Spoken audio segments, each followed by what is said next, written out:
Hello. Oh, and there's Edith, right on time to be doubled in everybody's audio. Hang on.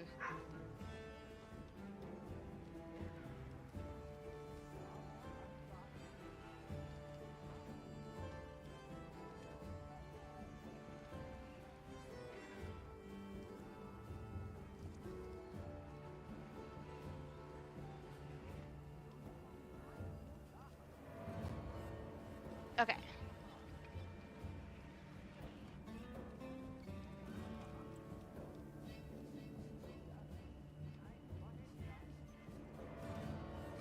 Oh. Key is saying that she hears us both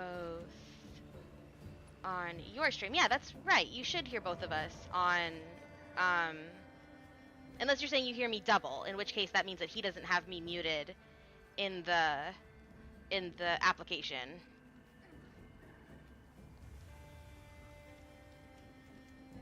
Okay, so now that should take care of the echo because uh-oh.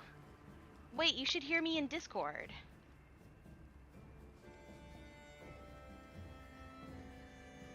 Okay. Iona, put it back so that you can hear me, obviously. Oh gosh. Okay. I was trying to tell you this whole time, but you couldn't hear me because you didn't just immediately untoggle that setting for some reason. Yeah, no, we're piping audio in through Discord. So, people should be able to hear us on your stream through Discord. I don't have you in my stream yet through Discord, but that's why they're not hearing you on my stream, because I have you muted in the co-streaming like application. So let me just quickly. You should have already done that. That's why they can't hear double of me. Oh gosh.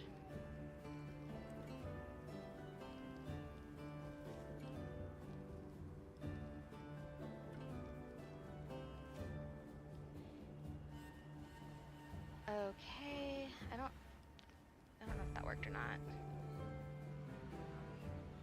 Now the only thing is that Eoneth is much louder than Deanie. What else is new? Thank you, Tario. Thank you for hanging with us while we try to figure this out. Yes, thank you for your patience, Dario. Okay, I think that was him. So what people should be hearing is if you're on my stream, you'll hear Eoneth and I. If you're on Eoneth's stream, you will also hear Eoneth and I both. Yes, that should be how this is working now. So if you have both streams open in multiple tabs and don't have one of them muted, that would lead to an echo. Indeed. But theoretically now, the chat is merged, Yeah. but we are on Discord call for audio, so we're not using Twitch's native voice chat application feature. Mm-hmm. Okay, great. Back Muffin says we are sounding good. All right. So yeah, the way that this works, Tario, is so we've set up for a hunt here. We have all of the equipment, and then you choose a target to hunt. We currently have a few different options, but we're hunting what's called the screaming antelope. So we can go here. These are all of the monsters that are possible to hunt. Right, ambience. There we go. So level 2 begins the hunt. So then the hunt starts, and you move your hunt party through. Hunt. And there are events that happen while you hunt, right? So here, for example, you roll a d10 and see if you scavenge, and see if you gain things or you lose. See, there's a bunch of them, right? You nominate a survivor, all of that. And then there are random events where you roll on the random event table. So you roll D100, and then you've got like a bunch of possible events, and all of that. So like this is insane stuff, right? The thing is that there's permadeath in this game and permanent injuries. So say one of your survivors gets injured, right? They lose all of their armor, they take a heavy injury, and then they take another injury beyond that. You have to roll on the injury table, and you'll note that 1 to 2 on all of them is you instantly die. So you could just get fucked. But then you have a showdown against the monster. So in this case, it would be the Screaming Antelope. And then it rolls the showdown. I don't like the battle UI. But so then this is the showdown set up. And then we've got terrain here that can influence the showdown. And then monster always takes the first turn. You draw from the AI deck that's already been built for you. Bite. So the closest survivor in field of view. That's everything in front of it, and it can attack any of these 4 survivors. Actually, the closest are the 2 in the middle. But my stats defensively are best on red. So I want it to attack red. So we're going to say that I place red here to begin with. Then it just runs its ass over here. It actually can't attack. It can't get close enough.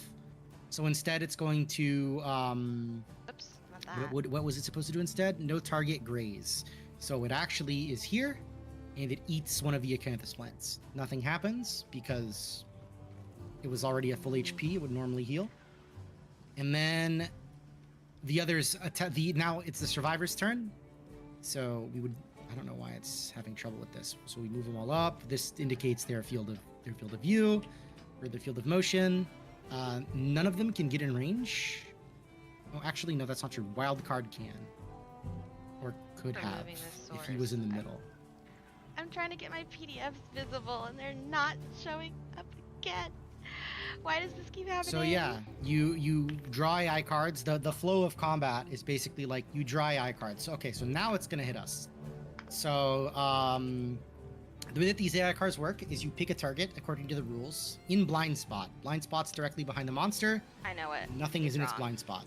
I figured it out. Closest threat in range. So that is one of these 2 in the center here. And the rule is that you turn so that a monster is in the blind spot. Okay? And then it has a speed of 1, so it only rolls 1 die. It hits on a 3+ and does 3 damage. So let's roll. It hit. So it's attacking blue. Well, I had this all nicely maintained before, but I guess we're just actually blue has 2 evasion, so it missed because then it hits on a 5+ and it only live. So we're okay. We can do it. However, it has this trait, Diabolical. There is a trample zone. So at the end of its turn, it tramples through. So it moves through the survivors, collides with them, and knocks them over. So these 2 survivors are knocked over. I get. Yeah, you have some time while I do this. There we go. Now I'm gonna spend survival. So there's like these rules are actually pretty well explained in the game itself. I'm doing a relatively poor job of summarizing them. I'm just like going through a turn here. But the game has a very, very good prologue tutorial. So like you go here and there's like a whole story for the prologue. Now, as to what we're shows you going how to be create doing, a survivor. now that I have finally gotten this up and running, is I'm going to be sharing with you guys some Monster Hunter TTRPG materials that I have found. This is going to be a combination of homebrew, things that I have picked up from just looking around like DM Binder and stuff like that. And we're going to be exploring some rules as written options because I like to suffer also sometimes.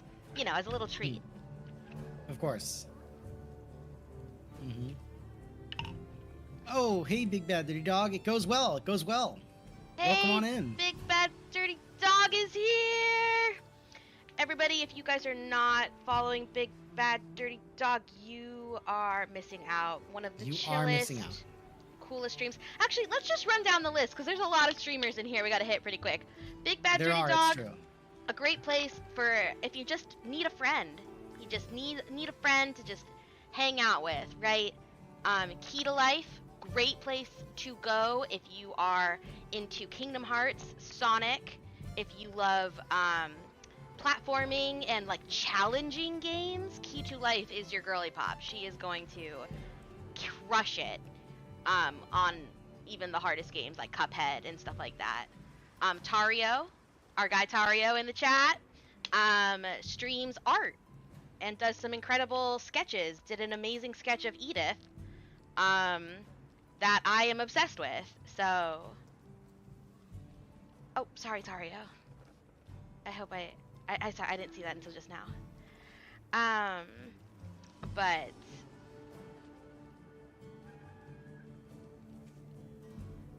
before I said There's a lot of them in here. the other ones still stand. The other things I said still stand.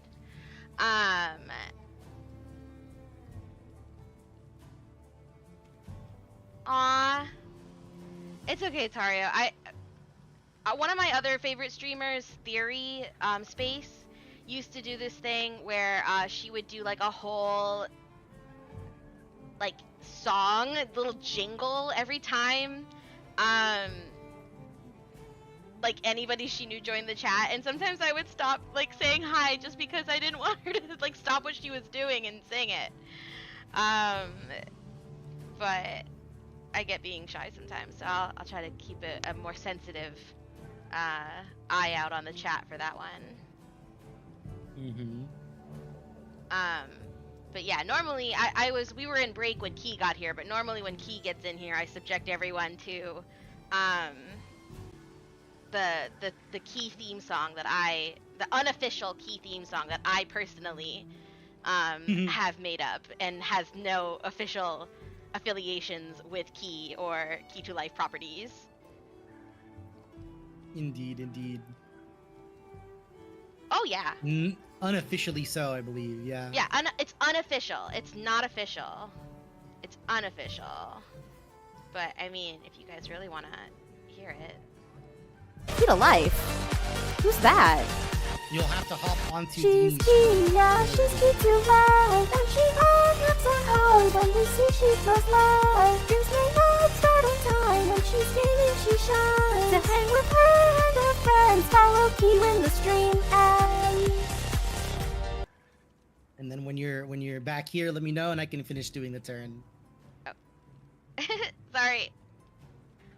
Should I play it again? I mean, did Tario miss it? I'm sorry, I didn't wait. Okay. Tario did miss it. Okay, again. That's okay. Oh, but add. Okay. We must wait for our appeasement of Daddy Bezos. Indeed. That is the way. Okay, add over. Great. Here we go. Get ready to jam out. Who's my favorite streamer? Key to Life?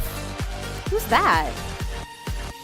She's key, yeah, she's key to life. And she opens her heart when we see she feels life. Dreams may not start on time. When she's gaming, she shines. To hang with her and her friends, follow Key when the stream ends.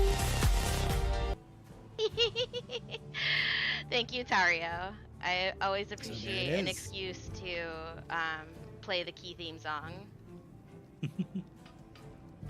And let me know when you are back over here, and I will finish running the turn for you real quick.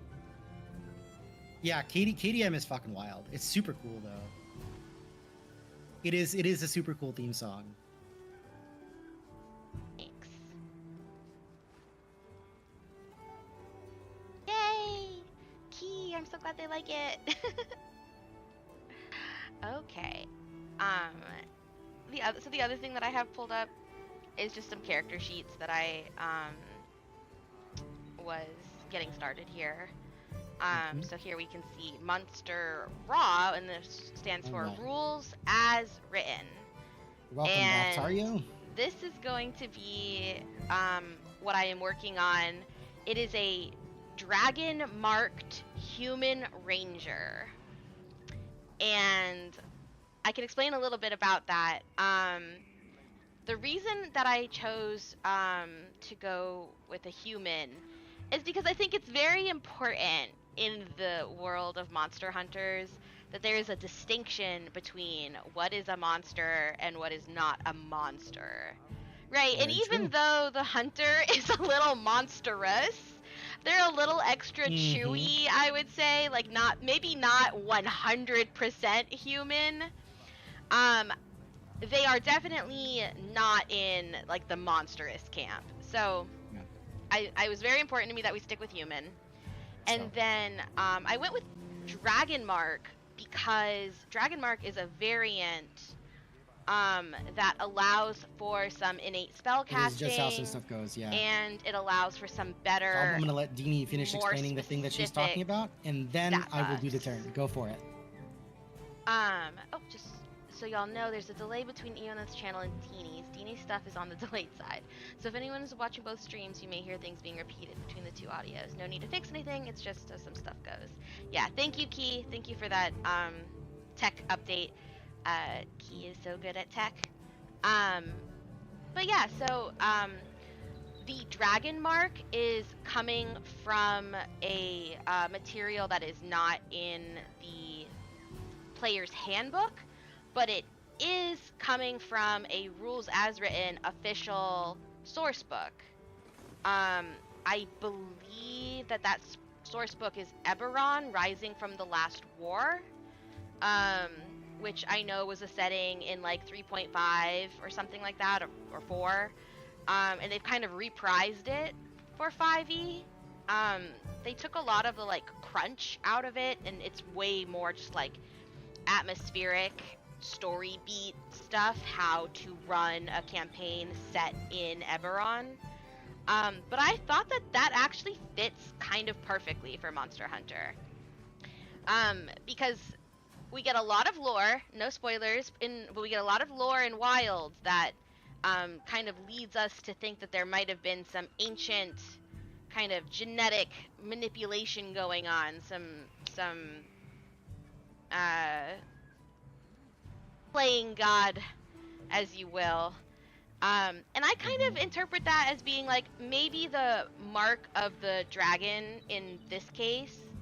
I agree. The Monster Hunter Wild story was fantastic. So good, right? So maybe the dragon mark in this part is kind of like our hunter has been enhanced slightly by being descendant of this group of people that were into like gene splicing and stuff like that, and so the dragon mark, quote unquote, is kind of like an allusion to that. But dragon mark gives us some cool options, and I'm going to bring those up for you guys in a sec.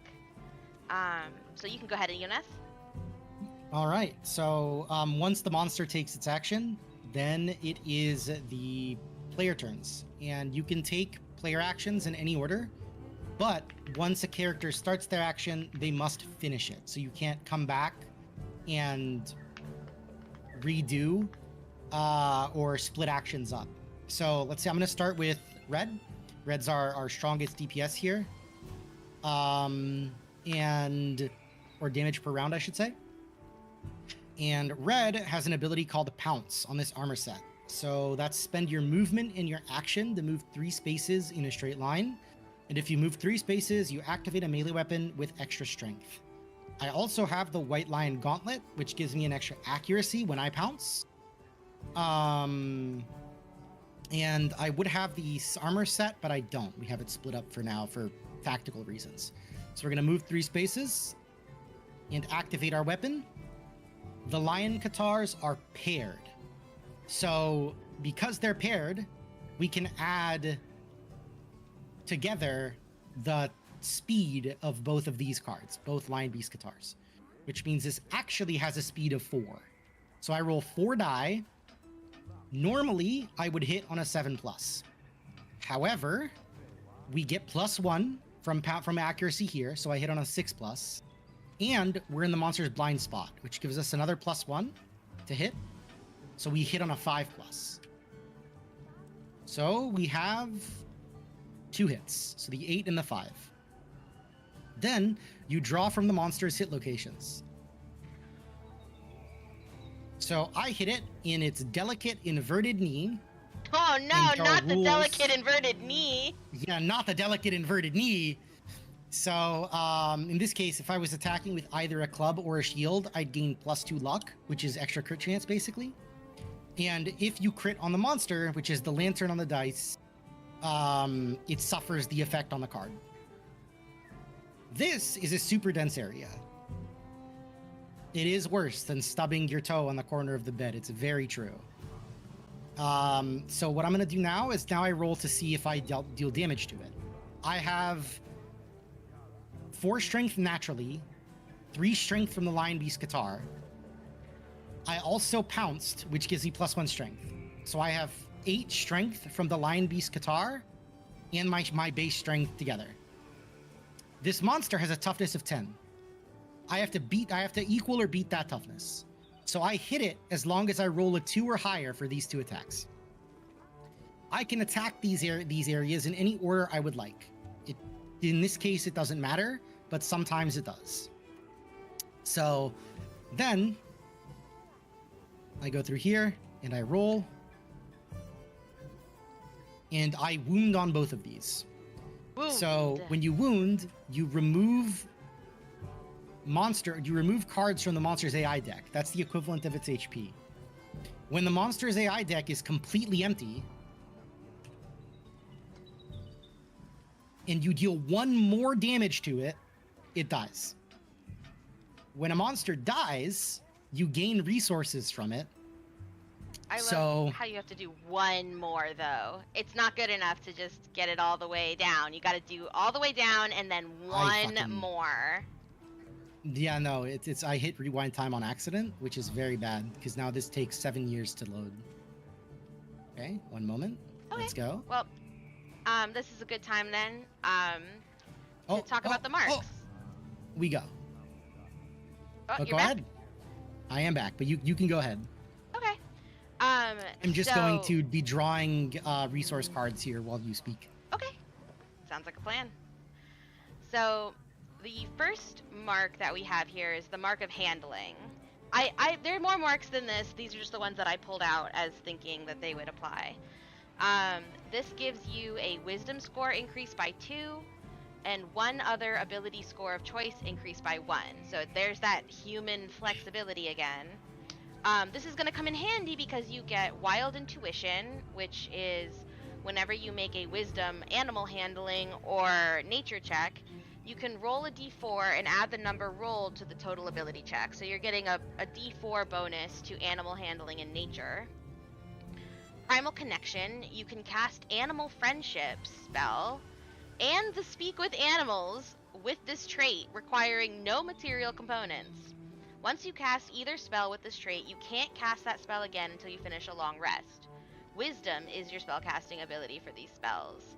And again, like this could come in really handy if you want to really lean into being more of a Beastmaster type of hunter that is really emphasizing the cooperation of the hunter. Welcome back, with your Palico or your Palamute or your Sacred. Gosh, so many little friends. But this is also going to come with that last one, which is what I'm really honing in on and interested in, and that is the bigger they are, which says that starting at 3rd level, you can target a beast or a monstrosity when you cast Animal Friendship or Speak with Animals, provided that the creature's intelligence is 3 or lower. That's crazy! That is good. That's crazy! And I love it for the kind of campaigns that I run, because I am a type of DM that even though I put my party in initiative, that doesn't mean necessarily that they are in combat that whole time. Initiative to me is something that I just treat more like bullet time. It's just something that is convenient when things are happening fast. But I am more than happy to let my players like role play and make checks and try to get out of combat, actually, while they're in initiative, if that is something that they want to do or try. And I feel like this is the perfect feat to leverage that, right? Because you can target an enemy beast or monstrosity, which is not something that you normally can do. Normally they have to be like at least neutral to you before you can attempt it. Otherwise you take a disadvantage. And the spell list here, I know that there's no spell casting per se in Monster Hunter, so we're really going to use these spells more as innate abilities. And I think that's kind of the implication, since they are an innate spell casting ability that comes with a racial feat.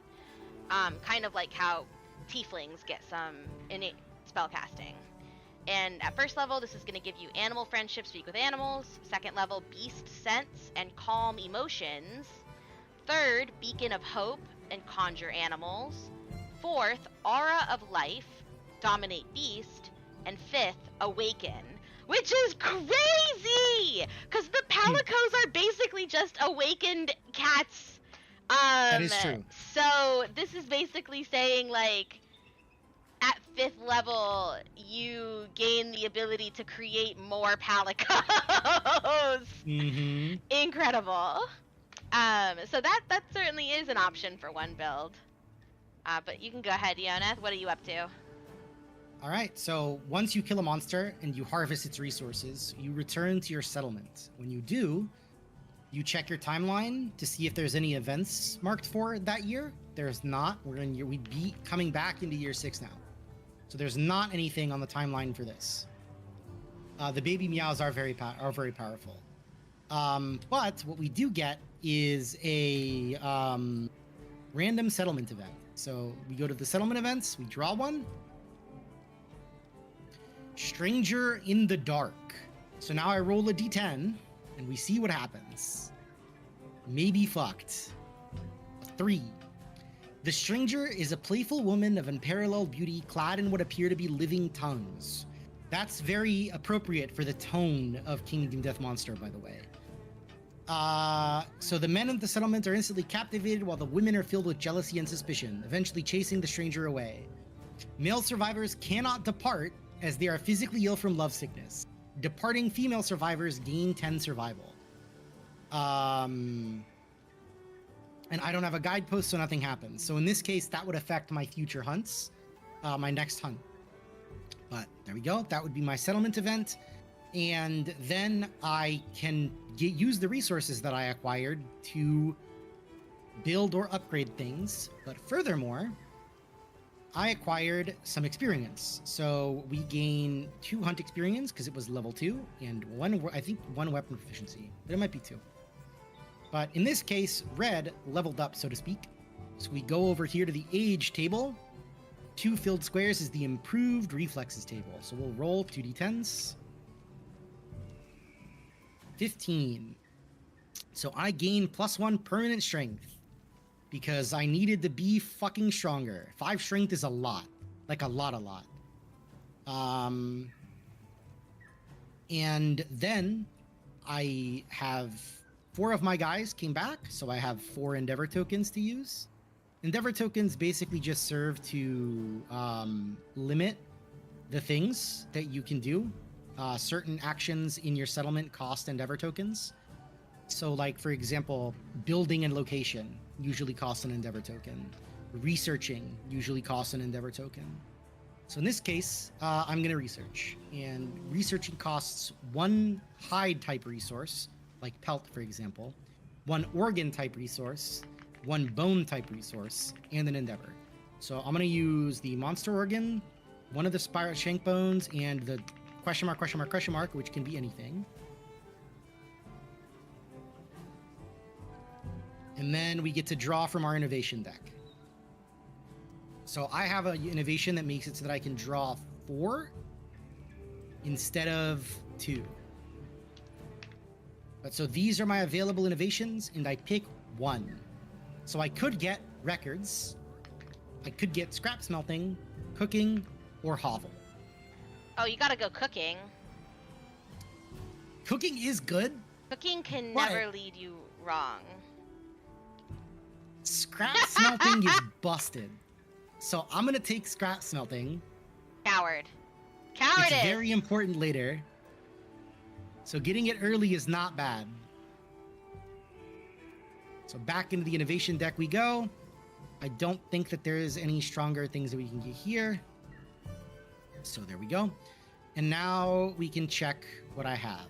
We have these resources. So we go to we killed that monster. So the first time you kill a monster, you get its location, its crafting location. So this one is the stone circle.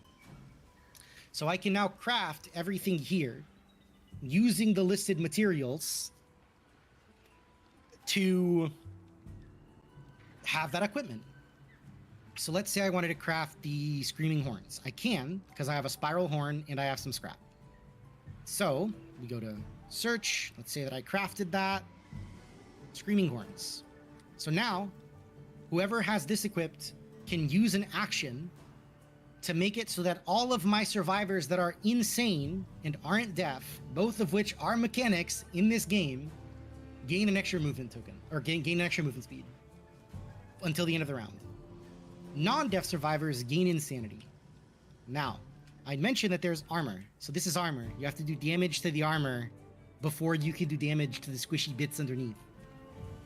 The armor for your brain is insanity. So when you go crazy, you take less brain damage. Of course. Every insane person knows that. Exactly. Classic. It's just, I mean, in a world like KDM, it doesn't surprise me that that's the case. So we would have spent those materials. And then when we're ready to go on another hunt, we go to our hunt list. So there's a list. In this case, it's in my timeline. Yeah, being insane is busted. So the quarries that I have available to hunt are the white lion, the screaming antelope, and the flower knight. And obviously the screaming antelope. One of these things is not like the other. Mm-hmm. And I can attack all of those. I can hunt any of those. So then it just starts that loop again. The thing is, there's a timeline. And events occur according to the timeline. So on year 25, we have the death of the Dragon King. I don't know what that means, but it's a story event that presumably ends the campaign or otherwise causes some major end to the campaign, something that I have presumably, there's a dragon who is a monarch, and they perish. Yes, presumably. In year 7, for example, we get the Phoenix Feather event. So the Phoenix Feather event, if you follow the event rules, and at the end, you may hunt the Phoenix. The Phoenix is extremely scary because the Phoenix has a mechanic where it adds or reduces your hunt experience. Hunt experience is equivalent to aging in this game. If the Phoenix gives you more hunt experience than is on the bar, you die. You die, yeah. Classic. And if the Phoenix reduces your hunt experience below 0, you stop unborn. existing. You are unborn. Classic. Classic existential crisis. Let me just show you what the Phoenix looks like real quick. Let me set it up. This thing is like unhinged. And while he does that, I am going to talk to you guys about the Mark of Finding. The Mark of Finding is a Wisdom score increased by 2 and a Constitution score increased by 1. Those are the two that I would be pretty interested in anyway. So I'm not too mad about getting locked into them. You get Dark Vision. You can see in dim light within 60 feet. You get Hunter's Intuition. Whenever you make a Wisdom, Perception, or Survival check, you can roll a d4 and add it to that. So, pretty clutch. You get Finder's Magic. You can cast the Hunter's Mark spell with this trait, starting at 3rd level. You can also cast the Locate Object spell with it. So basically, you're just a Hufflepuff. You're just so good at finding things and tracking. You can't cast the spell again until you finish a long rest, which is what is typical for an innate racial trait spell. You're not really using spell slots. You're using a 1 per day mechanic. 1 sec, Dini. Sorry to interrupt. Yeah, no, that's the basic rundown of Kingdom Death Monster. Now that I've shown you the Phoenix, that the model is insane. So I'm gonna close out of this and hop over to Dredge. So you may continue. I just didn't want to, Oh. you know. I thought you were gonna play this. No, not yet. No. Dredge won the vote. Well, Dredge, I rolled on the Dredge. This I was just showing Terrio how it works. If it wins next time, it's gonna stay on the list. If it wins, I will play it. So it will remain on the list for things I will play. I see. Yeah, Yeah, I was Tario asked still for, troubleshooting audio for a hot minute, Yeah. so I must have missed. Yeah, Tario specifically asked for a demo, so I'm just pulling up Dredge now. Go ahead. You may continue. Sorry to interrupt. Okay, no problem. So basically, you're just incredible at finding things, which is good for a hunter. And this would be great for a hunter build that really emphasizes the tracking, the perception, right? The survival aspects of being out in the wilderness and being out in the wild. You get languages as your like bonus one. You can speak read and write Common and Goblin. And for your spell list, you get Fairy Fire and Long Strider at first level. Everybody wants to talk shit about Fairy Fire, but I actually think it's perfect for the hunter because it sort of reminds me of those insects that you follow. Oh, the scout flies. That's actually a really good point. Yeah, the Fairy Fire is basically scout flies in this instance. I had actually not considered that, but you are correct. So you've got Long Strider. At second level, you have Locate Animals or Plants and Locate Objects. At third, you get Clairvoyance and Speak with Plants. Oh god, Speak with Plants. Speak with Plants is memes. Speak with like, Plants, because Speak with if your Animals wasn't DM already... does not roleplay a rhododendron, what are you even doing?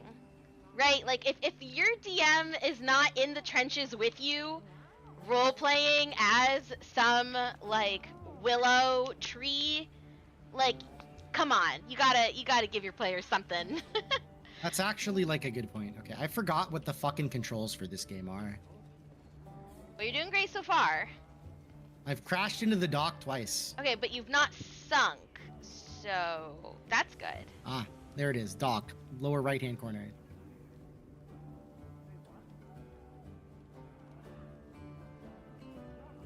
Beck Muffin says, tell that to Griffin McElroy, who had to be a plant that his dad was chatting up. Oh god. True. I forgot about that.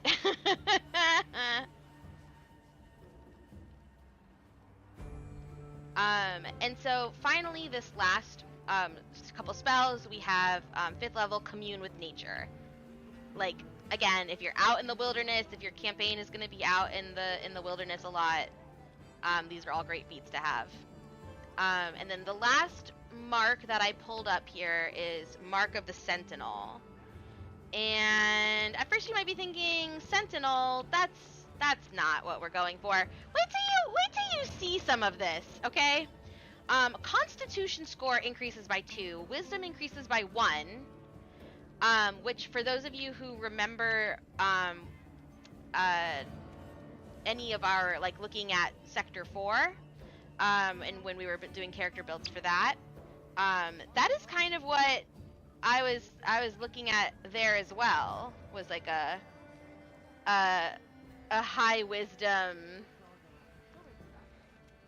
low intelligence build.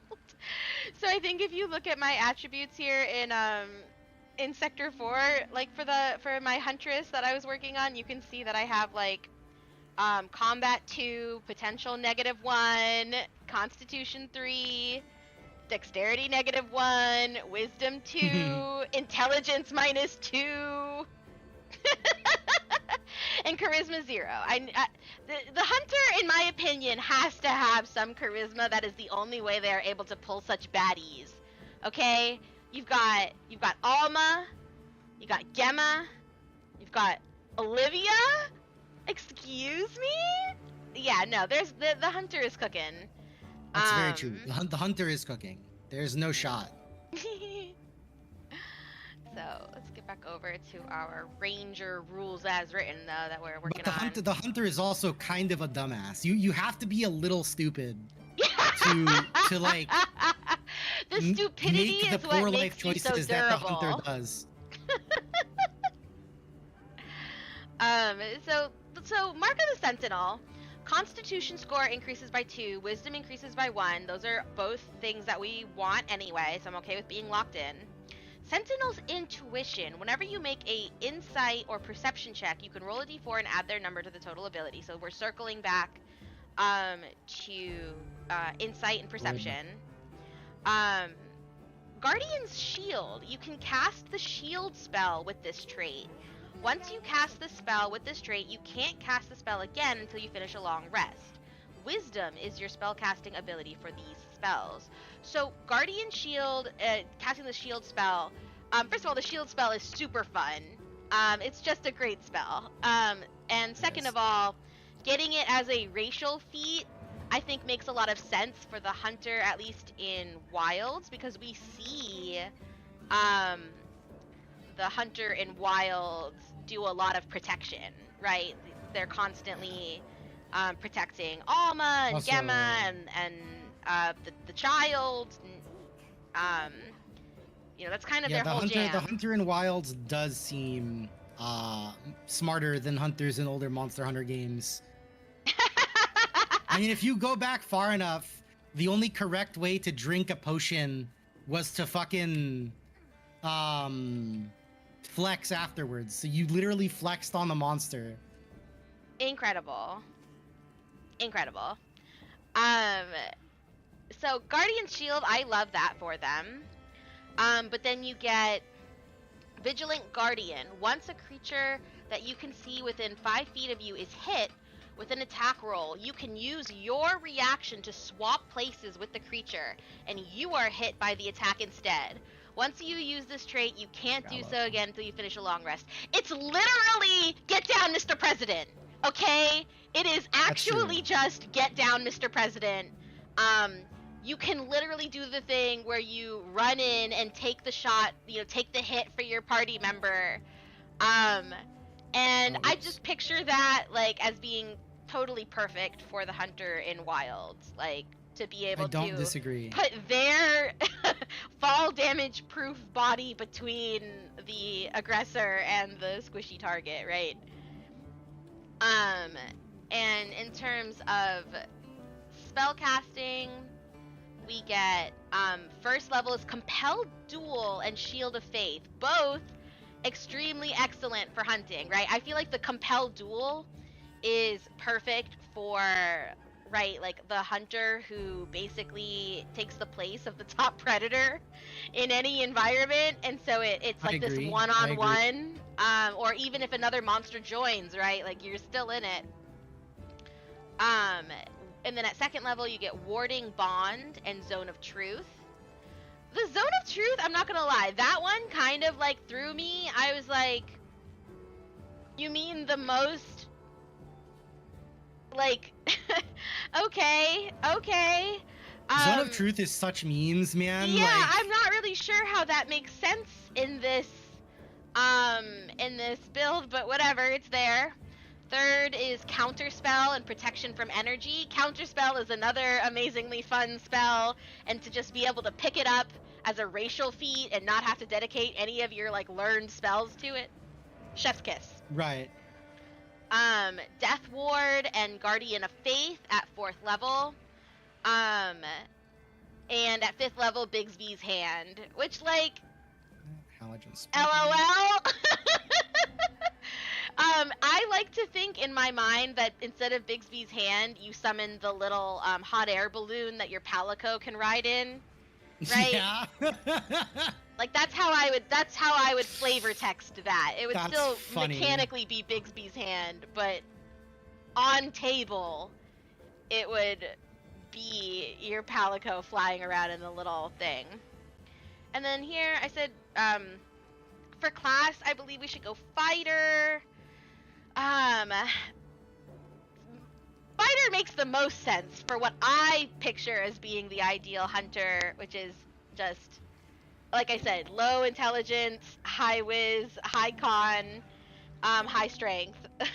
Mm-hmm. Like, just all of those things. But I decided that I am actually going to suffer a little bit, and I'm gonna go ranger. I'm gonna go ranger. That is in fact suffering. I I don't know. know why you would do this to yourself, but I'm proud of you for your The commitment to the ambition. bit. Thank you. Yeah. Listen, ranger gets a bad rap and is not what I would consider very good for beginners. I think that the ranger just feels bad to play for beginners. And so what I kind of want to do here is expand the ranger into not just what is found in the player handbook or the monster manual, but what is also in. Thank you very much for the follow. Thanks for the follow, Much appreciated, Man Bear Onion. Man Bear Onion. Oh hey man, how you doing? Hope Yeah, you're how's it enjoying the going? stream. Hopefully you are. But specifically the subclasses I want to look at are Beastmaster, which would give you the Palico, Sacred, or Palamute, Hunter, and Monster Slayer. So let me get those pulled up because we have much to Sturgeon. discuss. Master is that first one. Okay. So Beastmaster is actually straight out of the player's handbook. The Beastmaster redefines the ranger by giving them a cool pet who fights alongside them in combat, right? This is how we're going to get, this is how we would get the Palico. Now, unfortunately, like I said, the ranger feels bad to play, and that's because I think a lot of people pick up the Beastmaster thinking that this pet is going to be much closer to a druid's companion or a wizard's familiar, that kind of thing. This is a trained animal. This is not really going to scratch that itch of like an awakened animal, and I think that's why it feels pretty rough for some people to play, because it very quickly stops being able to be relevant in combat. Impossible to know.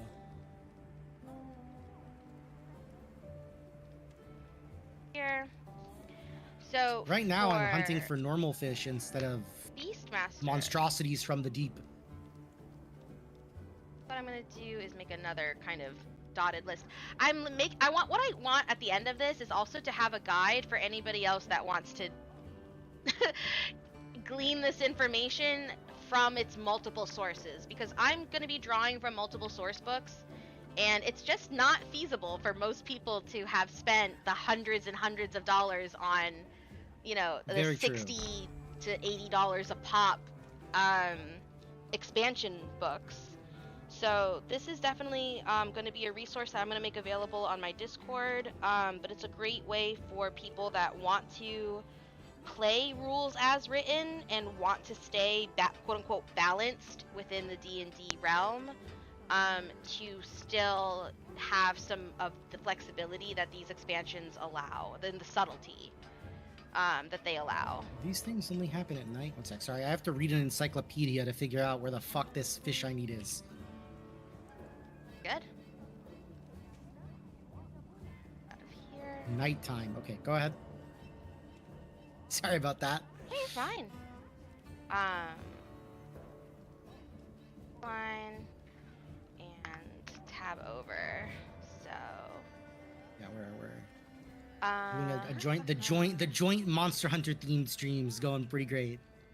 Oh fuck.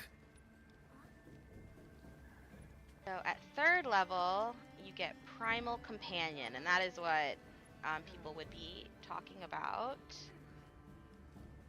most of the time when they're thinking about like a familiar or something. So I'm gonna put bullets up and say 3rd level. I got attacked by a giant fish.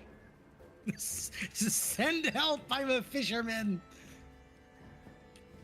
Primal Companion.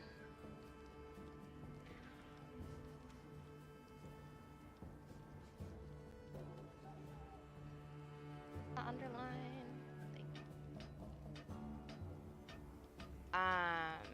which is a defining feature.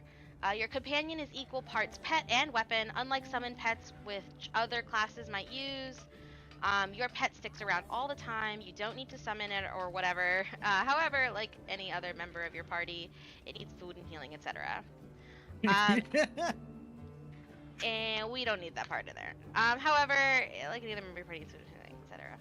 So again, this is a part where people kind of balk, right? Like they think that this is going to be like, I don't know, Kirara from Inuyasha, when really it usually ends up being a little bit more like Scooby from Scooby-Doo.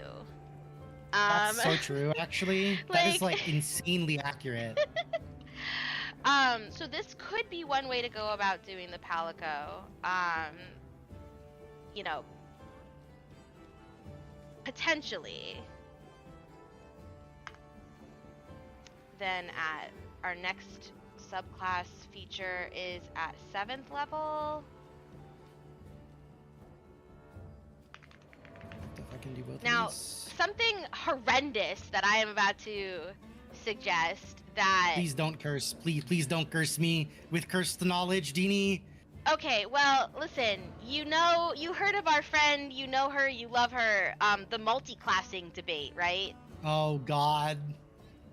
But have you heard of the multi-subclassing debate? I actually have, but only in a very cursory fashion. So for those of you who Very don't true, know, Tario. Very true. So Tario, you just unlocked like a core memory, like. Yeah, seriously. Oh God, that was such a bop. I have the Inuyasha soundtrack from that season. So do I. But I definitely didn't just say that in public for everyone to hear. But Actually, there is a bit of a debate about multiclassing, because multiclassing is not illegal in D&D, but it is pretty heavily penalized and almost never statistically worth it to do. For flavor and for memes, absolutely go for it. For torturing your DM, yes, absolutely go for it. There are also a few edge cases that are crazy, right? Yeah, and there's a couple of crazy edge cases. Now, on top of that, there is subclass mixing, if you will. And that is going to look like I take 3 levels of Archer, or I take 3 levels of Ranger as the Beastmaster, and then I take 3 levels of Ranger as Hunter. And so technically all of your levels are in Ranger. Wait, there's no shot that that's like a thing people try to do. It's not explicitly forbidden by the player's handbook. And so you know what that means. That's so crazy. You know what that means. They didn't. That's so crazy. What? Yeah, there are some people that think that, like, implicitly, it is, you know, kind of forbidden. It certainly is never explicitly mentioned as being allowed. It's just an ambiguous part of the text, and the Jew in me loves some ambiguous text to pore over, right, and look for loopholes in. So I'm sitting here fishing eldritch monstrosities from the deep, and that's the least cursed thing happening right now. Like, I just fished up a fucking flesh and scales intent on shuffling away from a creature struggling to maintain its mortal form as a fish, and that's less cursed than multi-subclassing. I want you to know that. Well, see, the thing is, you're correct, and you should say it. But it's all gonna come down to your DM. So this is something that, you know, if I had an experienced player that said, like, look, I have a crazy idea, it's gonna be memes, but it's gonna be good, I might allow it. I would allow it. I would be like, you know what? So wait, touche. let me ask a clarifying question. How does that work? You like take the first 3 levels of Hunter again, or of Ranger again? Yeah. See, you've got to imagine it like you're starting a new class again. So you're not doubling up on features, and you wouldn't be able to start until level 3 anyway. Right. Right. So, which is when most of it, which is when you unlock a subclass. So when you've got, like, if you think about it, the first 2 levels before you pick a subclass are just like your general ranger training, and then you can kind of think of your subclass as being like your specialization. Yeah, And no, so I follow. if I you follow. want to take on an additional specialization, you have to start at the beginning. You can't jump. But I think that because the subclasses only start at level 3 to begin with, you're not starting at level 1 and 2 in Ranger, you're starting at level 3. That's insanely unhinged. But you would miss out on a lot of the, like, you would miss out on some of the stat increases and stuff that come along. Because you wouldn't Again, be advancing in your other subclass. A shimmering blackness permeates the flesh of this relentless fish, muscles atrophied and decaying, but still it swims on. Less cursed Less cursed! than multi-subclassing. Like, by a lot. Yeah, I would really need to be persuaded to let a newbie try this. I just don't think that they would enjoy it. I don't think anybody would enjoy it. Yeah, I don't think anyone would enjoy it either. Except for just, again, like the weirdest, most niche cases. Beck Yeah, Weapon says you'd have to have some crazy idea, yeah. D&D discussion is just the modern Talmud. Yes, yes. The monster manual, the player's handbook, and the DM's guide are the original source text canon, and everything after that Jesus Christ. is just D&D Talmud. Thank you. I wanted to see if I was literally fishing for a better fish there. In case anyone's wondering why I fished the way that I did. Apple and peanut butter snack. Sounds good, Taria. Okay, so we are looking at 7th level, gaining exceptional training. Making your companion's attacks magical is the only thing you actually benefit from here, but it's crucial. Resistance to non-magic weapon attacks is common and becomes more common as you gain levels. Yeah, I think common might be an understatement on that one. So, but again, this is why beginners struggle, because you get your primal companion at 3rd level, but then it's not until 7th level that they can actually like do any magic. That hurts. That does not feel good. Especially not when your wizard buddy over there is summoning a magical cat that can like do his bidding and spy and disappear at will. Like, that's... How is it that I get jump scared by rocks in more than one game, bro? You know, it's just odd that it happened twice.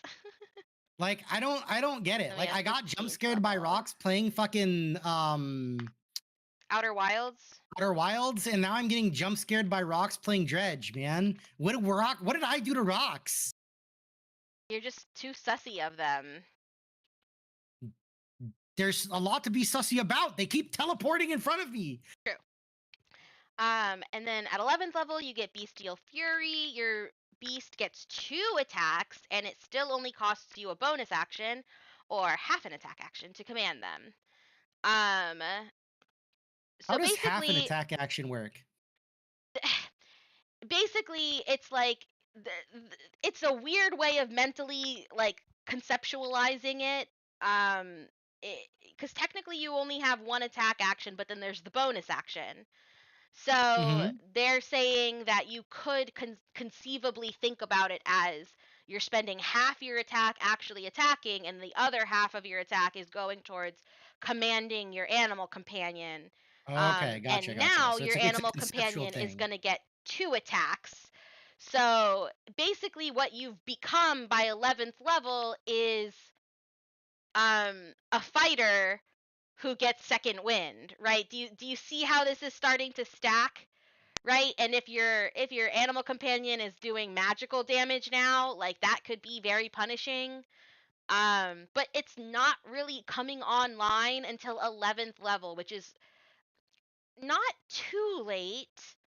But I do think it is much later than a lot of the other classes are really kind of up and running and impressive, right? They're doing cool stuff.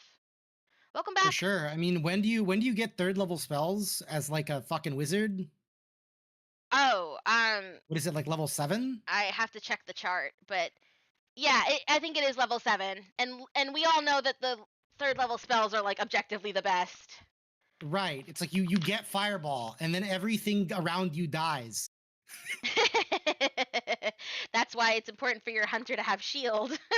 Yeah, so they don't die. So they're not part of the everything around you that dies.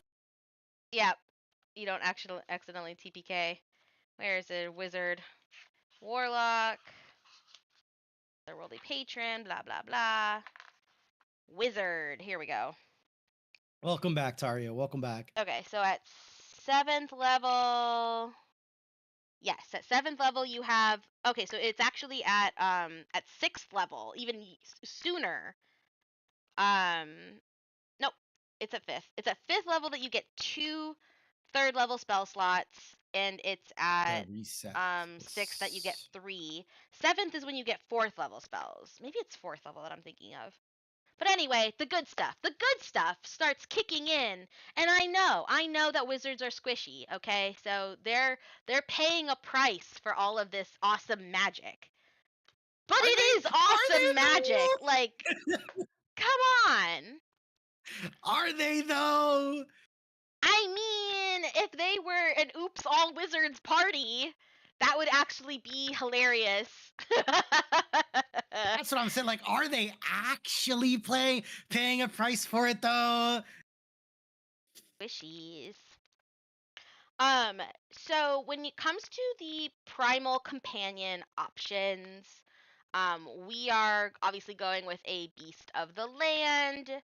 Um, that is going to be 40-foot climb speed and over land.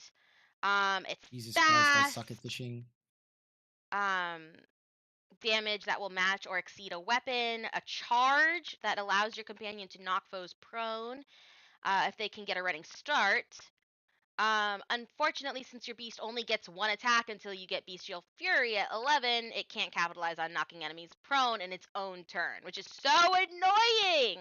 That's so aggravating. And you have to wait until level 11 to train your animal that just charged into the enemy and knocked them down to then follow that up with an attack. It just doesn't make any sense. Like You're right. and that's part of why it feels really bad. Like if they let you have that second animal attack earlier on, like when fighter gets um it's not every fighter, but it's when one of them gets their like second wind or whatever, and they get just a million attacks. You know what I'm Right. talking about. I think you get like 3 extra attacks on fighter pretty early on, or 2 extra attacks Yeah, pretty you early get on. action surge, right? You get Mhm. second wind on first level, and you get action surge second level. Okay, and then some of the martial archetypes you get third level start coming with extra attacks. You get another extra attack at 5th level, just a straight up every fighter gets an extra attack at 5th level. Yeah, This is just silly. It's just silly. it I is know, silly. like, why would you ever build anything that needs to fight that isn't just a fighter? I don't know. But we're doing it. We're doing it because there's more to being a hunter of monsters than just brute Killing strength. them. So we've got some stuff to do here. So let's grab this copy, and then I am going to grab these from the actual source material eventually, so that this guide can be not just like full of Into quips, the cursed but night. I missed him. let's go tab in here and grab all I wanted without formatting. Thanks. Thank you. Beast of the land. Going with. And this would basically be our Palamute Oh, or our Palico or oh, our Sacred. stay away from me! You can do it.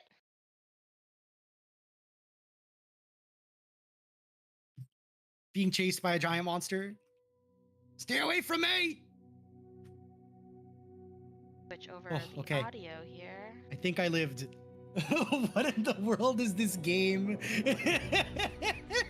It's called Dredge. I actually think you'd like it. It's super chill. Except it's also insanely cursed. It's Eldritch Fishing.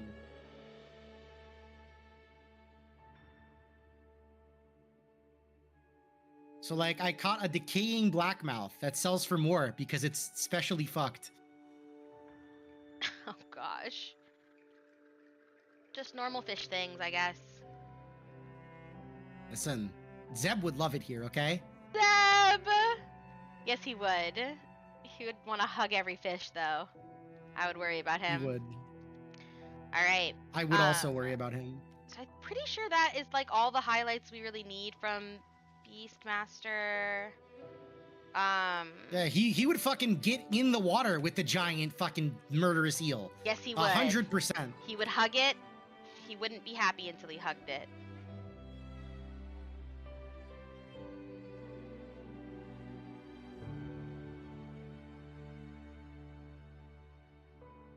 So, since your companion is a buffed version of a base creature, you may notice that the better options tend to be challenge rating 4th or 0 creatures are really worth a consideration, despite the conceptually small gap.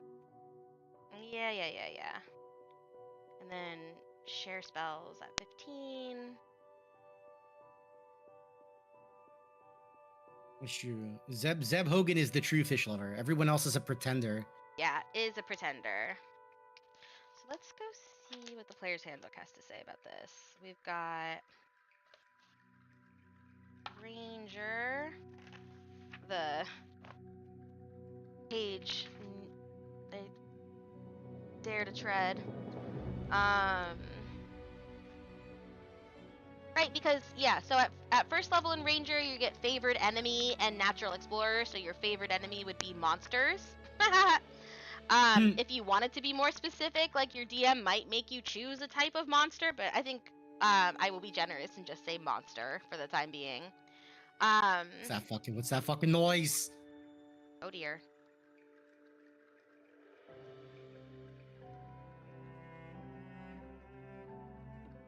I seem to be okay.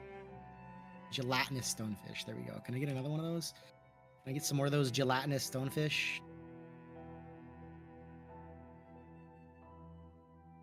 Here No. we have Gross. enemy. And that's gonna be monsters, obviously. And I can spell, sure. Yeah. How else would you? What else would a monster? What else would a monster hunter be? You know, favored against. You get Natural Explorer. You are particularly familiar with one type of natural environment and adept at traveling and surviving in such regions. Oh gosh, difficult terrain doesn't slow your group's travel. Your group can't become lost. Interesting. Need a new See, that hull. also makes a lot of sense for a hunter. I agree. And then what do you think terrain makes the most sense for wilds? What do you it's like a Man. a plain or a desert, like an arid desert region? Yeah, it's mostly arid with like a couple exceptions, but the beginning of it is arid for sure. Okay. I'm gonna go with arid then, just because you're right. I do feel like mentally I remember spending the most time in the very like dry, dusty region. And then at second level you get a fighting style. So we have archery, defense, dueling, and 2-weapon fighting. So this is probably going to be our hunter's weapon, our hunter weapon. So archery is ranged. Defense, while you are wearing armor, you gain a +1 bonus to AC. That's excellent. Dueling, when you are wielding a melee weapon in one hand and no other weapons, you gain a +2 bonus to damage rolls with that weapon. And then 2-weapon fighting. When you engage in 2-weapon fighting, you can add your ability modifier to the damage of the second attack. Interesting. Oh, that actually kind of reminds me of an attack combo that you actually have, where the first hit does some damage and then the second hit does like way more. That is true. Yeah. The Charge Blade has attacks that Like the first attack primes and the second attack pops it. Kind Yeah. of. You can use attacks to charge your attacks. See, that could be very powerful. Mm-hmm. But it'll get scaled because it'll also scale up with you as you go. Hello, whereas Briny Baron. the Welcome defense back won't. in. But I'm gonna, heyo. I'm gonna stick with defense just because I think we need that extra AC. It's hard to get in other ways. And then spellcasting. By the time you reach second level, you have learned to use the magical essence of nature to cast spells, much as a druid does. See chapter 10, blah blah blah, spell slots, blah blah blah. Oh, nice. How was your trip?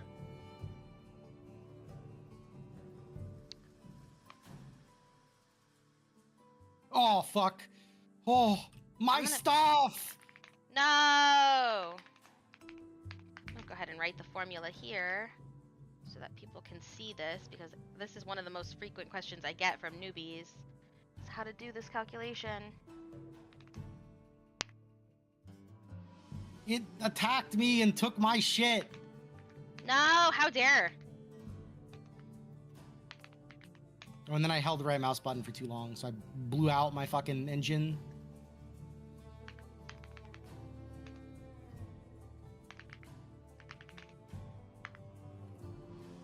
Then That is not good.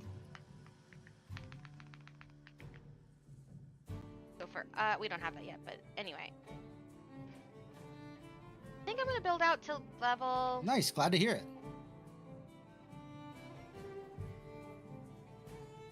We'll build out to like, what, level 9, level 10?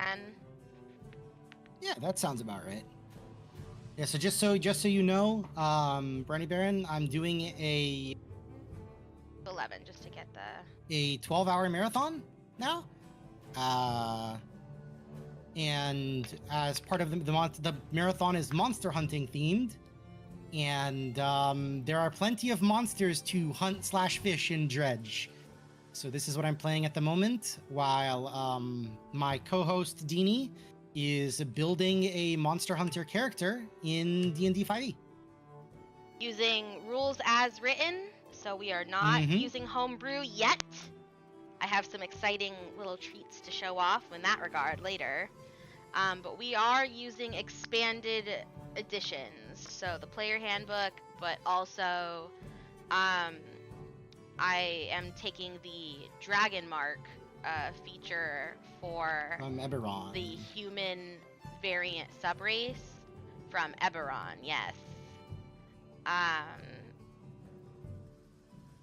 This is just one of the few kind of like character customization options they have there, but it's pretty cool. Yeah.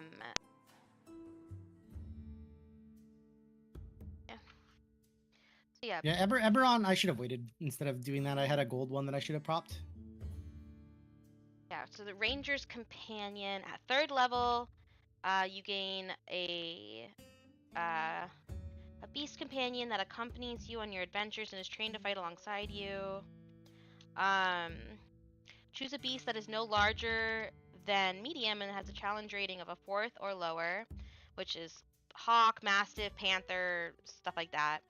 So I definitely think your Palamute could count. Add your proficiency bonus to the beast's attack, armor class, attack rolls, and damage rolls, as well as to any saving throws and skills it is proficient in. Its hit point maximum equals the hit point number in its stat block, or 4 times your ranger level, whichever is higher. Like any so it'll eventually outpace the average animal that you just pick up from the book. It's just slow. I have to go out into the ocean, the deep ocean. In other words, the most cursed place of all, so that I can get more money, so that I can get a better ship. But everyone knows that the ocean is cursed. Oh, I fucking held right click for too long again. God damn it. Okay. So let's go ahead and look at the other archetype from the player handbook while he does that. And that is going to be... This is still coastal water. Sure. I should not go too far without fixing that, though.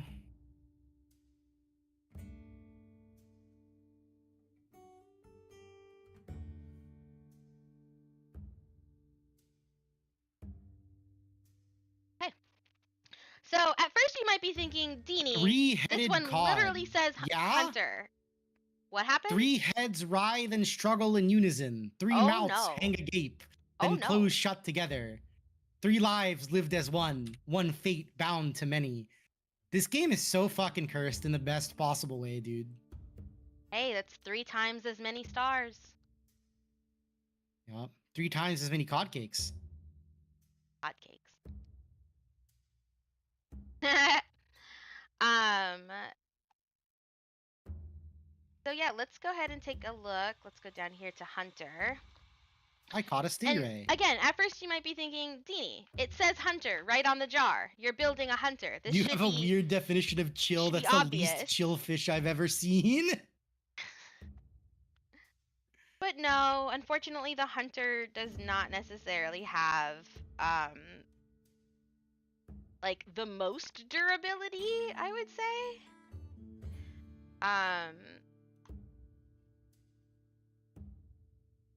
Back up. Yeah, whereas hunters in Monster Hunter are definitely nothing if not durable. Yes. So this one would be Fuck was that? I for did not like that. protecting humanity from the wilderness. Right. Tab, and we're gonna put this in. We're gonna bullet.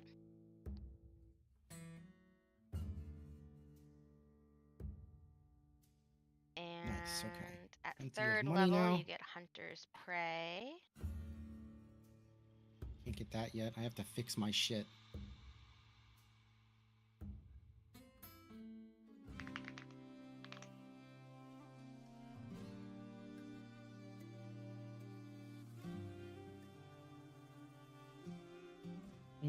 Should I go out there at midnight? Yeah. What's the worst that could possibly I'm happen sure in this it'll be cursed ass ocean? totally fine. Nothing could possibly go wrong, Smile. And then so you get to basically like Hunter's Prey, you get to pick a favored enemy type of situation, but it doesn't like make the enemy take a debuff, it makes you get like a buff. So much like your choice of fighting style, this is a definitive part of how your ranger fights. Targeting foes which optimize your choice of Hunter's Prey is a central part of doing the hunter tactics. That's another thing. To play a ranger, you have to use tactics. Like that ability that we were just talking about where you have to line up your shot so that your second hit is the one that maximizes that damage. Right? Like you have to be let's be strategic real, though. about it. And a lot of the Tactics time and strategy are far beyond the average D&D. I think that the nuance is just too subtle for beginners to notice. That's true. I think once the average D&D player starts getting a little bored with like the most basic rote murder hobos, they mature I agree. into the type of player They do mature. That's true. that can engage with this level of shenanigans. That is true. I too was a murder hobo once. I should not judge them, for I too have sinned. So it has to do with who you're picking. So let's take a look at some of That's these just a giant tentacle. options we've got. That a whale just ate. Yum. Calamari. Okay, .jpg. We could either do Colossus Slayer, which could be right, considering most monsters are several size categories larger. Yeah, I feel like Colossus Slayer is probably accurate, if only because most monsters I think would fall in the category of a 3x3. No. So, your tenacity can wear down the most potent foes. When you hit a creature with a weapon attack, the creature takes an extra 1d8 damage if it's below its hit point maximum. You can deal this extra damage only once per turn. But that's still incredible! Once per turn, you can do an extra d8 of damage as long as it's already been hit. Yeah, that's nothing to scoff at, really. Pretty decent. This is what their comments are. Always reliable and always effective. 1d8 damage for free each round is a nice boost that roughly matches similar damage from other ranger subclasses. Most creatures will take some amount of damage early in a fight, so it's easy to trigger. You don't need to spend a bonus action to activate it like some other subclasses. And like 2 weapon fighting and crossbow expert is still viable.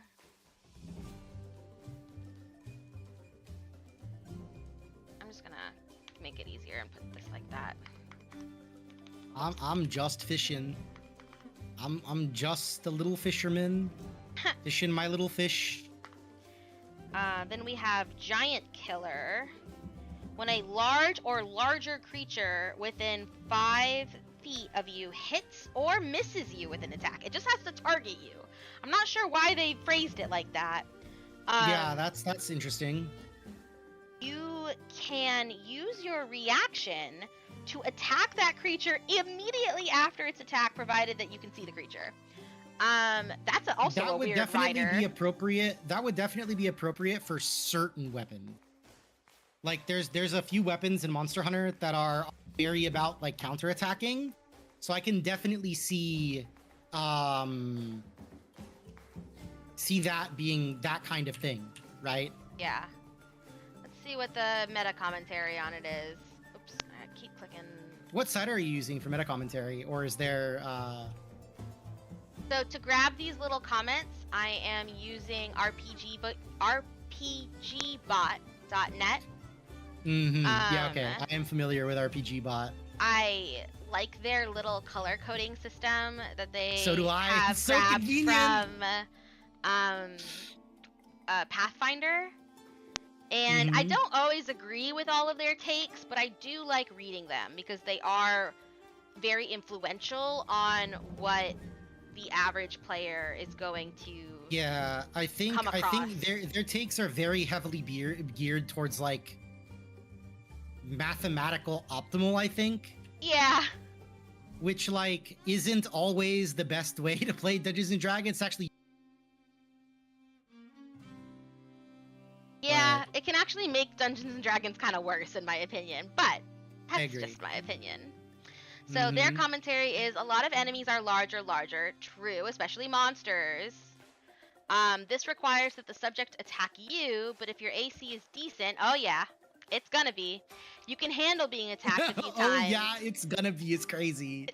This can be an excellent source of damage output. Unfortunately, since this doesn't apply to every enemy, you may find that your numerous encounters don't benefit from Giant Killer. If you know that your campaign will involve numerous oversized enemies, such as Storm King's Thunder or Monster Hunter, for example, this is a good choice. Otherwise, you might just decide to be happy only using this some of the time.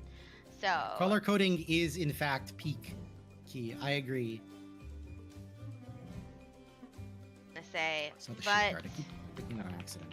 for the sake of Monster Hunter, this fits. Okay. All right. What are our... I have a better bow. Nice. We've got, and then finally we've got Horde Breaker. Once on each of your turns, when you make a weapon attack, you can make another attack with the same weapon against a different creature that is within 5 feet of the original target and within range of your weapon. See, I think this is an issue. I think that this is not going to be super helpful because usually you're fighting these monsters one-on-one. Yeah, there are occasionally like little. I think I'm going to have a heart attack. Oh no! My light blinked out. All right, yeah, we're gonna just rest so that I don't die. Oh God! Yeah, I think. What was that? I didn't like that. Yeah, I don't know, man. I don't know, man. It's just fucking. I'm just surviving out here. We're all doing our best. I'm just surviving. Oh, hey Spence, welcome back. Yeah, welcome back, Spence. Sorry, Yeah, I didn't see you there. I think that, like there are situations where you attack more than one monster, right? But They're much rarer. So then at 7th level, you get defensive tactics. Go over that then. Tab.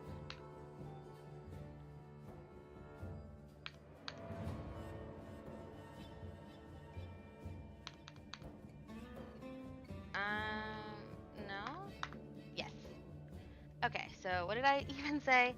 7th level. 7th level. And that is going to be defensive tactics. All of the options are technically situational, but they're Some things are less situational than others, right? Some of these things are less situational than others. Yeah, it's really more like a spectrum.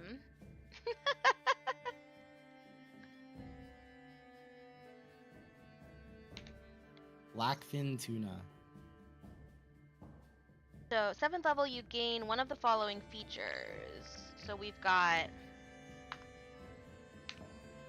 Escape the Horde, which opportunity attacks against you are made with disadvantage. Okay. See, I think they're a little biased. That actually sounds kind of awesome. I hate acts of opportunity. I also feel like it's appropriate for the hunter because you get to Superman dive as the hunter. That's a big fucking fish. I can't even fit that in my hold. Oh no! Oh, hold. Like you're holding something? No, yep. Holding it in your hand. Yep. Holding with like a yep. Mm-hmm. Okay. No, I get it, unfortunately. So it says rangers are more durable than rogues, so running away from enemies isn't something you typically need to do. I heard that. I heard that. Listen, I don't know what you're talking about. I want chat to know that she muted herself to laugh her ass off at me. I don't even need to. My noise canceling actually registers my cackling as some type of electronic interference. Oh, that's crazy. Yeah.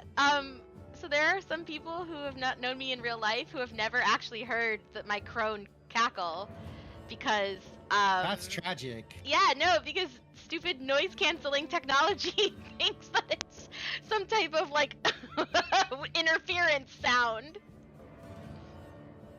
That's funny. Oh, I don't like that. What is that? Hello? See, I think that this person is being too literal about escape because it doesn't say when you're escaping. It just says opportunity attacks.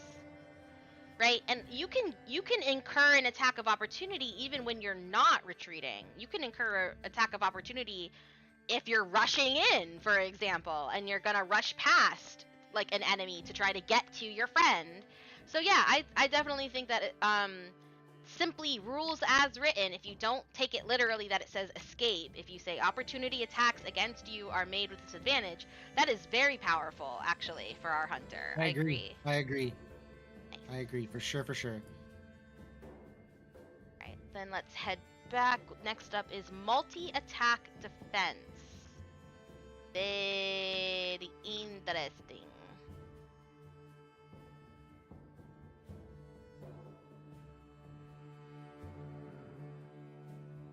Multi-attack defense. Yeah, I can hear both her and Muffin laughing from right now.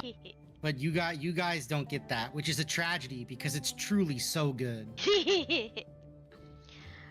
When a creature hits you with an attack, you gain +4 bonus to AC against all subsequent attacks made by that creature for the rest of the turn. Ah! Stay away from me! Go away, Piranha! What is this? Run! Run, Ioneth, run! I mean, swim? I mean, boat? Boat is good. Why is everything so... Alright, sounds good, Felipe. Okay. Everything's so red because I'm near what I think is a volcano. I see. And I see hooded statues, so that's definitely Cult Island clock. um, multi-attack defense might be pretty good. Let me just like pop over into the. I feel like multi-attack defense would probably be appropriate for the hunter. I think so as well, because if we come over here into, let's see, the Monster Hunter manual that I have found, and we go over to, I don't know, let's just pick something at random, like the Mizutsune, for no particular reason. Just definitely not my favorite monster. Look at how pretty! So cute. But the Mizutsune, just the base Mizutsune, quote unquote, in this, has multi-attack. The Mizutsune makes one bite attack and 2 tail attacks on its turn. Yeah, that tracks. So yeah. Basically every monster in Monster Hunter like combo attacks your ass. So it kind of tracks to. And this is just the base Mizutsune. This is not even the special Violet Mizutsune. Okay. Thank you so much, Key. I appreciate your donation very, very much. Thank you for donating. Aw, thank you, Key. What is that? Tattered macro. Okay, no. You need to see this thing. This is cursed. A tangle of ribbons stream behind this fish, its form converging around a shadowy head. A strip slides away, retreating to the depths. Oh god! That's cursed. Oh god! It reminds me of like a siphonophore.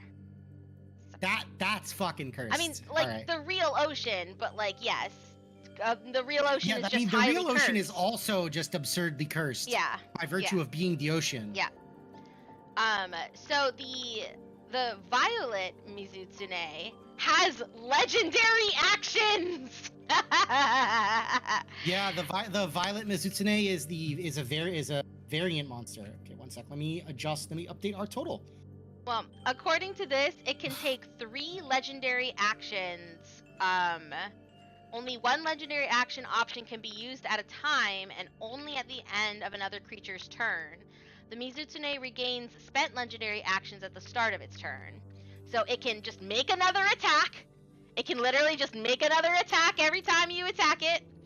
It can encapsulate using its bubble prison. It can use bubble barrage, slide, or spray burst. So yeah. I would say that multi-attack in this setting could be extremely helpful. And that basically just says large enemies frequently have multiple attacks. So boost AC will occur frequently and will prevent a lot of damage.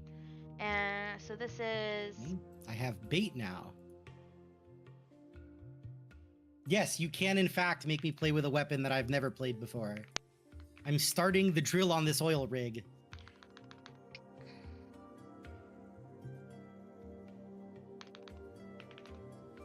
When a creature hits you with that doesn't look good. That actually looks really bad. You gain +4 bonus AC.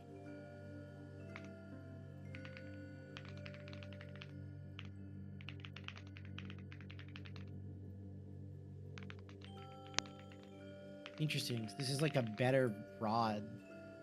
Okay.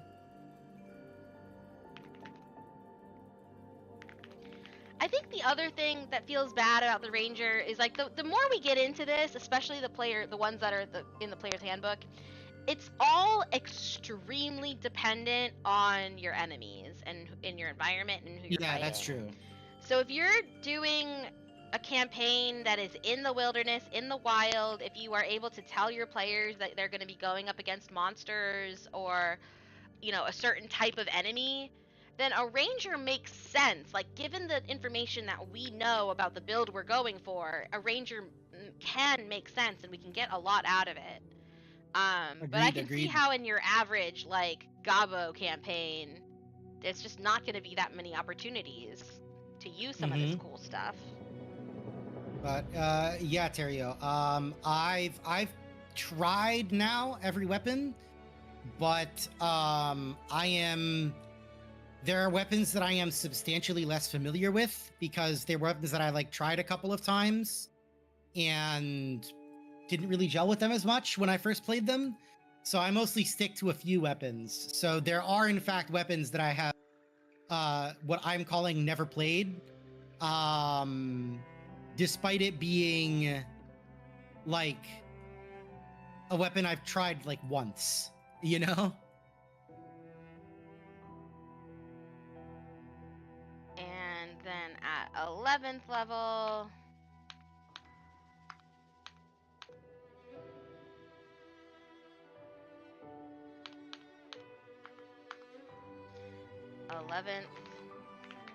level, that is when we are going to get multi-attack. Whee!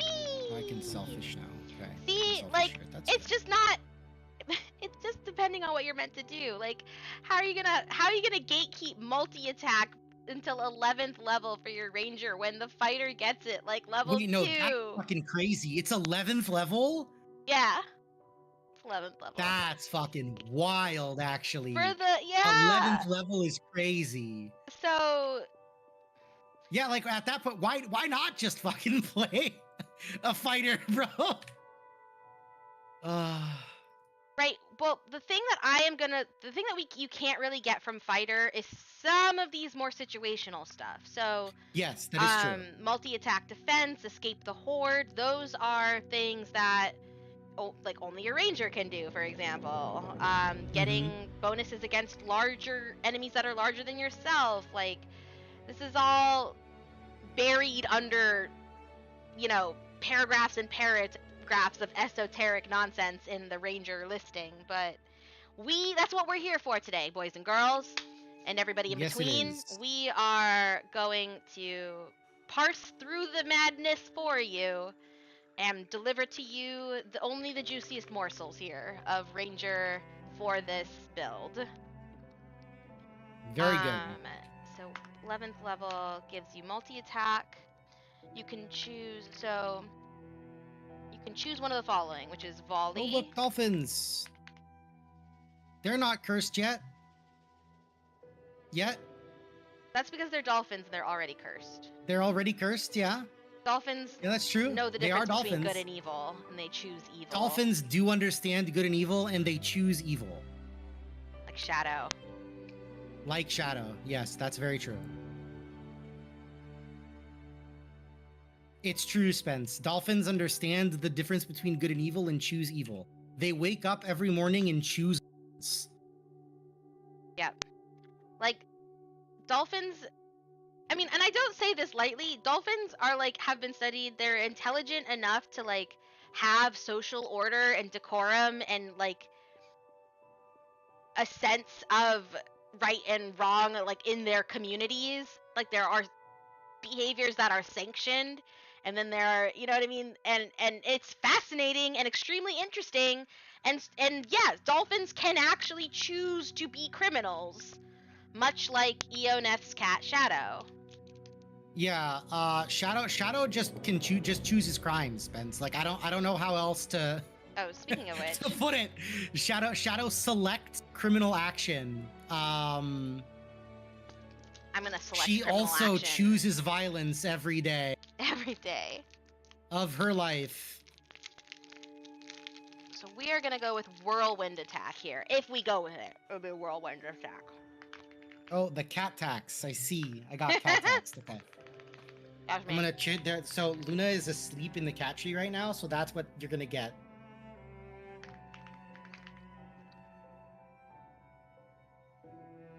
Cat tax is on my Discord, friends. Hell You yeah! can find it in the cat tax redeems, along with every other cat tax redeem that there has ever been. Hell yeah!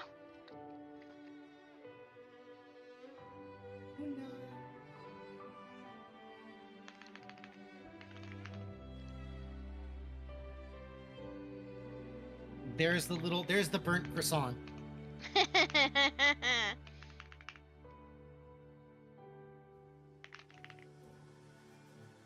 I think I can get too selfish if I do this right.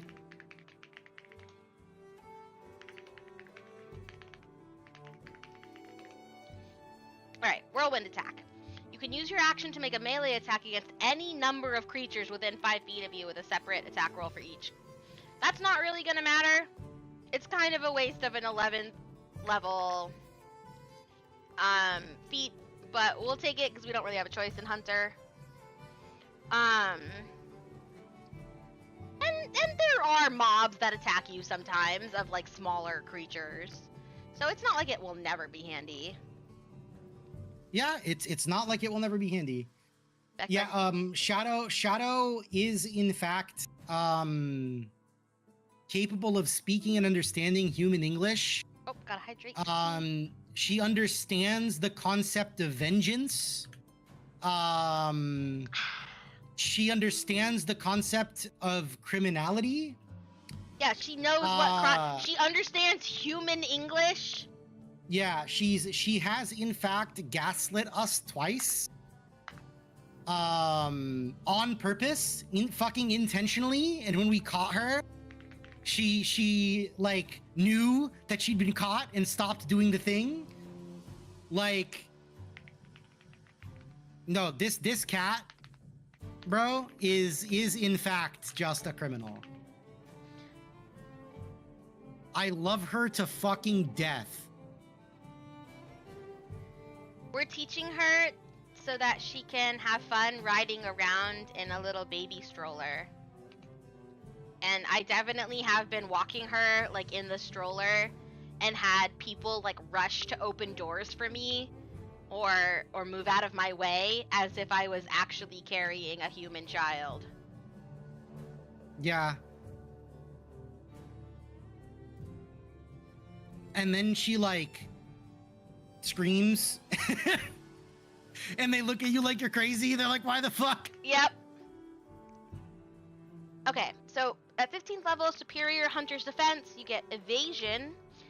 So you pick one. Evasion, when you're subjected to an effect, such as Red Dragon's Fiery Breath or Lightning Bolt spell, that allows you to make a dexterity saving throw to take only half damage. You instead take no damage if you succeed, and only half damage if you fail. Holy Toledo!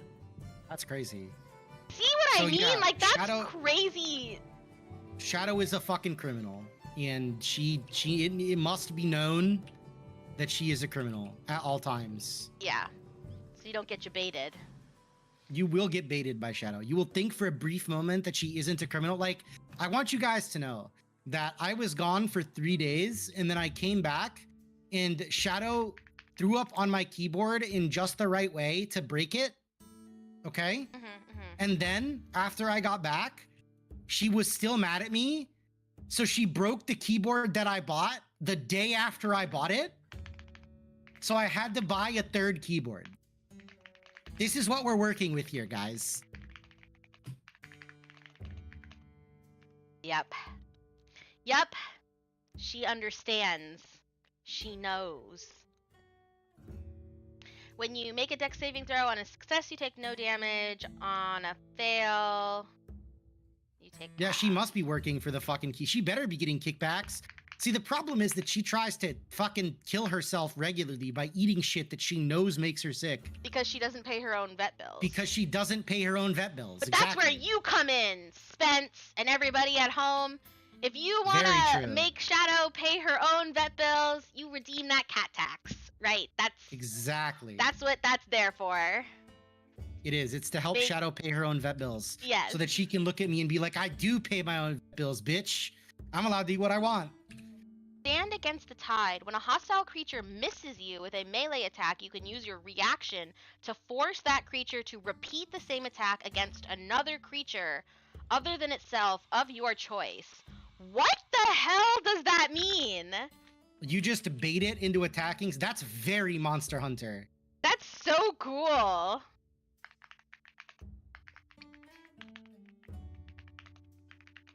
Stand against the tide. Um.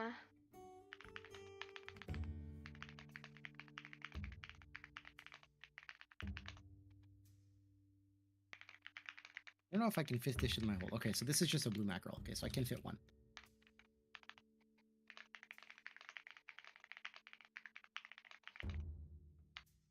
You can. Oh, let me switch this back to my.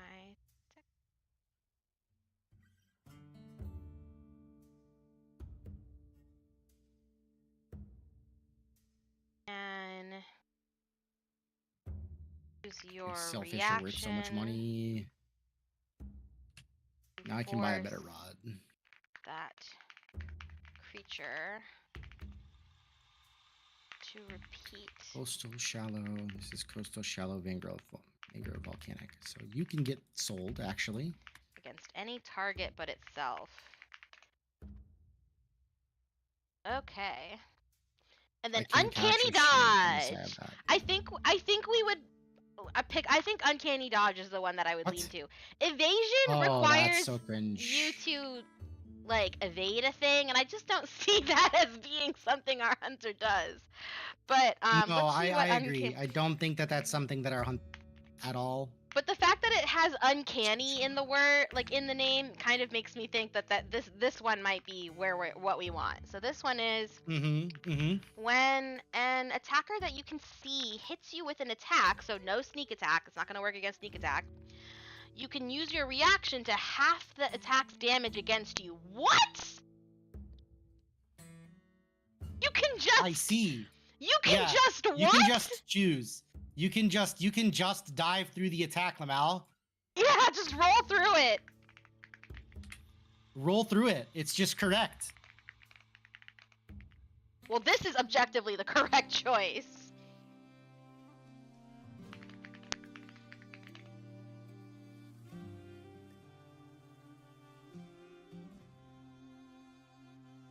Now I have the correct rod. Attack.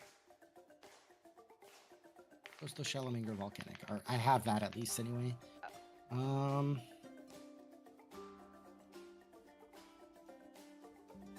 else notice that the Monster Hunter Wilds OST goes so hard? Oh, yeah. The Monster Hunter OST goes insanely hard. Like, it is just so good. Yep. I've been hearing it on TikTok because people have been making edits like crazy, as they should.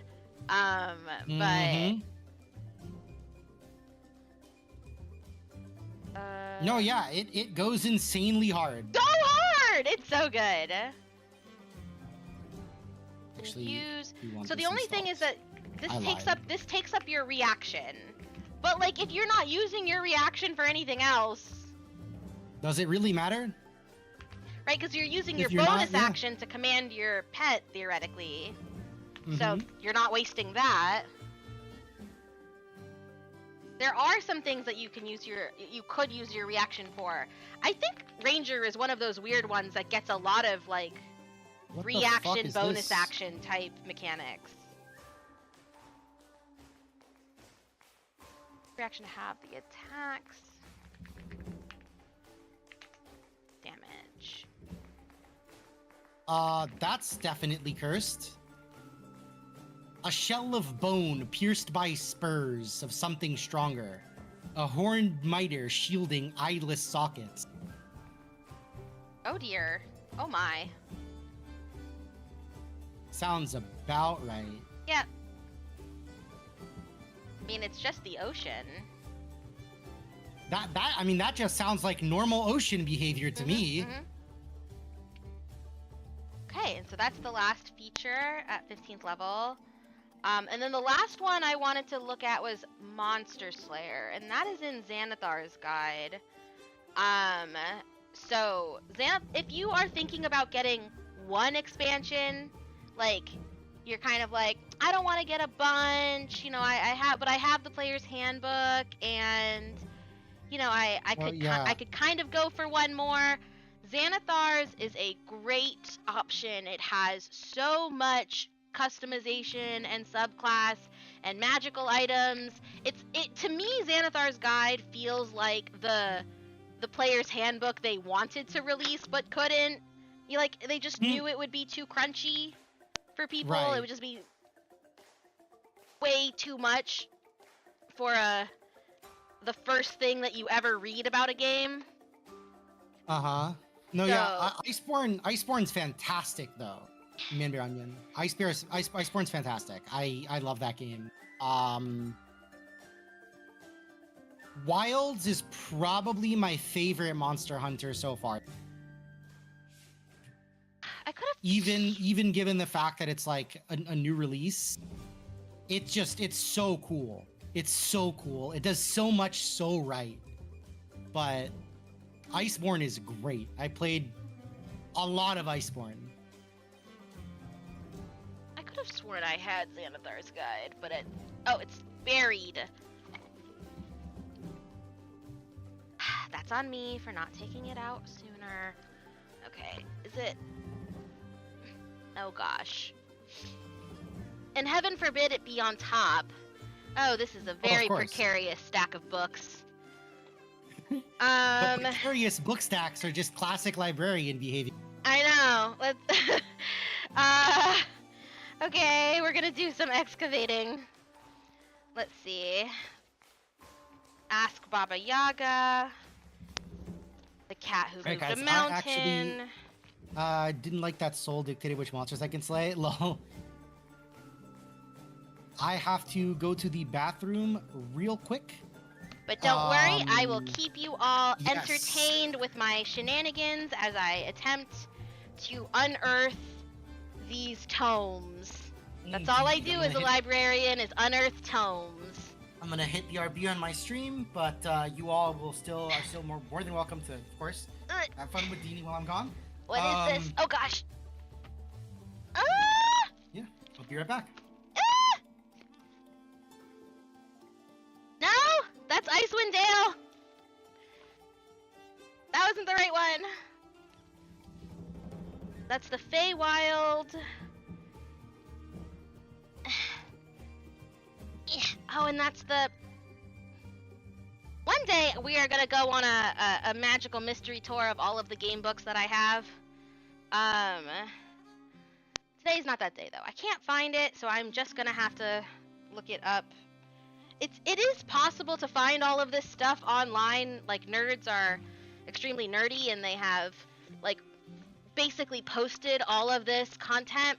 The problem is you have to know what to search for.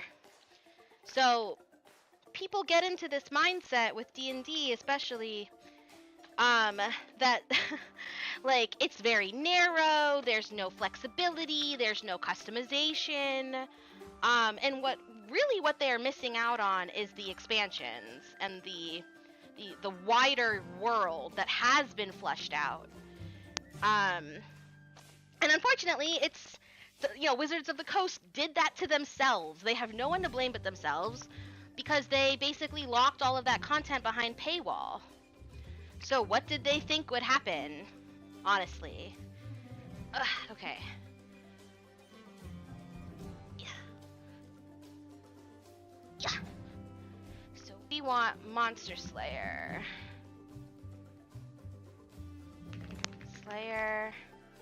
Dungeons. And Dragons, 5E. Monster Slayer.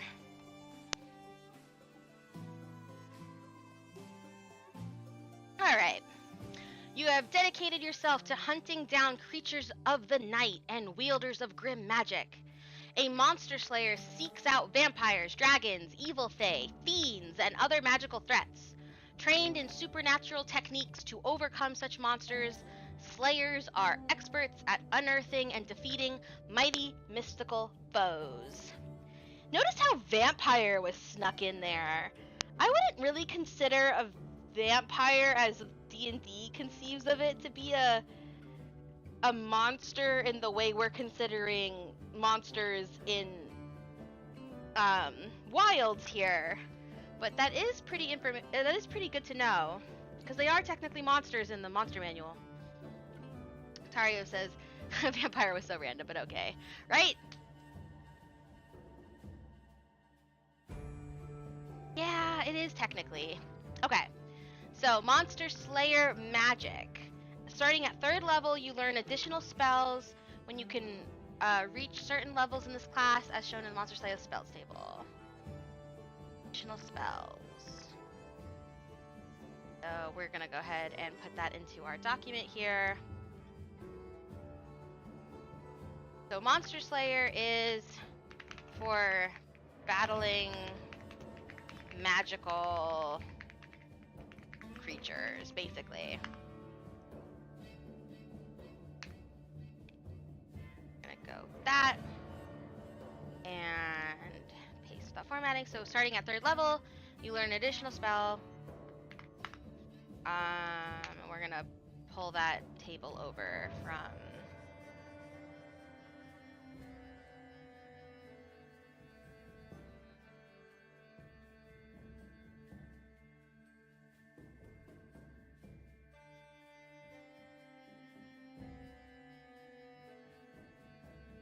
Let's go back over to where that was. Here we go. And just for anybody who's wondering, I am able to find this on D&D 5e wiki under Ranger Monster Slayer subclass. So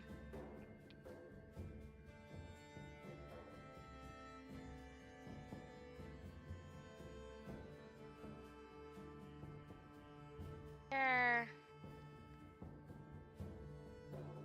So Monster Slayer spells.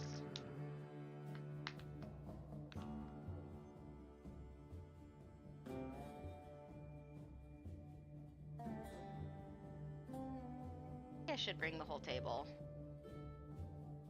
That looks horrible.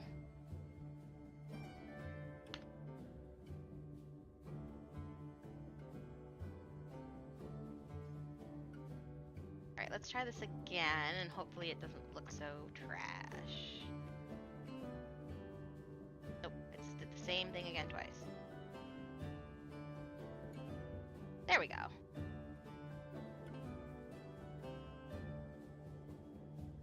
Kind of taking up too much space, but whatever. So you've got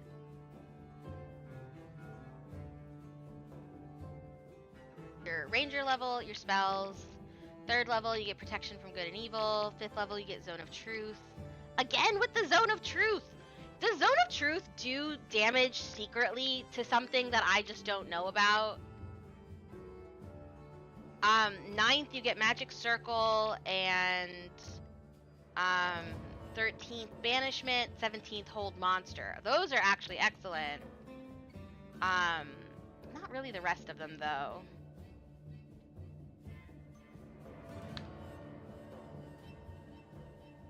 Let's head back over. So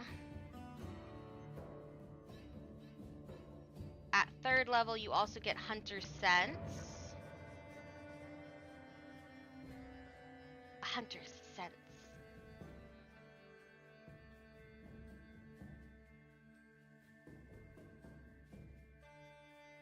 Hunter!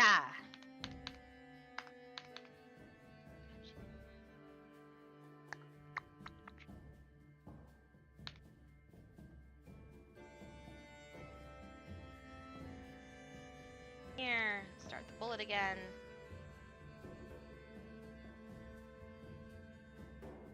Just me, or is this one tabbed over one more?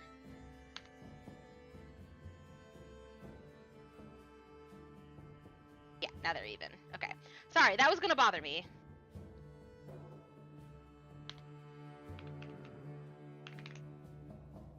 Also say 3rd level.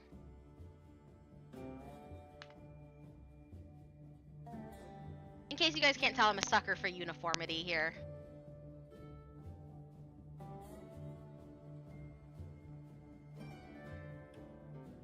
Alrighty, guys, I am back. Welcome back. Thank you, thank you. So we're gonna go back to Not been up to fishing. any nanigans.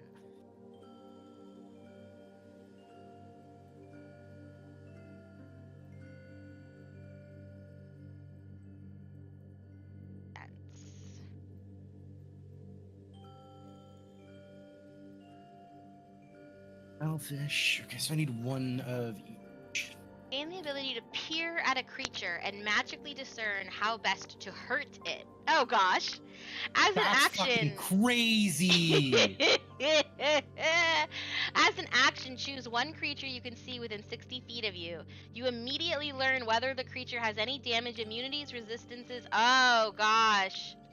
You can use this feature any number of times equal to your wisdom modifier, and you regain expended uses after you finish a long rest. Wow. Wow. Okay. Well, we're grabbing that for sure. That's pretty decent, especially if you don't know what you're up against.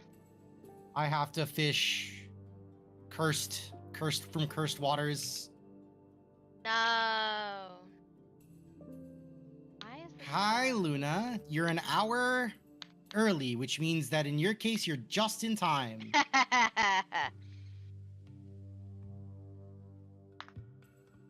I am back. Okay, this one gives you a ton of things at 3rd level. You get spellcasting, you get Hunter's Sense, and depending Slayer's on Prey. just let me depending on how my stomach and intestines feel in another hour or so, there will be another milestone after this more jerky that has been met. Oh my goodness, you guys. So if you missed your opportunity to make UNF suffer earlier, You will be able to see me suffer again. there's still No, time. you guys have already met the future horror game stream. We did? Thank goodness! Yes! Mhm. I already have to do that.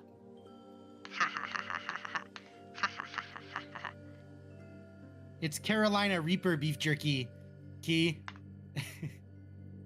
For maximum ENF suffering. Yup, suffer is right.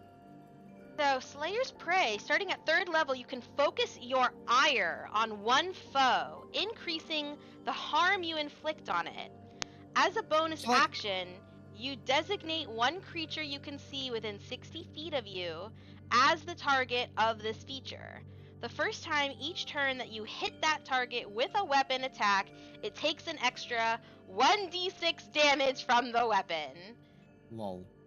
So, like, I will say, the jerky's good for the 0.3 seconds before it sets my entire face on fire.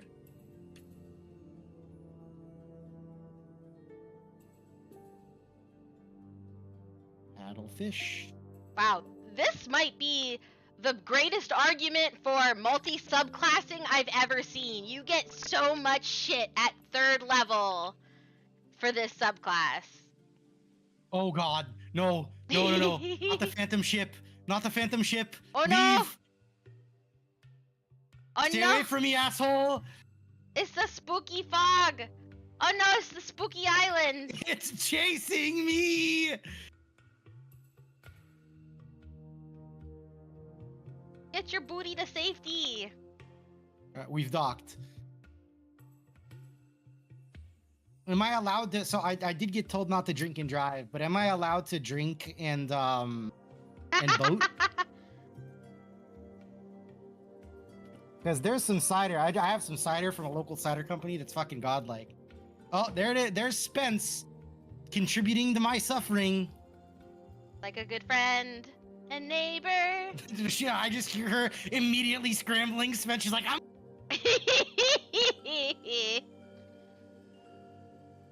I'm coming to fuck you up. Oh, love. Alright, so let's see. At 7th level. That's true. Boat licenses are for cowards. Okay, ready? Ready. No, but go ahead. The other day I started a conversation with a dolphin. We just clicked. Nice! Very topical! I loved it. God damn it. Okay, we're gonna supernatural defense. I can't help you now. You're right. God cannot help me now. It's true. Again. Whenever the target of your slayer's prey forces you to make a saving Wait, throw. Tario, those weren't the shitpost? Those are real? I thought those were a shitpost. Are you kidding? Those are actual Magic the Gathering cards?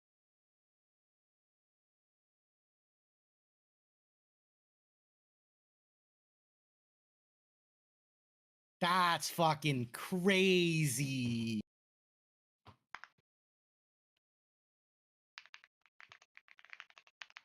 All right, sorry, Dini. I just No, that took me a second too. I was like, I just what?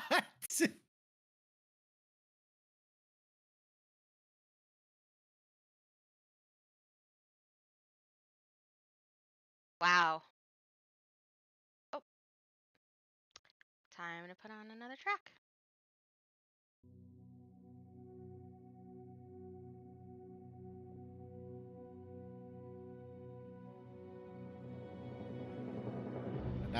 That's just not right.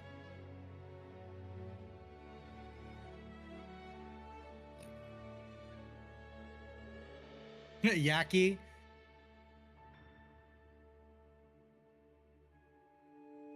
Really?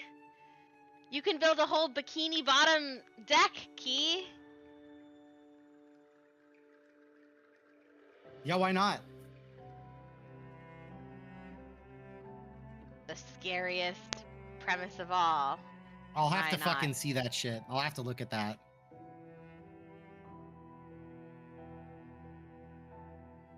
At I do 11th think we level. are getting close to switching from Dredge back to Monster Hunter, Nice. but we've got a touch to go. I'm gonna give it another 10 minutes or so.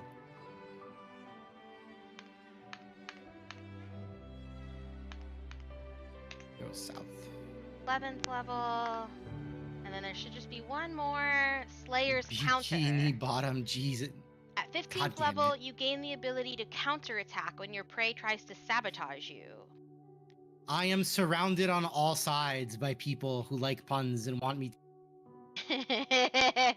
You surrounded yourself, so You I don't know guys what are to tell you You're fucking everywhere. about your own tastes. Oh wait, there's a SpongeBob counter card. I have to see that one. That I have to see. Where's that shit?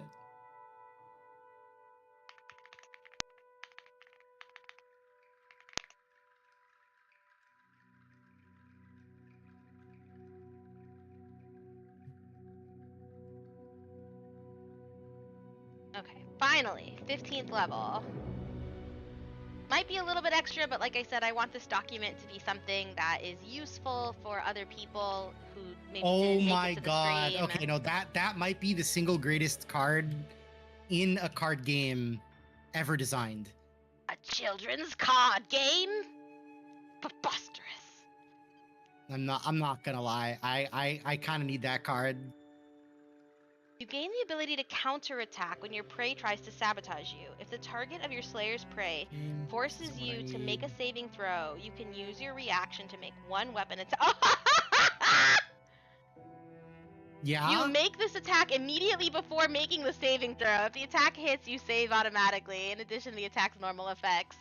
So basically what this does is it replaces your saving throw with another attack roll, which theoretically you should be better at. So, incredible. I found a castaway. Oh dear. Castaway. We are castaway. I have a passenger now. Ahoy there. I Oh, have to take his ass to Little Marrow. oh gosh. Why is there just a giant oil slick?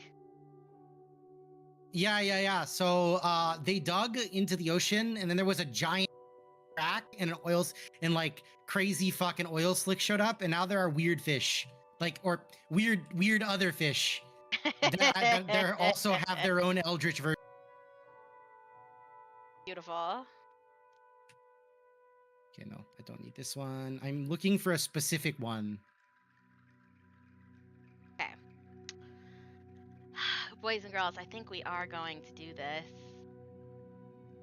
Okay, so that is what we have. That's what I had pulled apart for Ranger. So let's go back over to our, now that we have this document, let me go ahead and take this down and let's go over to our PDF with our character sheet.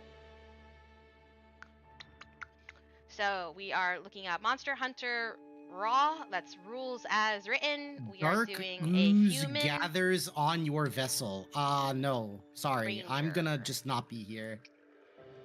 Now I that do not like it when dark ooze gathers on my vessel, actually. I prefer not that. oh, You know? yeah, sure. What dragon mark should we pick? So to take us all the way back, right? The very first thing that we were looking at was dragon mark. We've got the mark of handling, which is a wisdom and one other score that gives us the wild intuition, Brood squid. primal connection, which gives you animal friendship, speak with animals. I'm actually thinking about staying away from this one. I don't want to necessarily be like a super druidy or druidic kind of hunter, which leaves finding, wisdom score of 2, con of 1, and sentinel, Rude, con squid. of 2, Yep. wiz of 1. So it's basically they're just reverse of each other. Guardian's shield is pretty clutch. Hunter's intuition. You know what? Mark of finding comes with languages, and we are basically having the intelligence of a rock. So let's not go with the thing that gives us- Intelligence of a rock. I think you're underestimating the intellect of a rock. So we're gonna go mark of sentinel here on our character, on our official character sheet.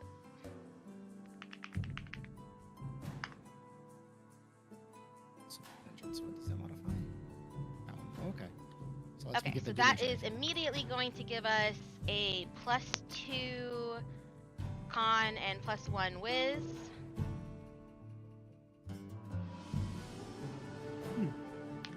Con. Alright, I'm gonna deliver this castaway, and then I am going to begin playing Monster Hunter again. Yoke. From that, Sentinel's intuition. I'm gonna grab this.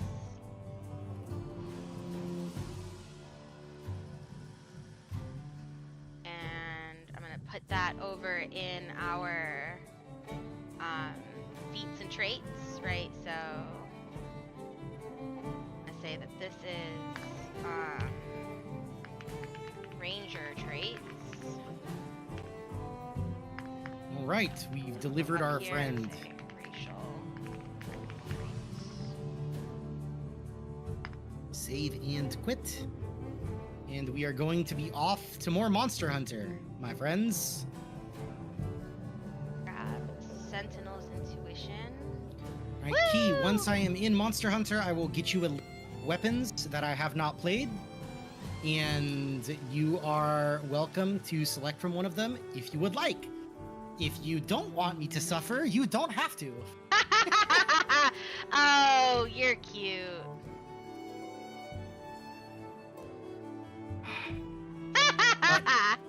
Why would you not want me to suffer? It is part of the fun after all. Once this actually the game fully opens, I'll switch the stream to it.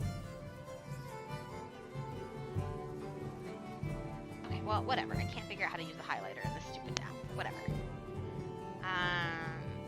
So we'll do Sentinel's intuition, Guardian's shield.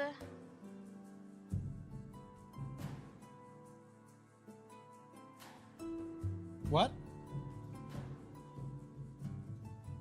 Sounds good. And Vigilant Guardian.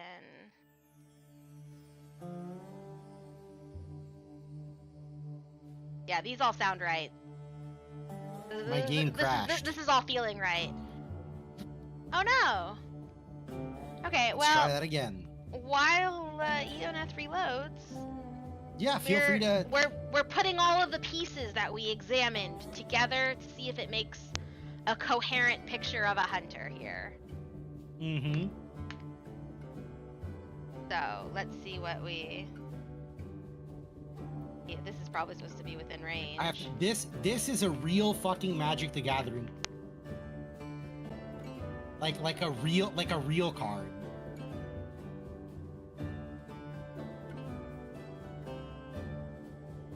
I don't actually know how to respond to the fact that that's real.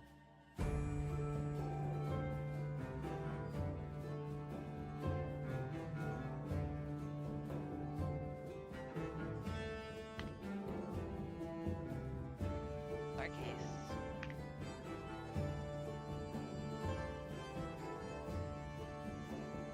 Oh, Visual Guardian. Once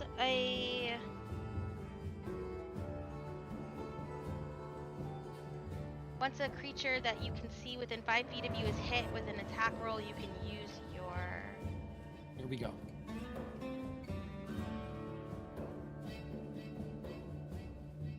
Interesting. It's not really not wanting to.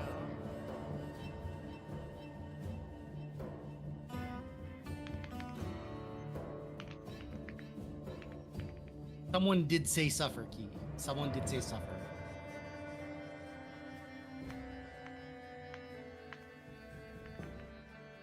Creating another private lobby. Yeah, Days and Force of Despair are going to be great as well. Like, it just... I can't believe we're in the Magic the Gathering SpongeBob cards timeline. Or actually, I can believe that, because as Beck McMuffin is fond of saying, we are in fact in the memes timeline. And through that lens, it's very true. It's a very accurate statement. All right, real quick, if you would just let me have Key take a look at the weapons I have not. So Key, your options are, if you want to look at my stream, the weapons that I have played are Greatsword, Longsword, Dual Blades, Insect Glaive, Charge Blade. Okay? I will give you the lobby ID in one moment. I played light bowgun. I was made to play light bow today.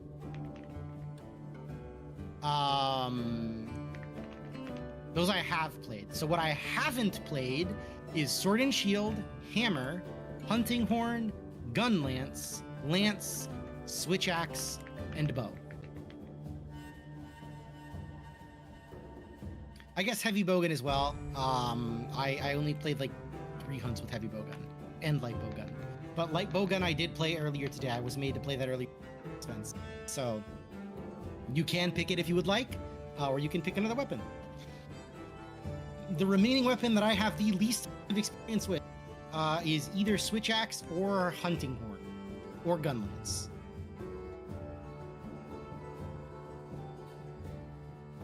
Yes, Fun Lance, indeed.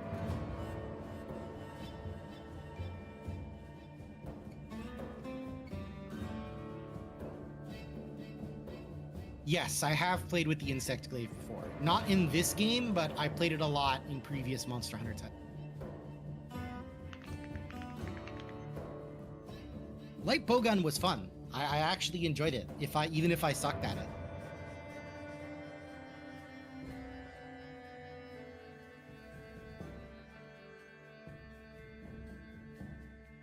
Yeah, I hit things with an instrument and play music while I hit monsters in the face with it. That is Bard true. behavior. It is bard behavior. Bard behavior detected.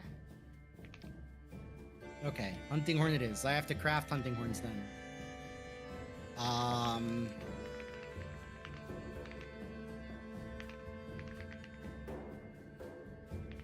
Yes. Let me grab that now. Very true.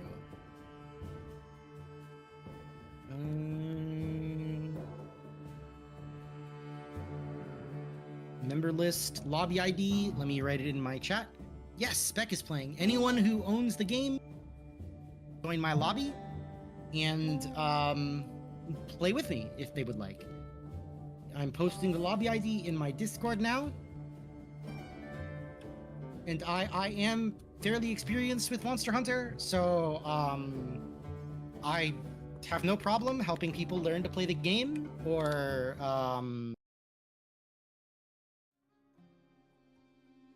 anything like that. And there is no such thing as hunter rank being too low. I will play with you in low rank if you so wish.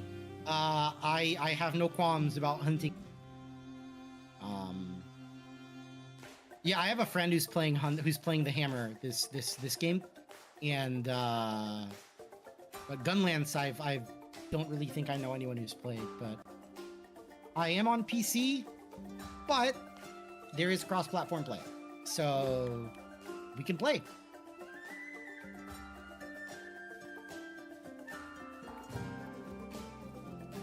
Okay, and now I'm moving on to the spell list.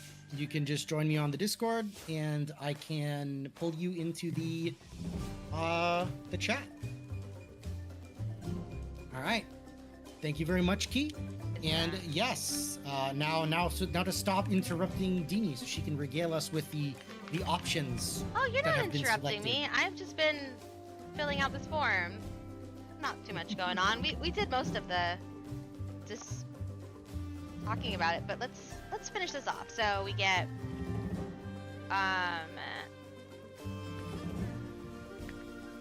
what was it? Sentinel. So we are going compelling duel.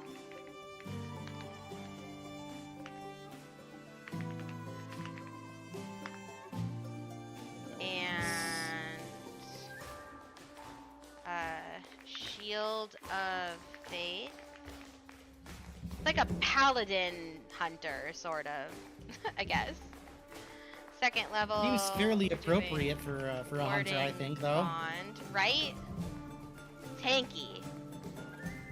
And Zone of How do Truth you for some play reason. this thing as an instrument? See, do you guys look at how fucking spiky this shit? How is this an instrument? Is it like a fucking? Look at this. It's like 30 flutes taped together. You see that? It's like a pan flute, but like weaponized. Yeah, it really is just like a fucking weaponized pan flute. They went very literal with it. They did. Alright, attack up L. I'm gonna get that down. Can I just craft that one? Perfect. Then at third level, Yeah, the ones that are bagpipes, spells, yeah. they get counter spell. All right. I don't know how to play the hunting horn. They change every fucking game. Protection from energy. Fourth level gives them Death Ward. Of course it does. This is Go ahead such and a pick us a hunt bop. for me to be ass at. What is Muffin. this track? This is the Day Plenty Kunafa Village theme. Huh? On it. Bop. Oh, this is the thing you're gonna have to kill a bunch of. Death Ward, and then Guardian of Faith. Then This is the thing with the Hand. armor set that you want. Big bees and Now that's a Calico. weapon. a hot air balloon. Calico hot air balloon.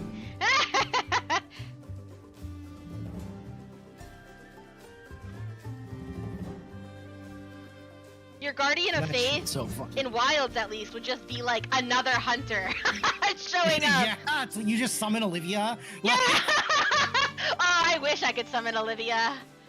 Oh, Olivia. Don't we all? Why is she such a baddie? Oh my god. They did not have to. Okay, I was all ready. But they did though. But they then did. Okay, 8 plus your proficiency bonus wisdom modifier. Okay, so we gotta do our stats. I am just gonna do the array because Come that on in, is Tario. the easiest for me. just started a hunt over here, but you are welcome to list one. And as soon as this one is over, we'll join you over there and help you out with your hunts.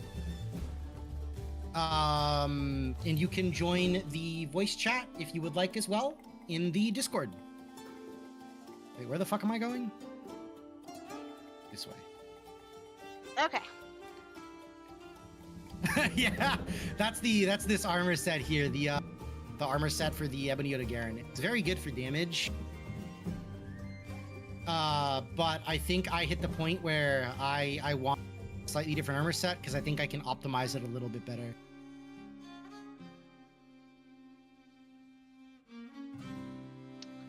Okay, so you generate your character's 6 ability scores randomly if you do the dice roll. Okay, If how you the want fuck to does save this time or work? don't like the idea of randomly Alright, I'm gonna determining ability self-improvement scores, you first. can use the following scores instead. 15, 14, 13, 12, 10, and 8. That is the Okay. standard array. What people don't realize is Wow. that there's also a variant. There is the 15, 15, 15, 8, 8, 8 array, and the 13, 13, 13, 12, Why? 12, 12. Oh. Oh. I don't care for those. I like the standard. Not to be boring or whatever. So we are gonna go... I'm actually gonna put 15 into strength. I think we need it to be Have attack as up. high as possible, right? While I hit this thing with a fucking horn, yeah, you definitely need strength to be. I'm thinking for wisdom, we want to do our 14, because that is where a lot of our spells are coming from. Ow. And then Constitution 13, because we're getting that +2 from our racial variant, so I think we can actually like afford to spend our little bit less here. I don't know what I'm doing. Giovanni could watch this and call me a fucking shitter so easily. Good thing he's not here right now. And of course, their intelligence is going to be 8, 12, and our dexterity is going to be 10. Earplugs. Because we are not very fast.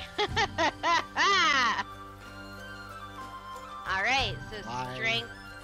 Okay, so I'm gonna leave these for a bit because we are going to take improvements as we take levels. So that is just what we're starting with, right? My echo bubble blows up. No, that was him blowing something.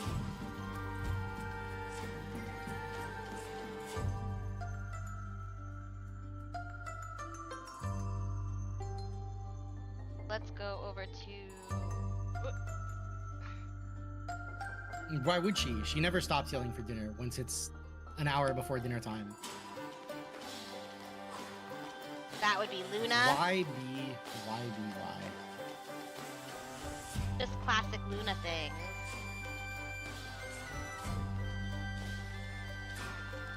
Here we go. Classic behavior. Ow. Oh, my food ran out. Oh no! All right, I'm gonna leave you to it. I'm gonna cook in a pork. Okay. Alright, so we are going to want heavy armor. And I am going to say that we are going to be hunting Yes, guild the pet members. does talk. Yeah, the shadow is a So- pet. I did name my pet after a pet, and they do talk. Yes! Edie, come to bed. Stop trying to make the floor softer. No, they are there. There you It's just go. that they speak Okay. them too well. They don't say them. Yeah, they don't emphasize them, but they are still there if you read the subtitles. Yeah, my health bar went down.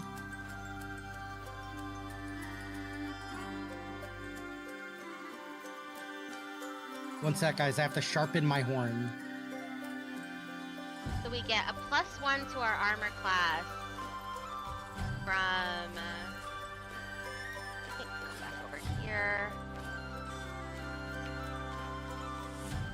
gonna say. Oh, I could not protect you. How does an echo bubble work?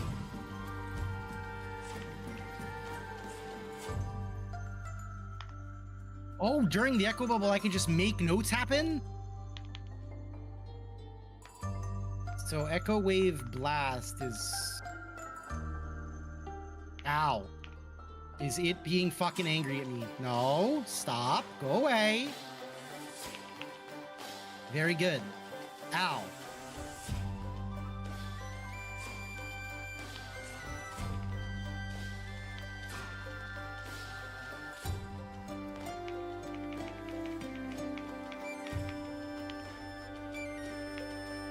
Very good. I just out of characters in this box. Bubble, and then what is it? This, Not nearly enough text. that.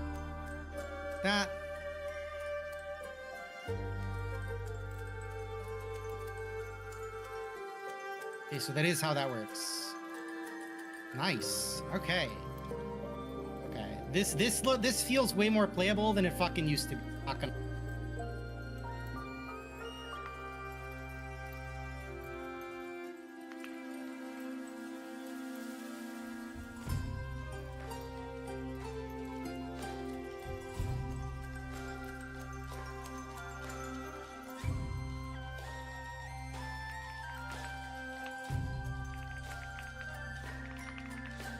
It is helping. Have some earplugs. Give us favored enemy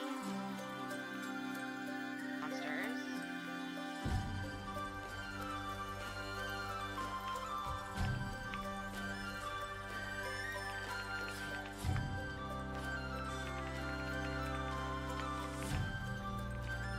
No, you fucker!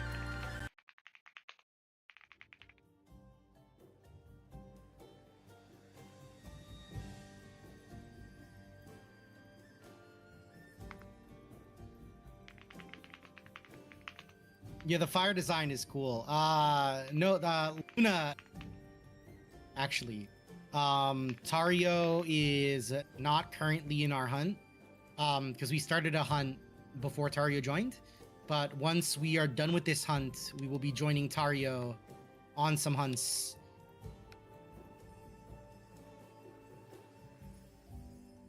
So we are going to be starting off strong. Our armor class right now is 19.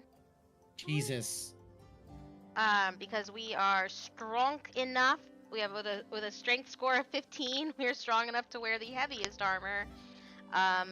Plate, which we're gonna flavor text to say is like monster armor, right? Like, you know, we're gonna say is How does this our work? Okay. monstrous equipment that only we're allowed to use.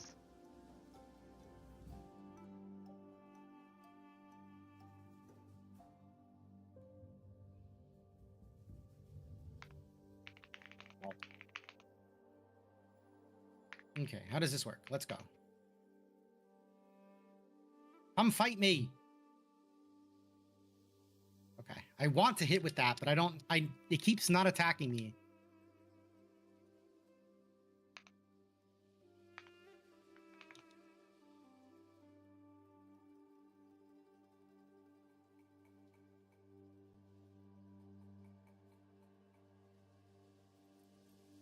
Ow.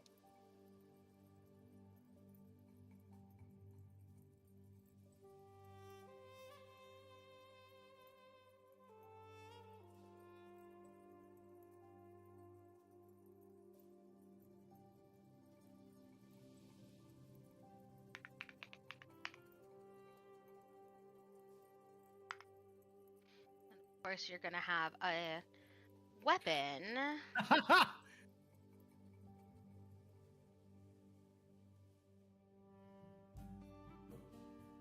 Why are you in a weird spot?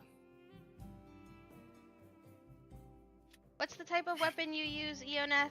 Usually. Oh, okay. So, are you in the part where your main mission is to raise your hunter, is to investigate?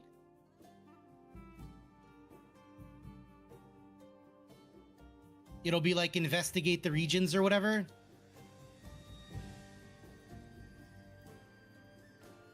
I have been using Charge Blade, yeah, mostly. So that just means that you need to get a higher. So yeah, I would do optional quests for the quests that like characters are giving you.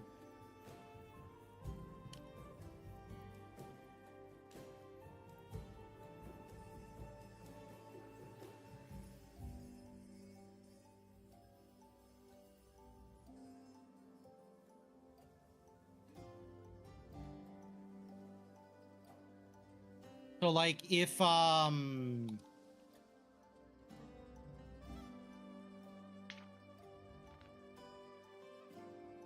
yeah, or just do that. You just have to increase your hunter rank. I wasn't allowed to finish playing earplugs. There we go.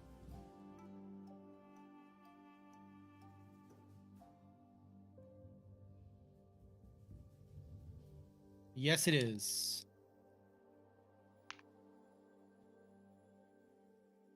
You could in World too. That's been ever since World. I think even Rise had it. But yeah, I'm glad that is a relatively new. It definitely is.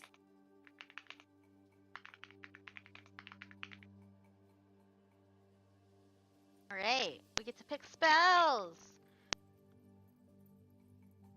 You fucker. At 11th level, we have 7 known spells, 4. Hello, Luna. There's still a half hour. She is so angry.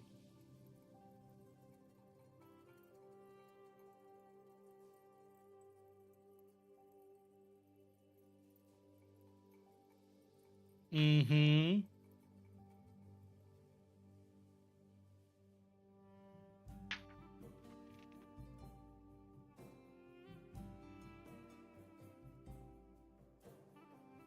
God damn it.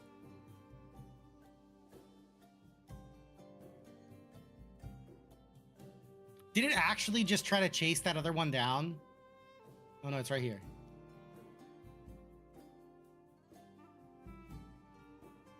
Neither do I. Oh, I'm almost dead. I'm doing my best.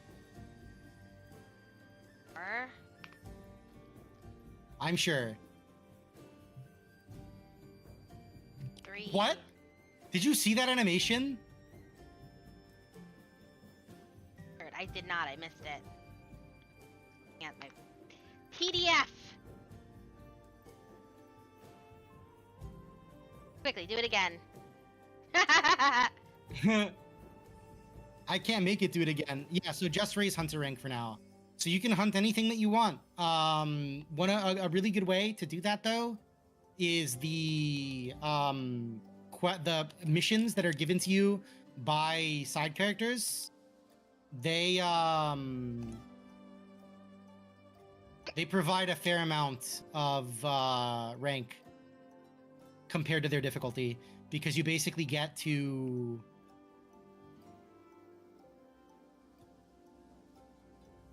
oh, that's not how that works. I see.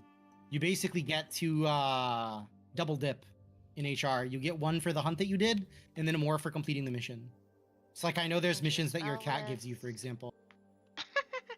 Your cat gives you missions all the time. She absolutely does. She's trying to give me one to feed her right now.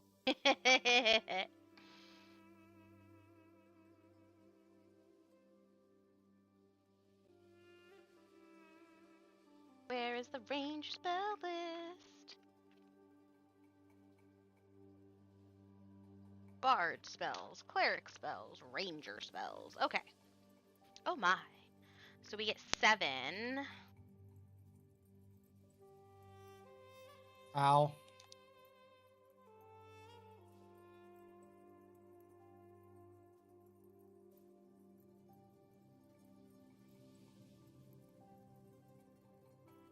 Very good. Man, I suck at hunting horn. Shit. At least it kind of levels the playing field a little. I don't know, man. I'm pretty sure Muffin's better than me at the game by a pretty significant margin.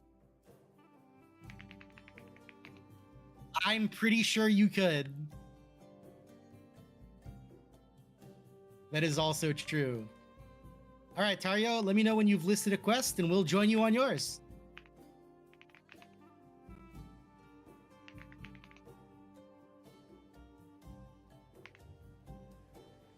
Look how cute that is!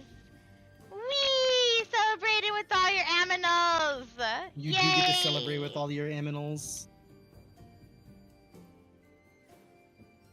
Do you know how to find if there's a side quest in an area, Tario?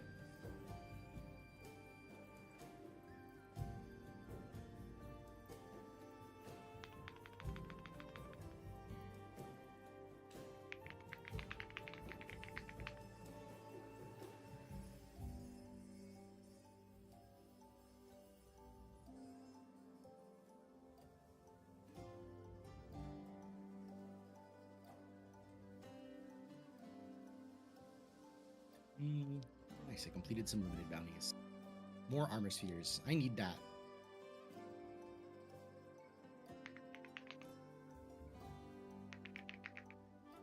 Nice, yeah. So let me know once you list it, and we will join your hunt.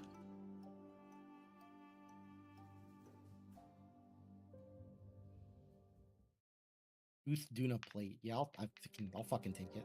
I have one already, but... Locate animals or plants. Pick that up as our first second level spell. Hello, Luna. Hi. Sense. More fluffy eggs. Beast Sense do what I think it does, or is it one of those really poorly named spells? Quest is up. All right, you get to see me in all of my hunting horn. Let's go!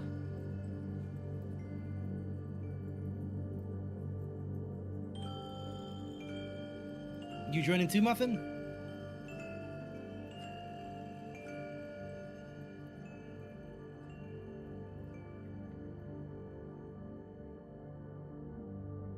The hunting horn is such like a crazy fucking concept. Like, I'm literally beating the shit out of monsters with a fucking sack. Like... Beast Sense. Okay. You touch a willing beast. For the duration of the spell, you can use your action to see through the beast's eyes and hear what it hears. And continue to do so until your action return to your normal senses. That's pretty cool. That would be more for like an infiltrator though than what we're going for. A little bit, yeah.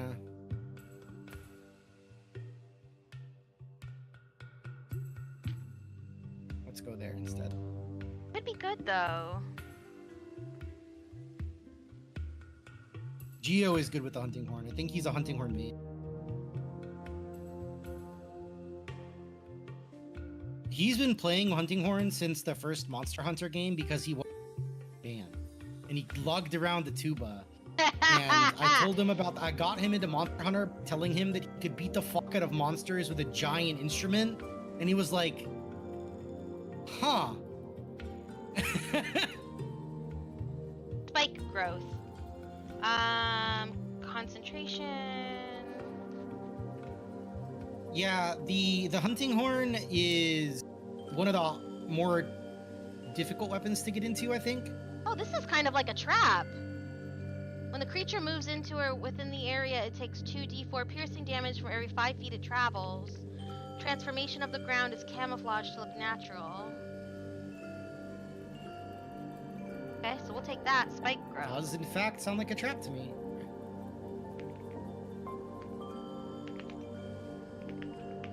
It's like something you can throw down on the ground, right? And like impede your target from getting away. So I think it counts.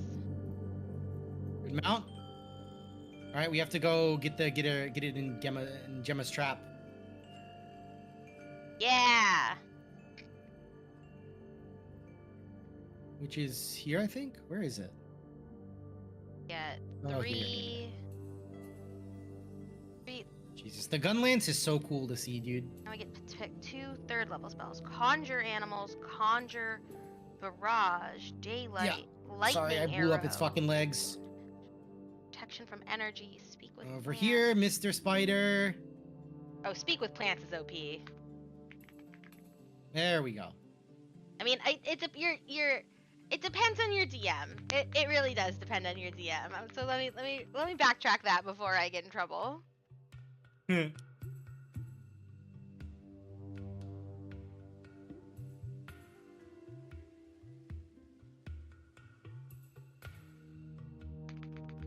What are these? These are all crazy. Lightning Arrow. That sounds pretty cool.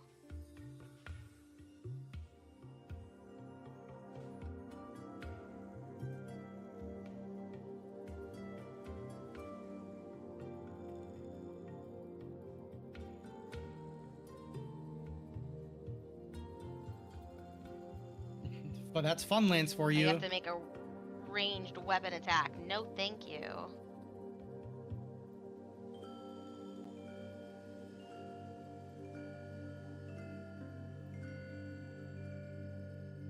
Mm-hmm.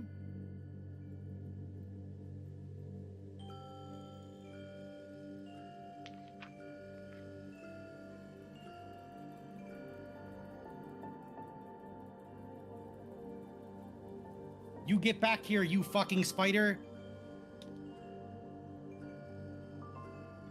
Ballet spider.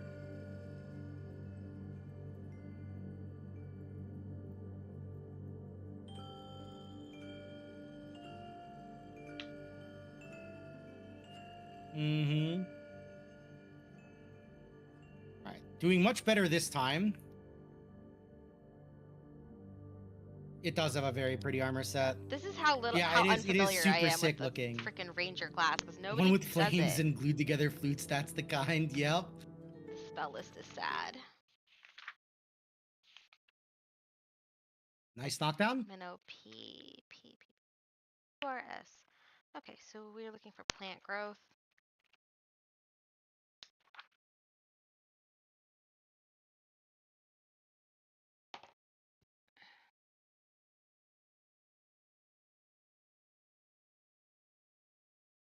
What do I get when I break a wound? Oh, never mind. No, it's fine. I spent like 3 minutes trying to hit the fucking wounds.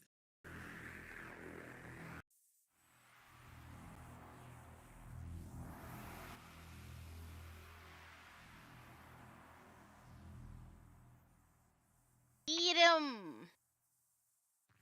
Get that speeder.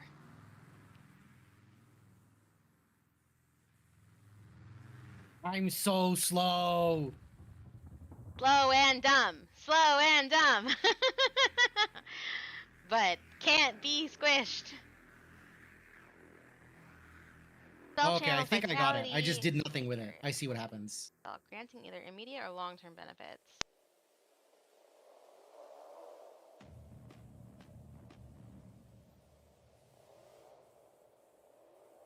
This is also gonna make, so I'm gonna say plant growth. Have attack up, friends. To make up for the fact that I'm fucking worthless. Oh, I got paralyzed.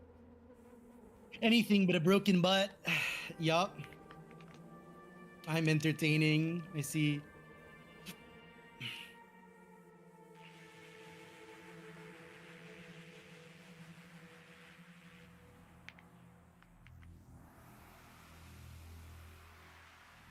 You get back here! I have 1, 2, 3, Gotta 4, sharpen my horn. 5.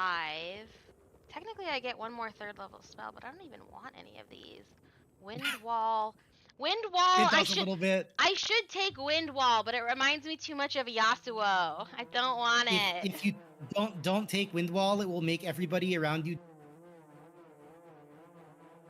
What? You cut off at the last second there. It'll make everyone around you disappointed. It's just immediate psychic damage every time the name. Wind wall. A wall of strong wind rises from the ground at a point you choose within range. You can make the wall up to 50 feet long, 15 feet high, and 1 foot thick. You can shape the wall any way you choose along the ground. Each creature within its area must make a strength I'm saving throw dancing! or receive bludgeoning damage. Strong wind keeps fog, smoke, and other gases at bay. Smaller flying creatures. Sure, we'll do wind wall.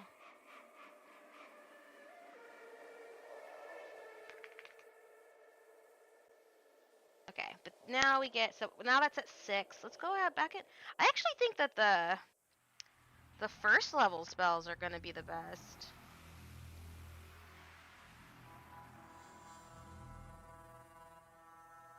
Warden of Arrows. Probably have to make a ranged attack. I'm not pressing these together enough.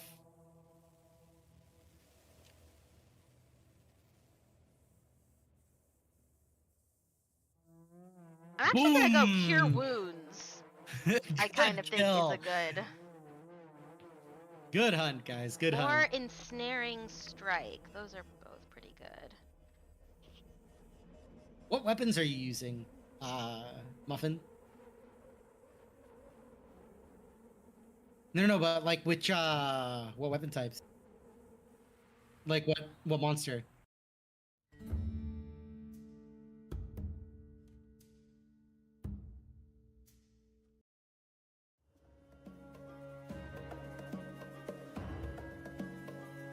Oh, nice. Okay.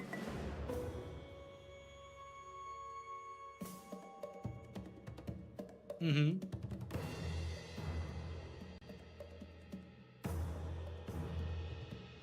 The small monsters get their own theme.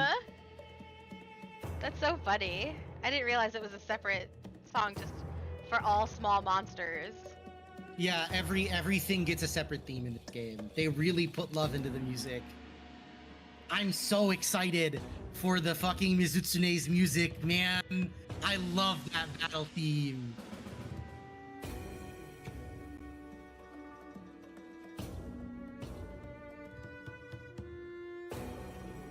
Oh, the Lollabarina is so fun. It's so cool. The variety, it's one of the things that really, I think, sets Wilds apart for me from other Monster Hunter games is the fact that most Monster Hunter games release with a bunch of old monsters and new monsters together. There are only like 4 returning monsters in the entirety of Wild.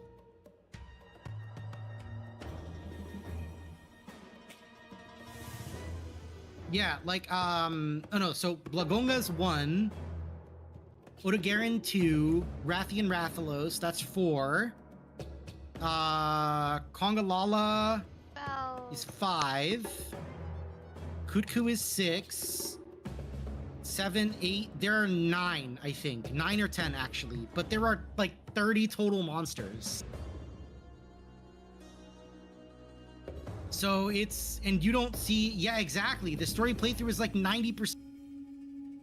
The only monster I think that you fight in the low rank story that isn't a new monster, there are 2, is the Rathalos and the Odogaron. And I'm gonna be real with you, the Rathalos has like a pretty new moveset. Like that's not what the Rathalos normally attacks like.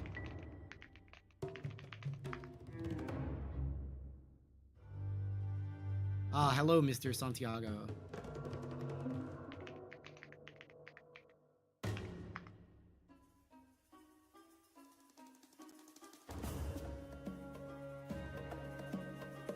Chicken Decapitator. It's a weapon for that I can buy here. Rarity 5. So it looks like they're Kutku weapons. Oh, ENF, Yeah, what is there's the name of the weapon that you normally use? Like the Charge type... blade. Charge blade. Well, stat up a charge blade.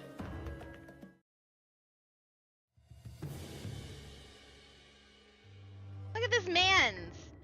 Like, dude, you Does he even get speaking lines? Santiago? No. They just had to go and make him attractive for no reason. Bro, everyone in this game, there must be like a rule that the attractive people are allowed to.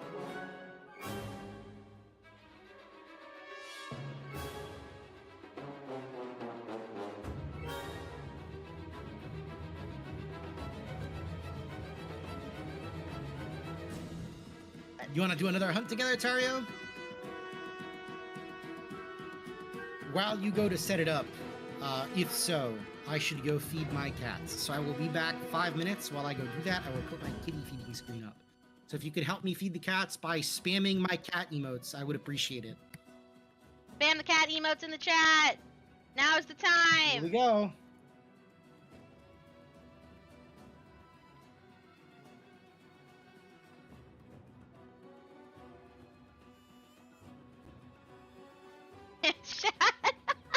Oh, that face. She really do be like that though.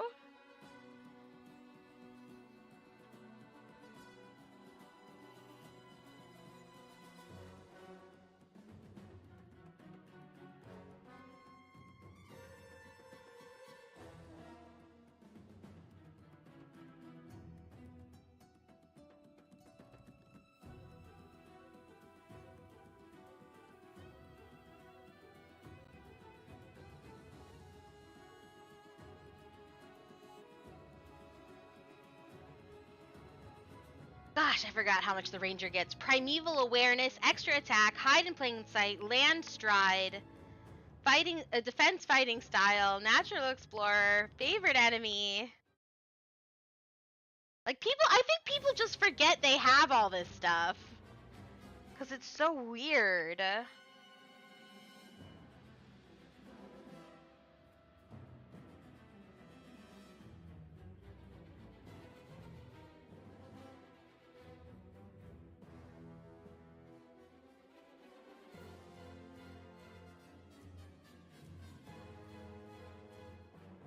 Land's stride, starting at 8th level, moving through non-magical difficult terrain costs you no extra movement.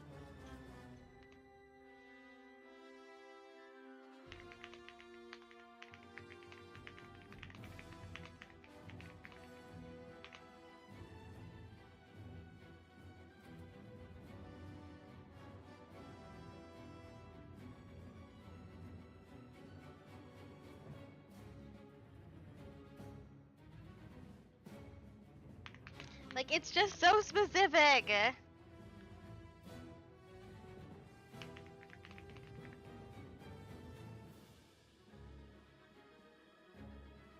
Against plants. I am back, and the kitties have been fed.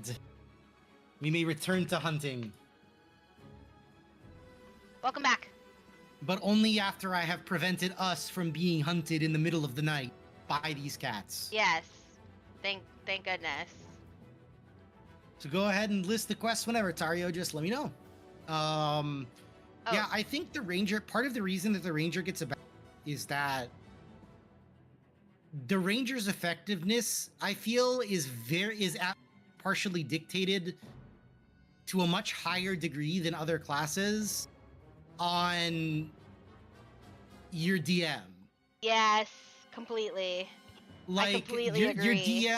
DM, like if you pick a favored terrain and there's just not, like, your DM just doesn't put any there, then what the fuck, right? Yeah. Like if your DM doesn't know how to play around scouting or information gathering, some of the more aspects, right? Like then you just feel like a shittier fighter. Yeah, like if your DM's not gonna like go into the Sounds good, Tario. role play trenches with you and completely role play a scene where you're like talking to a horse or something. Wait, I'm like- sorry. Does this horn have a fucking metal heart in it? I can only hope so. Do you see that? Yes, it's adorable. That's a heart, right? You're very kawaii.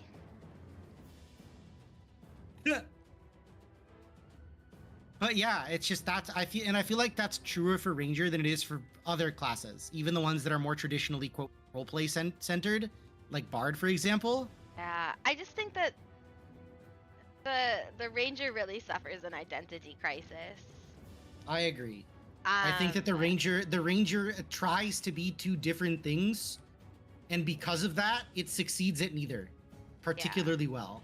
What this build is going to be good at is going to be certain combat encounters, right? Mm-hmm. Predominantly against one or two extremely large, monstrous enemies.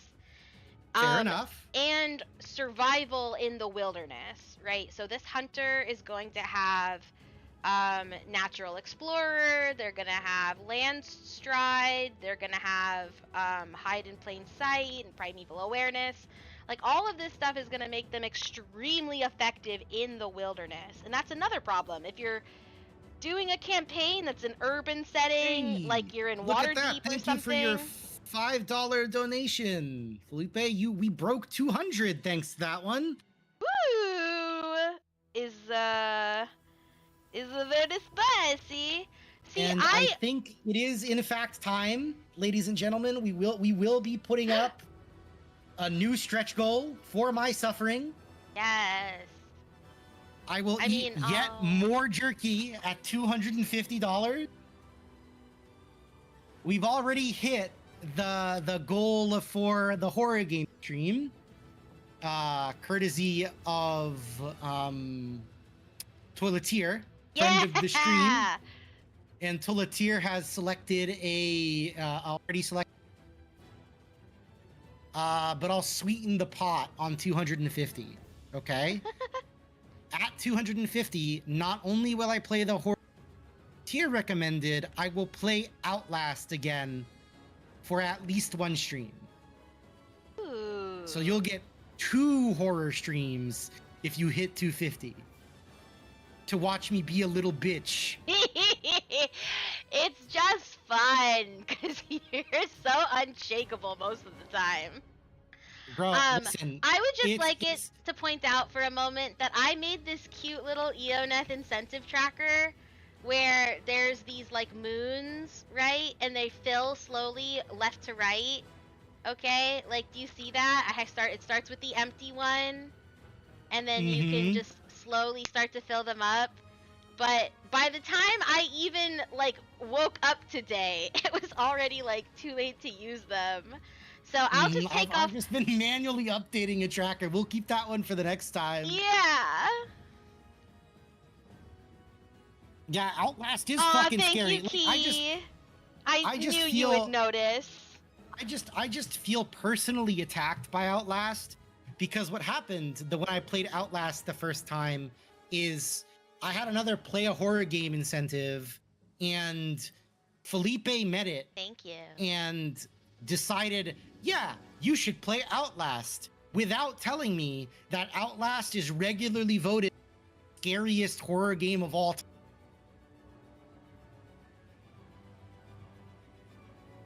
Yeah, I'm fucking aware you're here for my suffering.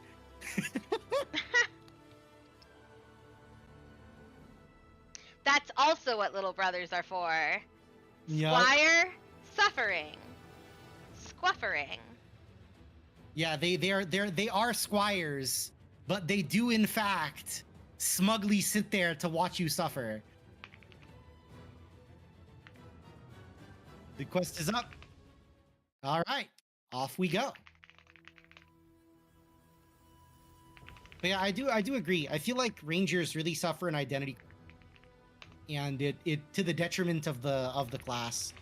Mm-hmm. You have to have a very strong character vision, like we do right now, before you go ahead and build a ranger, and that's just not something that a lot of beginner players have, and so they don't have fun. It is mostly a beginner player problem, or like a pickup group table problem, because in a pickup group table, you're rolling the dice on whether you play around a hunter or not, or a ranger or not, right? Yeah. So teamwork makes the dream work.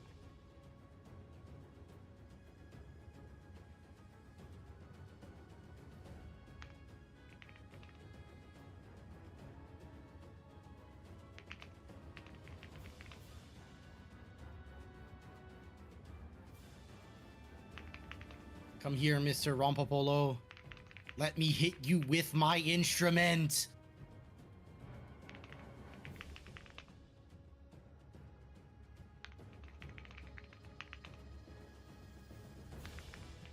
It's a fucking mosquito raptor, bro.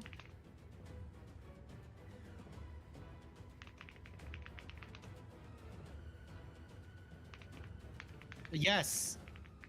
It's the new. We had inflation bat in world, and now we have inflation raptor.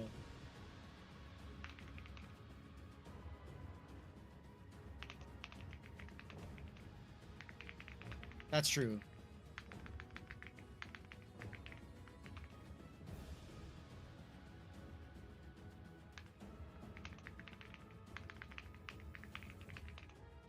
Good hit with the fucking remnants. Aberrations, celestials, dragons, which I'm gonna count wyverns for the sake of It does look like a synergizing the ball setting. I'm not gonna lie.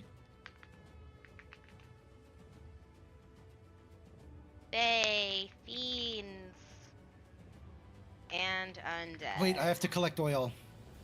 And I'm gonna I add always forget monsters to fucking to collect that. this shit.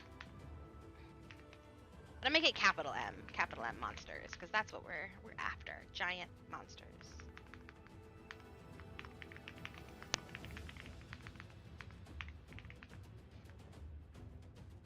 In parentheses though, I don't want anybody to think it's not, or it's in the base game. Oh, who else has joined us?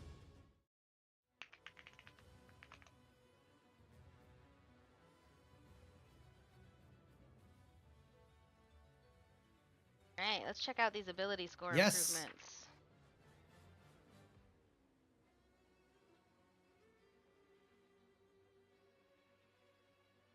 In the quest.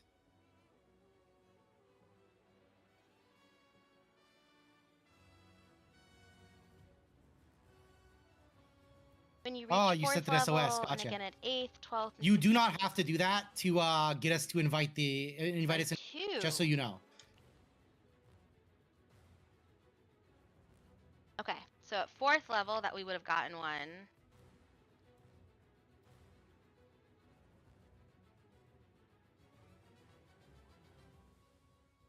I'm gonna up our charisma. Just because I think that's Music! important. My beautiful music! How dare you!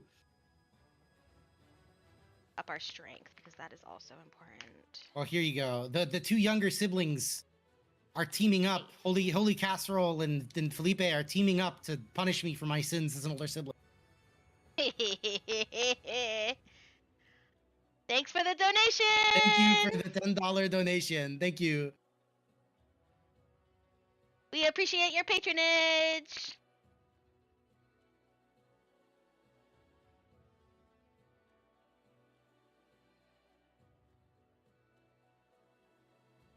Sending out an SOS. Sending out an SOS. Once I am done with this hunt, I will update. Do Constitution 3. And All right, there we go. We are now at, let me see here. Actually, I have time now to $210. okay, that should be the final scores on the abilities. So now I can go and see what their modifiers are. All right, an 8. If you have an intelligence, if you have a score of an 8, that is a -1 modifier. We're looking at 16 over here in strength. That is a +3. Good. Dexterity is a 10. That is a 0. Constitution, we're beefy and slow. That's 16 again. That's +3. Beefy and slow is right. 16 again is +3. And charisma is 13, which puts us at a +1. Wow. Which, again, is to explain why we just got this cadre of baddies following us around for some reason. Yup. Like, they could be doing anything they want anywhere, Yes, and they're yes, here they with are. us. They're like the hiking himbo. They're like the himbo that really likes nature and hikes a lot. Yes! Yes! Golden Retriever energy.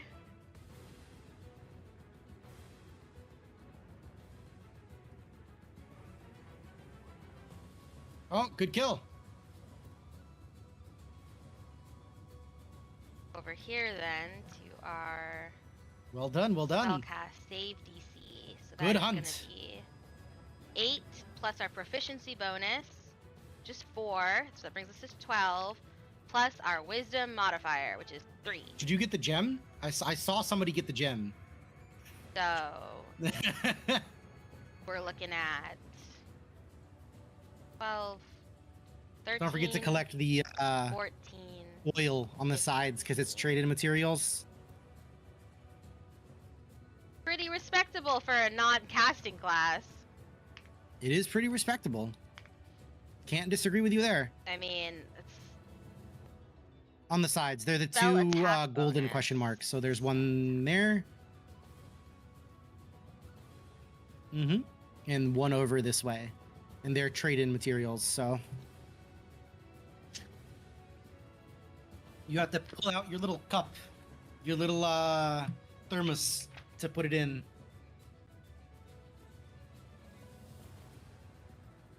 so. I didn't put that formula in. I will do it now. Spell All right, hunter rank 64. attack modifier equals proficiency bonus plus modifier. So basically just what you're adding the 8 to. So for us, that's going to be 4 plus 3 for our wisdom. That's 7. Oh wait, I had a side. I never did that fucking side mission. Sweet. Nice.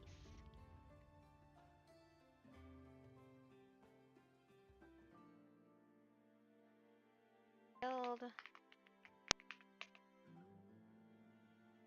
I'm almost free from the hunting horn.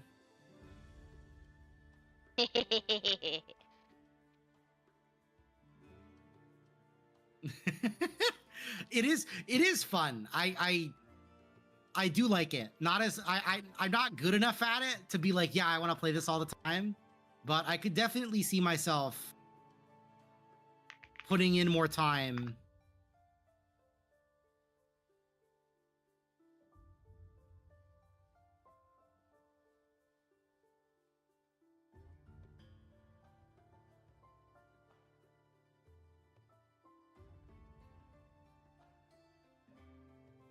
Our proficiency bonus, our passive wisdom. So we do have proficiency with, got it with perception and insight, I believe. All right. So 10 plus 3 for our A wisdom is material 13. collection request from Sabar has been unlocked. Plus Oh, God. 4 gives us 17. I think that means I can get more materials if I do stuff here. How is that possible? Wait, what's 17? My character's passive perception score.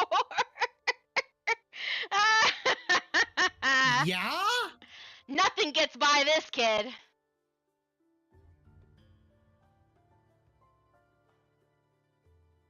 I was like, that can't be right.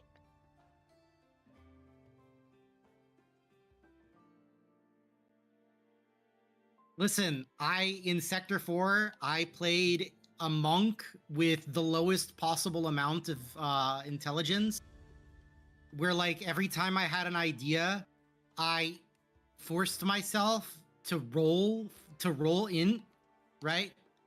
Just to see if I like could roll high enough in my estimation to have the idea. And if I failed, I made myself take damage. Oh gosh. Okay. And because I was thinking too hard, But Psychic damage. the Okay, so hit points. I had like 20 something passive perception, I think, like 20 passive perception.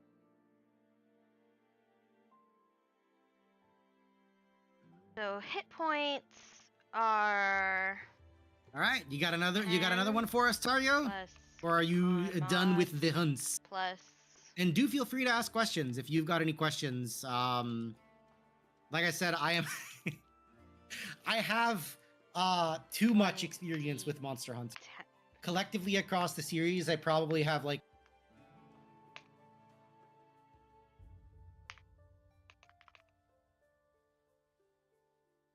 Ian, which you is cut- like an excessive amount. I don't know if that was just me or if that was for everybody, but you cut off for a second there. Okay.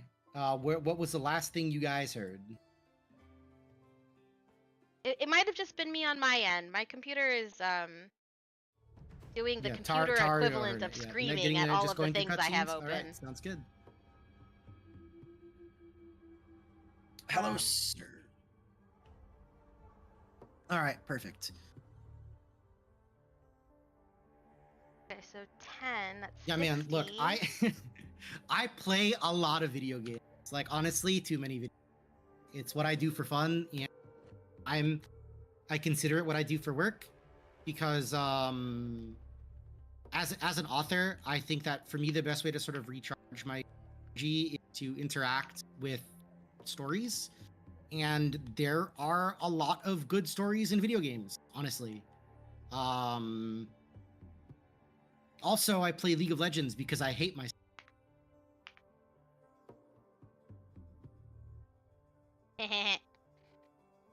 Your hit point maximum is 70, 90, 103.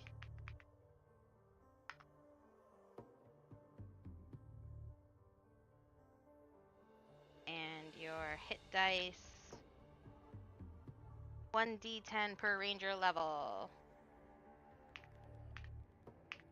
Material retrieval. And Press 11. ready? Sounds good.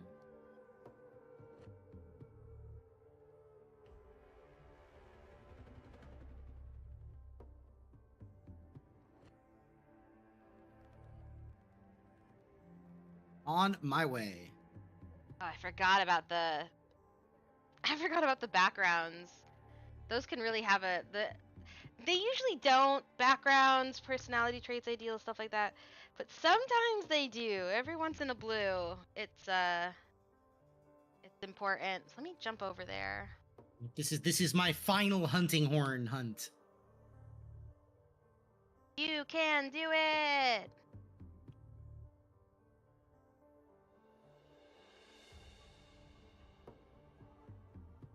All right, what do we think makes the most sense?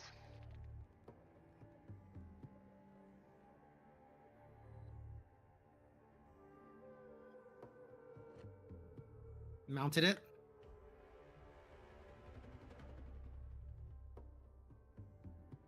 I'm hitting it with my horn.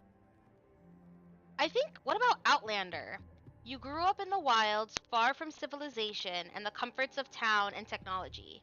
You witnessed the migration of herds larger than forests, survived weather more extreme than any city dweller could comprehend, and enjoyed the solitude of being the only thinking creature for miles in any direction.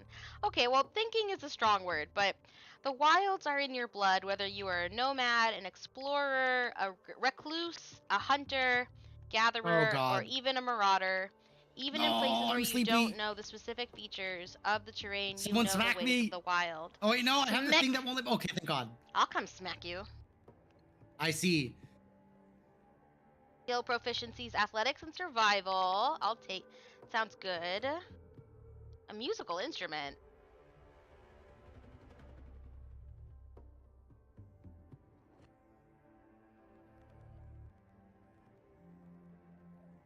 Yeah, they do. They do allude to that a lot. I'm thinking Outlander. What monsters from this game would you eat? The one that looks like a chicken and breathes fire. I feel like that one would I make would a really eat- delicious spicy chicken sandwich. I'm gonna be honest. I would eat everything that isn't a.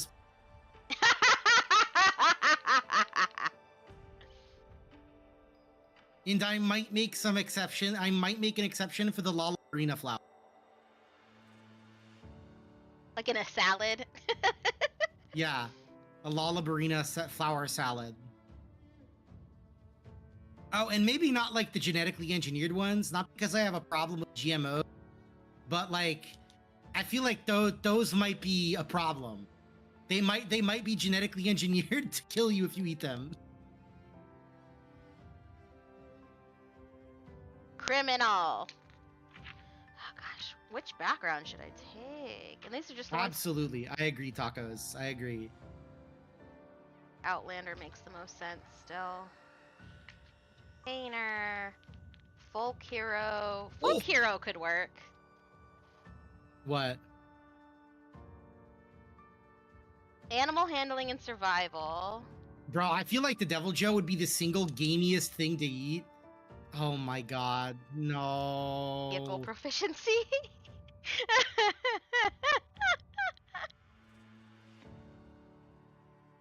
It is in fact what everyone calls the Devil Joe is pickle. Wow, we fucking clapped.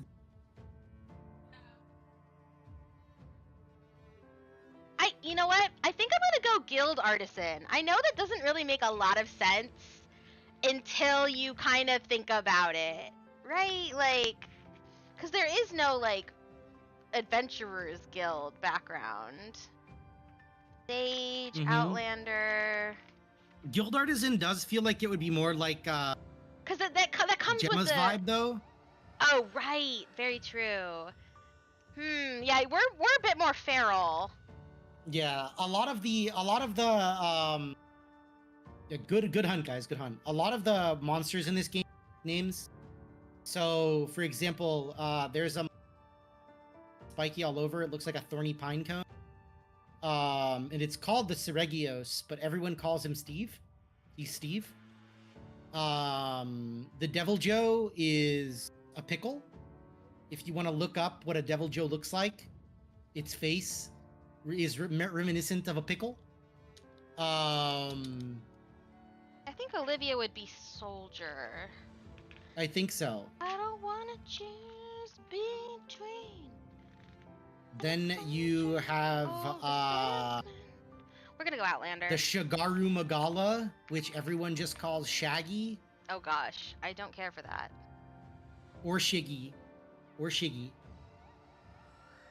Athletics. And then there's one Survival. monster that I think me and all master for reasons that are really esoteric. And by esoteric, I mean that we came up with the nickname at like 2 in the morning in high school. All right, Hunting Horn, I will set you aside for now.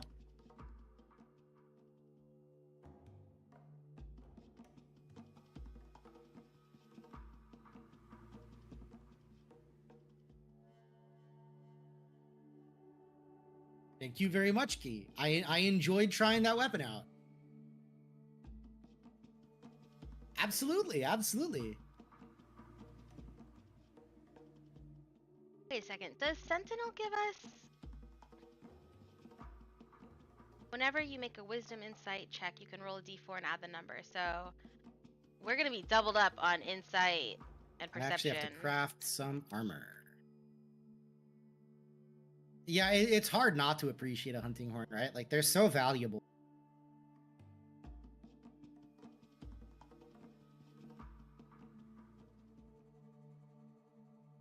Okay, so it was for regular Arcvelds. Elemental, what's his elemental absorption do? Yes, it's resists. I don't know how much that matters to me. All right, guys. Well, let's play dress up. This is my favorite of the Monster Hunter games at its equivalency. So, like, the Monster Hunter games follow a pretty strict isn't the word, cyclical release schedule, in that no, you definitely don't need to play all of at all. They're all standalone games. Each has its own story. In fact, I highly recommend starting with either Wilds or World and not starting with anything before Monster Hunter. Because if you try, you will suffer because they have garbage tutorials. Wilds and Worlds are great places to start. They're the most beginner-friendly ones. You could just get Wilds and just play this one. It's genuinely fantastic as a introductory Monster Hunter game. But yeah, it is my favorite Monster Hunter game. The Monster Hunter release schedule is pretty cyclical, like I was saying. So like, the game comes out, and then a year to a year and a half later, they release the expansion, which is usually an entire new zone and an increased difficulty setting. That increased difficulty level is what a lot of people who play Monster Hunter who have played more than one consider to be like the real game, quote unquote. But most people who play their Monster Hunter game for the first time don't get there. Not because it's too hard, but because they just don't sink in the time. I finally made my character a guy. I've made my character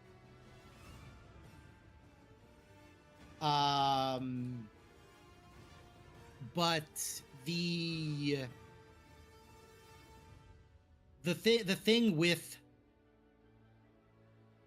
the Monster Hunter games is that like so much stuff. You could play the campaign together. You can join campaign hunts. One of the options for personality traits is I watch over my friends as if they were a litter of newborn pups. Mom friend override activate. Definitely our character does that. There's literally So that the way part that the where campaign Alma works is like is you do shooing the cutscenes by yourself, Palcos. That's so But cute. once you get to the actual part where you're fighting the monster, people can join you to progress their campaign with you as well. So you split up for cutscenes and then come back together for the actual hunt. So it's not seamless. It does take a tiny bit of legwork, but you can in fact play the campaign together.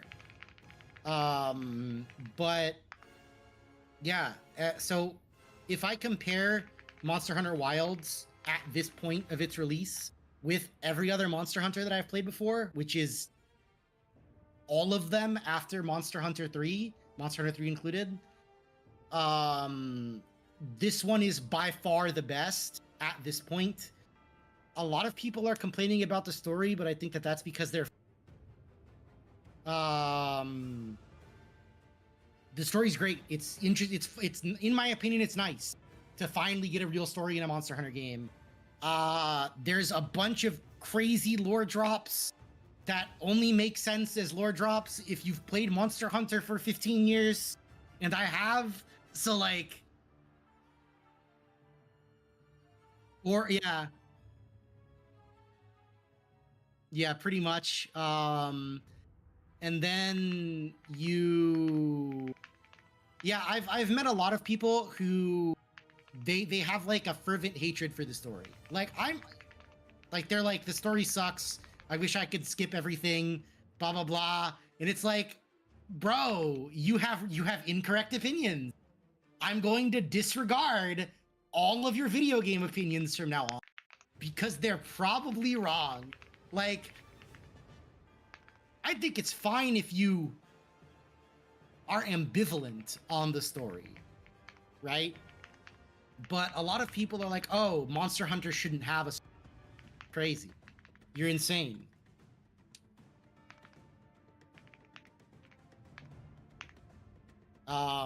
But yeah, so Monster Hunter Wilds has like a pretty solid tutorial. It's a great game to start with if you are at all interested. Though, if you have any interest at all, what you could do is get Monster Hunter World first. Because I think Monster Hunter World regularly goes on sale. It might actually even be on sale now. That would be crazy. Okay, no. So it's not on sale now, but it's $30 right now. And it does go on sale. It was on sale a little bit ago, 15. And there are differences between Monster Hunter World and Monster Hunter Wilds, but like if you the gameplay mechanics are almost the same. Join your request, Tario. So like you could Sorry?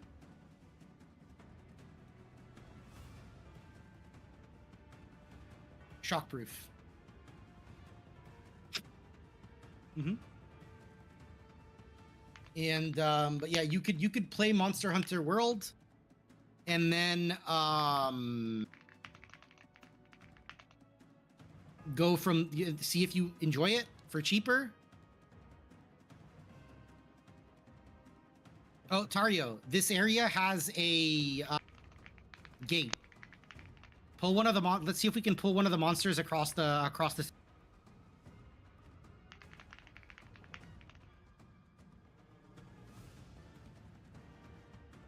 I'm gonna try to aggro one.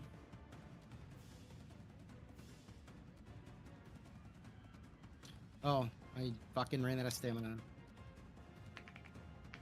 right, there we go. Now we can pull the activation lever. There we go. Now we only have to fight one of them at a time.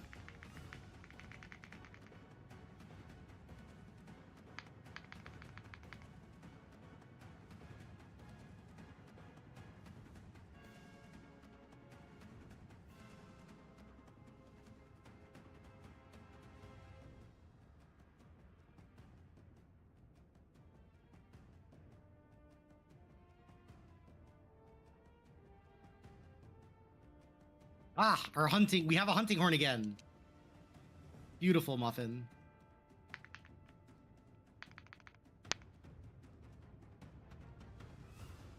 Aw, yeah. That's Beck Muffin with the instruments. Absolutely. She gets her didgeridoo out in real life. In real life. I mean, honest, have you fucking seen that thing? You could beat the fuck out of a monster with You could. that thing weighs like 10 pounds, like 20 pounds, maybe 15 pounds.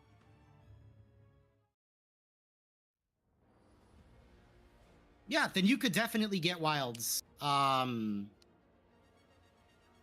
if you're enjoying your playthrough of Dark Souls, based on what I've seen, you have been.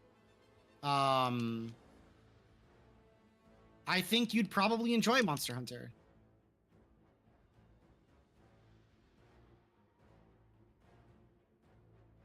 And it is absolutely a game that is much better with. Hit me so I can pull out my chainsaw, you fucker.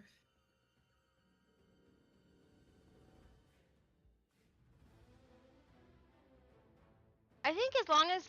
So, would you say that your charge blade has reach or no? Because I'm just going to pick whichever weapon has the qualities that yours does. No.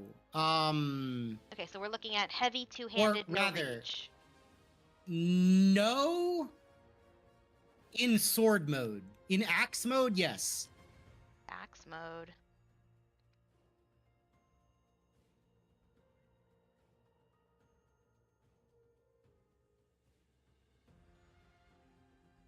Also be another great time to have Xanathar's guide.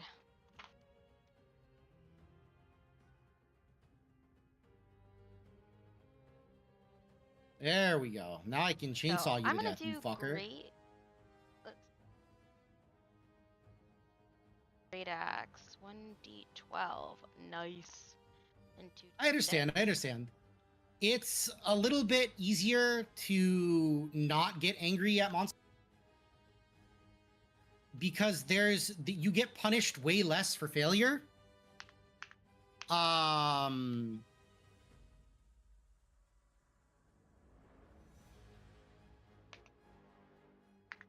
So like in Dark Souls, if you die twice, you like lose everything, right? All of your resources. And that just isn't the thing that happens in Monster Hunter. That's not how it works at all.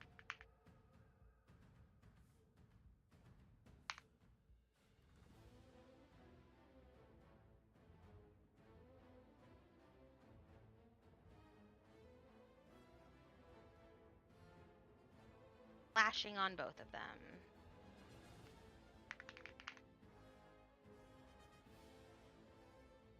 You can co-op in Dark Souls, though. Yes! Jolly cooperation! Indeed. Oh shit, you guys been talking about Dark Souls? I've been so locked in here. I totally forgot. Oh no, no. I'm gonna be He real just with you. brought it, I would enjoy Dark Souls way more if Zane played with me. He didn't offer to come. If he didn't offer to commentate, I wouldn't have made it an option. I will play with you. I'll play with you, and I'll just cast healing spells and buffing spells and get murdered a lot, but it's fine because you can just revive me at the next bonfire. We'll be fine. Yeah.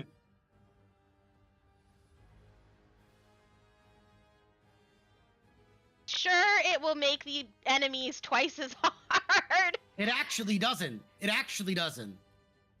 but they can't target Bosses both get of us harder, at the I same think. time. And listen, when Night Rain comes out, we all gotta play Night Rain, right? is true. We You, do me, all have to play Night Eoneth Rain. on a team playing Night Rain. This is gonna be so fun. Or you, me, and Swap. Let's go. Night Rain looks sick. Excited. One sec. They're Oh, wait. just both on the ground right now. I think we might be able to kill one. Okay, no, I guess not. Yeah, I'm trying to lure one across the gate now.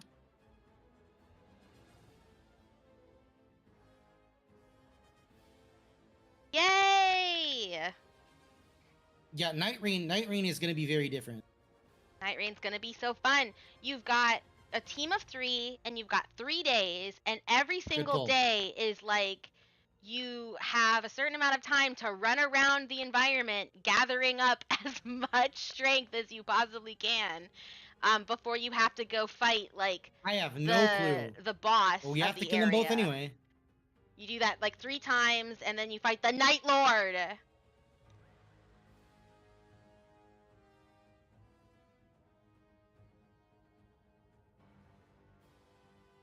So basically, it's kind of like it. I say this about everything, but it kind of reminds me of doing like the Abyss in Genshin, only in co-op. So you're just doing like boss, boss, boss, boss, and not a whole lot of other gameplay. But that's what it's all about. Yeah, that's the ticket. And there's cool, Yeah, I mean- like, prefabbed characters, so you don't have to worry about, like, building a character from scratch. You can just pick one of the, like, pre-made ones, and then you can customize it throughout the 3 days as you, like, figure out how you're gonna level up. Yeah, I like Elden Ring a lot. I like the Dark Souls games, but I'm gonna be real. I like Monster Hunter way more, for a lot of reasons. In terms of its gameplay, I do like the exploration in Elden Ring. I mean, Monster But- Hunter is mostly just boss fights, right? Like, it's... Right, but it- they're whereas- better than most Elden Ring boss. Well, Elden Ring is Ver- predominantly literally Yeah. everything but boss fights. The boss fights are just Yeah. glorified cinematics. Yeah, pretty much. I mean, I say talking a whole lot of shit for somebody who can't actually beat any of those bosses. No, some of those bosses are fucking rough, man.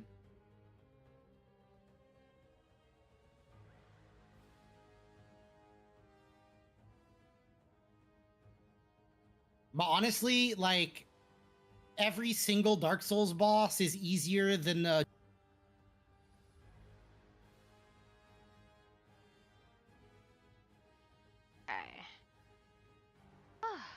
Oh, I had not heard of Slime Heroes. I'll take a look at it.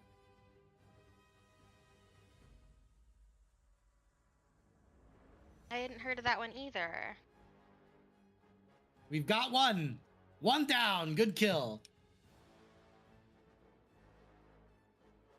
I heard about the Crab Souls, like, where they have an easy mode where it literally...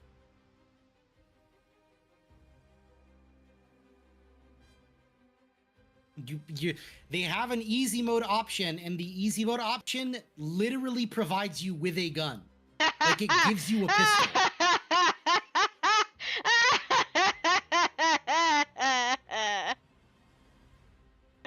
There's actually this old, another crab's treasure. Yeah. Crab souls. Well done. Well done. There's actually this old game by the same people who make Dark Souls, by FromSoft. And I honestly forget the name right now, but the premise is that you're like, it's a very similar premise. You're like this knight on a mission or whatever, and you're like going up or down a tower or something. No. But the difference is that you start the game like with a fucking sword and shield and fucking shit like that. And then very early on, you locate a pistol. You find a gun.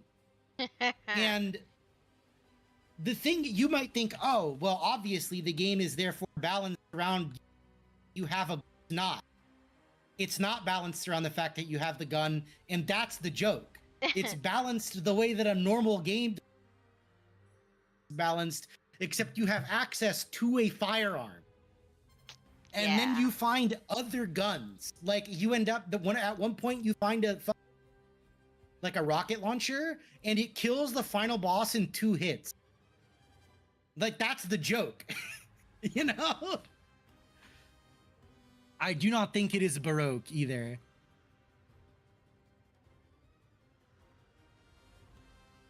Let me see if I can get a list of games from FromSoft. The crab game is from FromSoft? No. Imagine. It's called Shadow Tower. Nice. Okay. I think I am going to take a little break here to take Edie for a walk, so she can have her last call of the evening. I think it's... And then I think that's what it is. I will be back. I'm pretty satisfied with where we're at with the Echo Night. raw Monster Hunter, the rules as written Monster Hunter. I think what I want to do is now take some time to feature some of the Monster Hunter homebrewing that has been going on in the community, right? This incredible stat block for the Violet Mizutsune.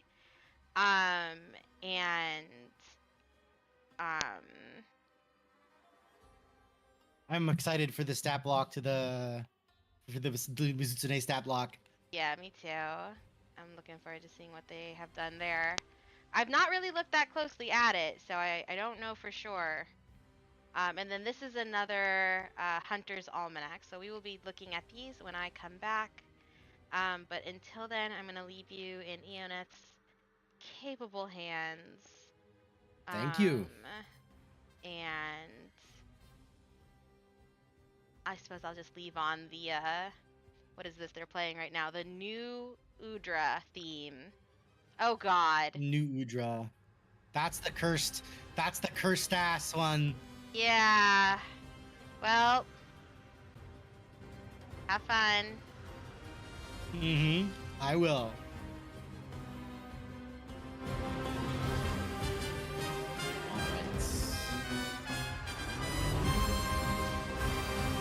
Are there any arc belts I can hunt? Again, before I do that, I keep forgetting I have to actually craft. Who wants to fucking select my fashion?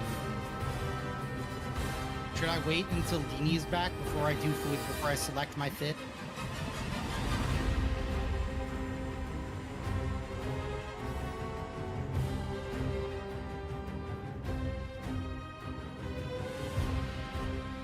Because I know I'm going to use a mix of the Arcveld and the Guard.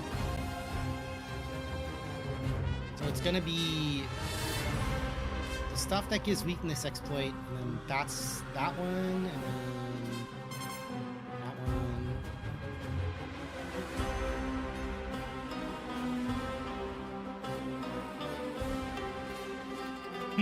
Yes, no, I would not be doing Arcveld right now.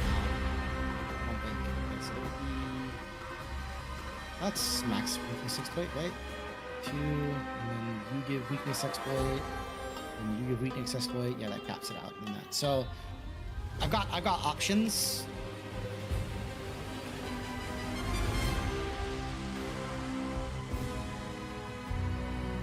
Light resistance is useless. Absorption also. Okay, so it's a combination of these two armor sets, but I'm thinking.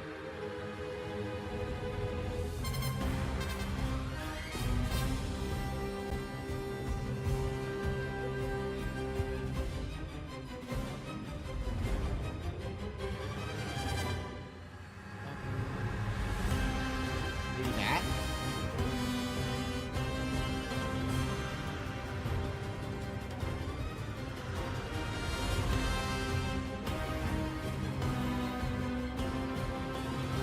Then I could also like mix and match. I can do like a closed helm.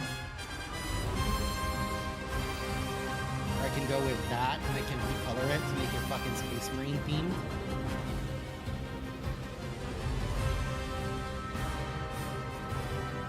I can go like the heavier armor.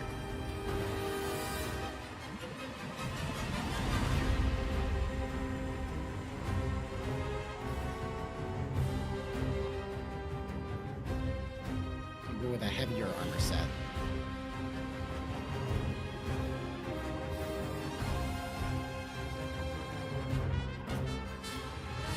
I don't know. I feel like the lighter armor set is nicer though.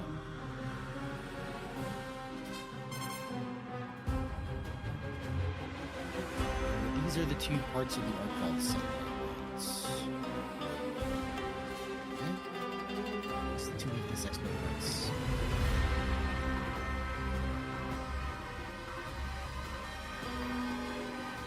Not gonna equip it now.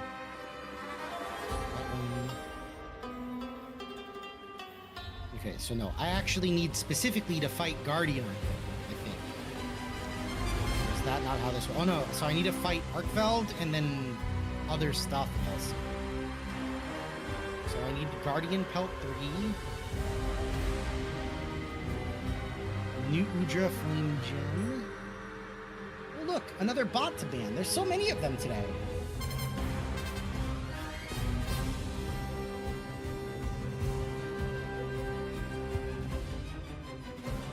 Seriously? Do I have all of the gem? So I need a new Udra. So fuck me.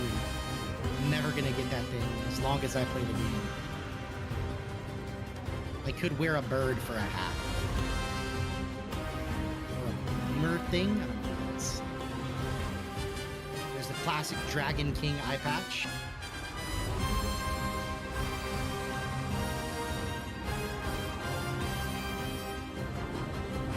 The Guild Ace set.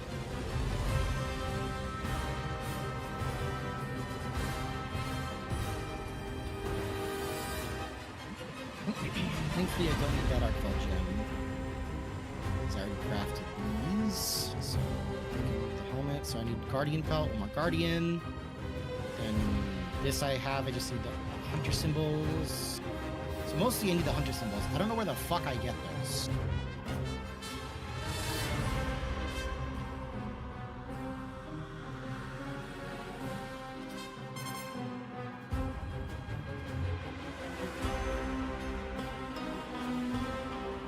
Me a Google it.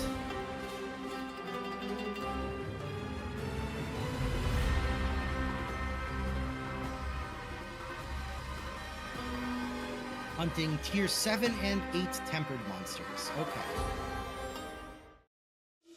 Ah, great, perfect. So I have to fight tempered Luna, tempered Raydal, tempered Nubudra, tempered. Oh, beautiful. Alright. Maybe I do just make the entire Arcveld set.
gotta skip it. Yeah, I skip it so I don't get hungry too. I do. I'm not gonna lie to you even a little. Right, sounds good, Tario. Thanks for joining. Much appreciated. Loved having you.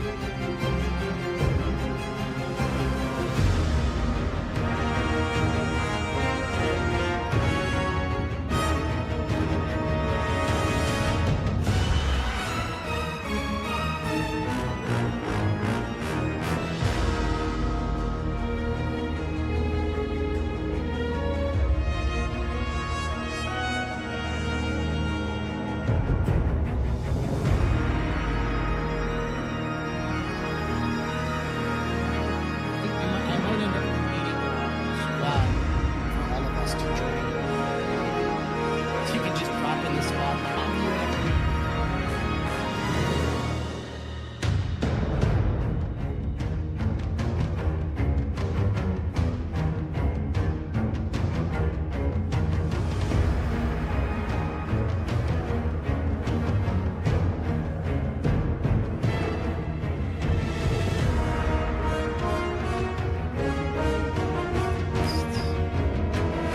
About to restock the potions, so I gotta craft them. It's convenient to have a lance or guns as well. Yeah. Exciting.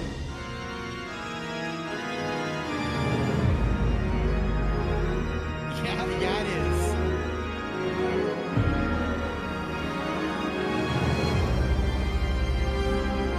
Shit.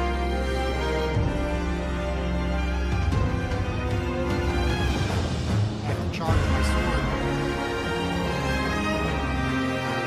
Only after I reload my shield.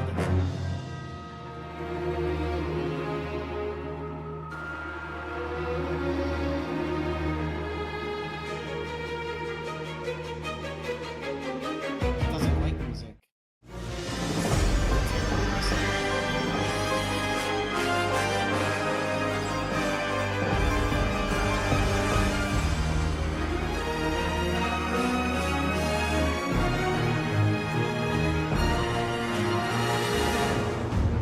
There we go. Let's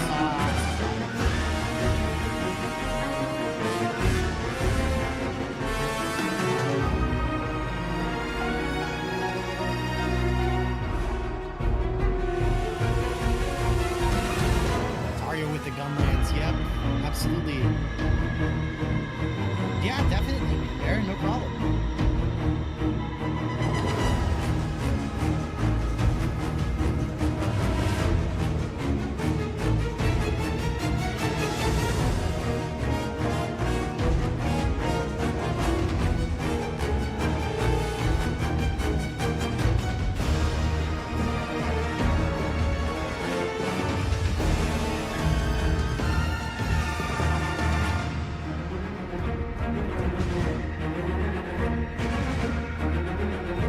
The game does currently have this content that is fun, but like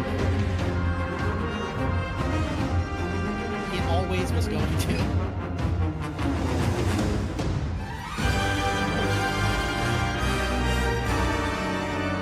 There's a trap back here. Drop it directly on top of yourselves. Good catch. Oh, there we go. Well done.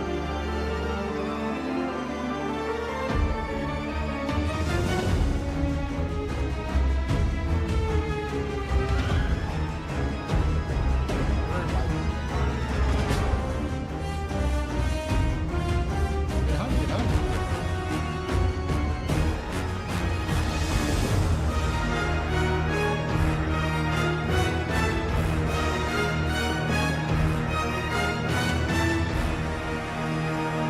Yeah, Tony, thank you very much for joining us. Lots of fun to play. Lots of fun. And you are always welcome to message in my Discord for a hunting.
right now, Muffin?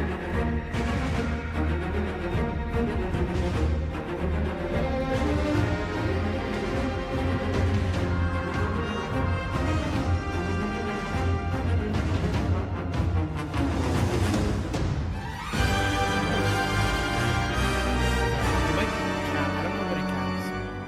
All right, Key. Thank you for sticking with us this long. I appreciate it greatly. Hopefully you rest well.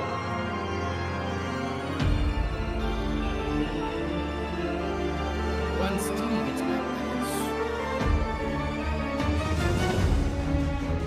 I think I can actually see.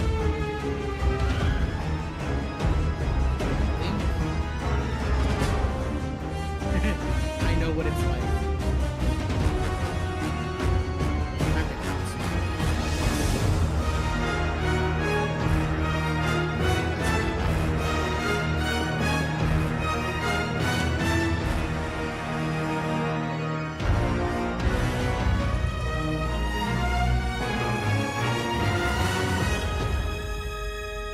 How much weakness I split is that? Maybe so I can get up to 4.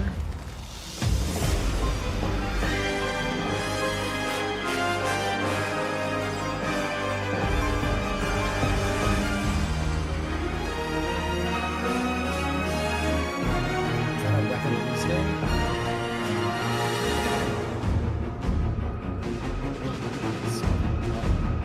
Critical boost. Boost.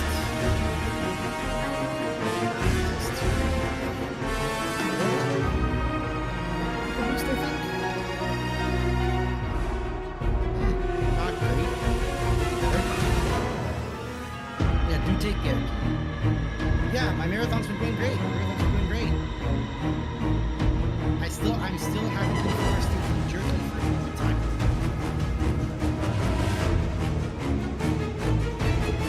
Not entirely certain if that's a good thing or a bad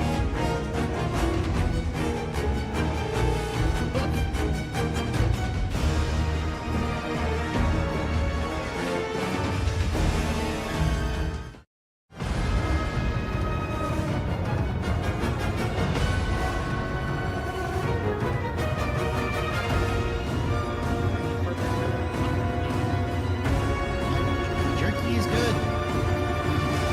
Jerky is delicious. This jerky does hurt. It does cause me physical pain.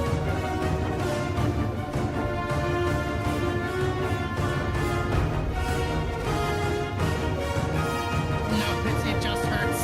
It's because it's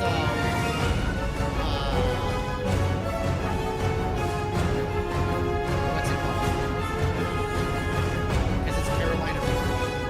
She's just suffering.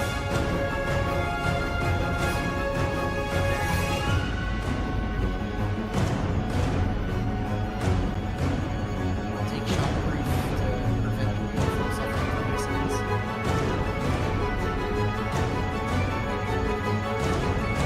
Okay. Okay.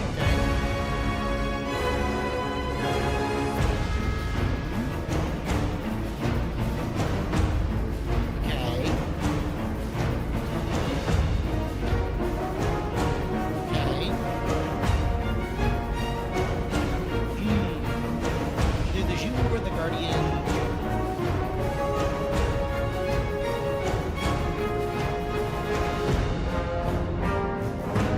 Yeah, who the Jew was looking for that?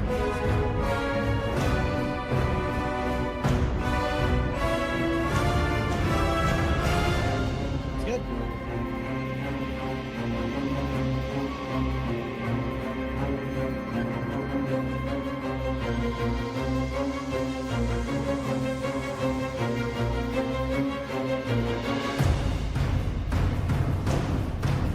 No, yeah, you were requested to say a pun. Pun was requested. No, in this case, Muffin would not be picking.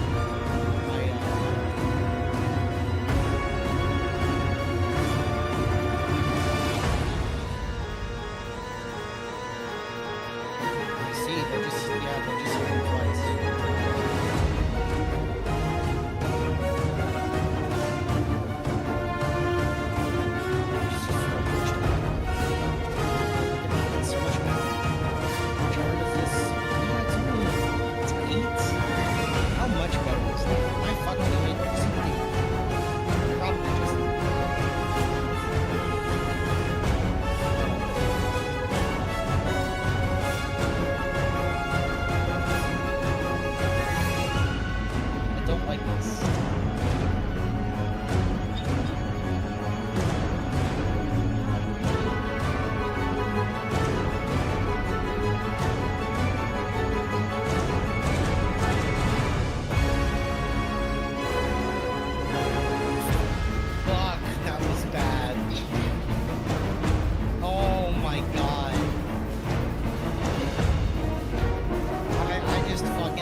that was Dee was laughing.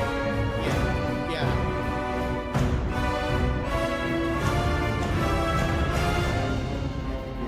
You can pick it up.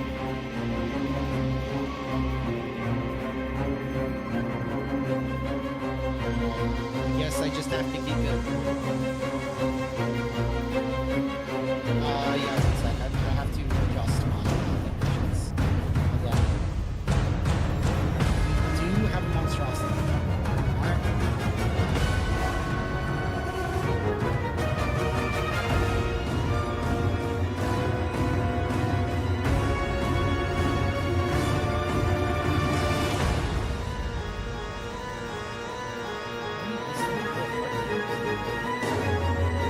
It's useful in some cases.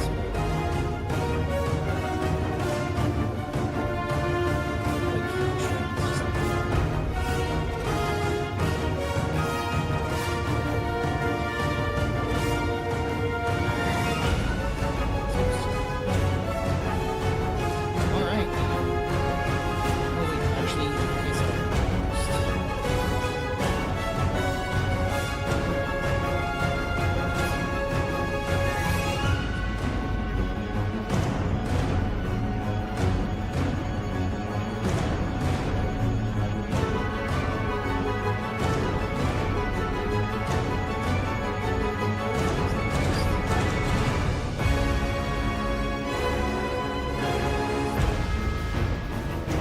nearly ready.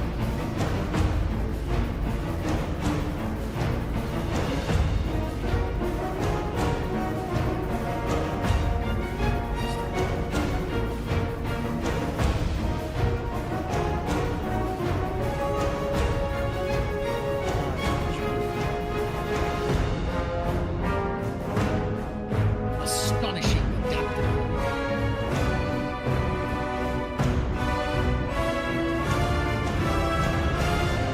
Gonna need to use fucking vouchers.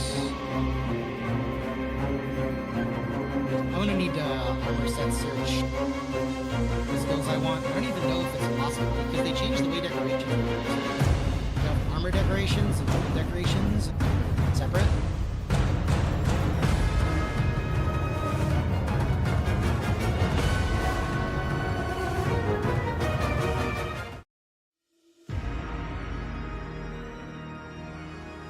Alright, let's go deliver cursed knowledge unto the stream.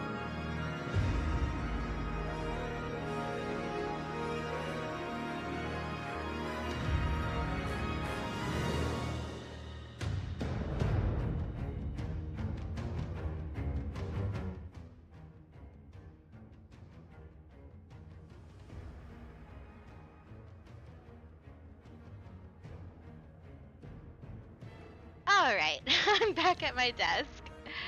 Welcome back, Deanie. Thank you. Thank you for keeping everybody entertained. Even me while I was gone.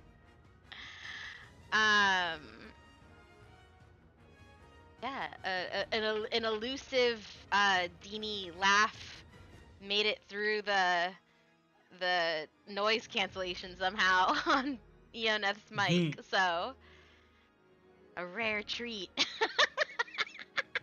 A treat indeed. How goes it in the wilds? Good. We are fighting the terrible thing. I was waiting for you to come back. I gotta say goodnight. Oh, thank you, Key. Good night. I hope you sleep well. Good night, Key. Thank you for chilling out. Thank you for coming. Thank you for the dono. Thank you for noticing my little incentive tracker with the moons. I hope you rest well, and I'll talk to you super soon. It is a mushroom with teeth. Way too many teeth. And too many, like mouths. Like, faces. It's got, like, the weird face that looks like a face with a beard. And then it's got, like, the weird mouth thing. I don't care for it. Not one bit. Yeah, they'll see. They will witness. Oh, I KO'd it. Nice. Kill it! Murder! Night key. Night. Okay. So, let's start by I think I want to start by taking a look at this Hunter's Almanac. I think this is the shortest of the offerings. Like, as you can see, 450 pages, 210 pages. We're not gonna have time to go through all of that. But at 14 pages, we can cover most of the Hunter's Almanac. So this is one person's imagining of how you would kind of do a Monster Hunter Nice, we broke its head. expansion source book, not just a monster manual or guide to hunting. It's like a whole mini Oh, expansion here we go. world. We're probably gonna bear witness soon. Kind of similar to Xanathar's Guide to Everything, where it just expands out what already exists.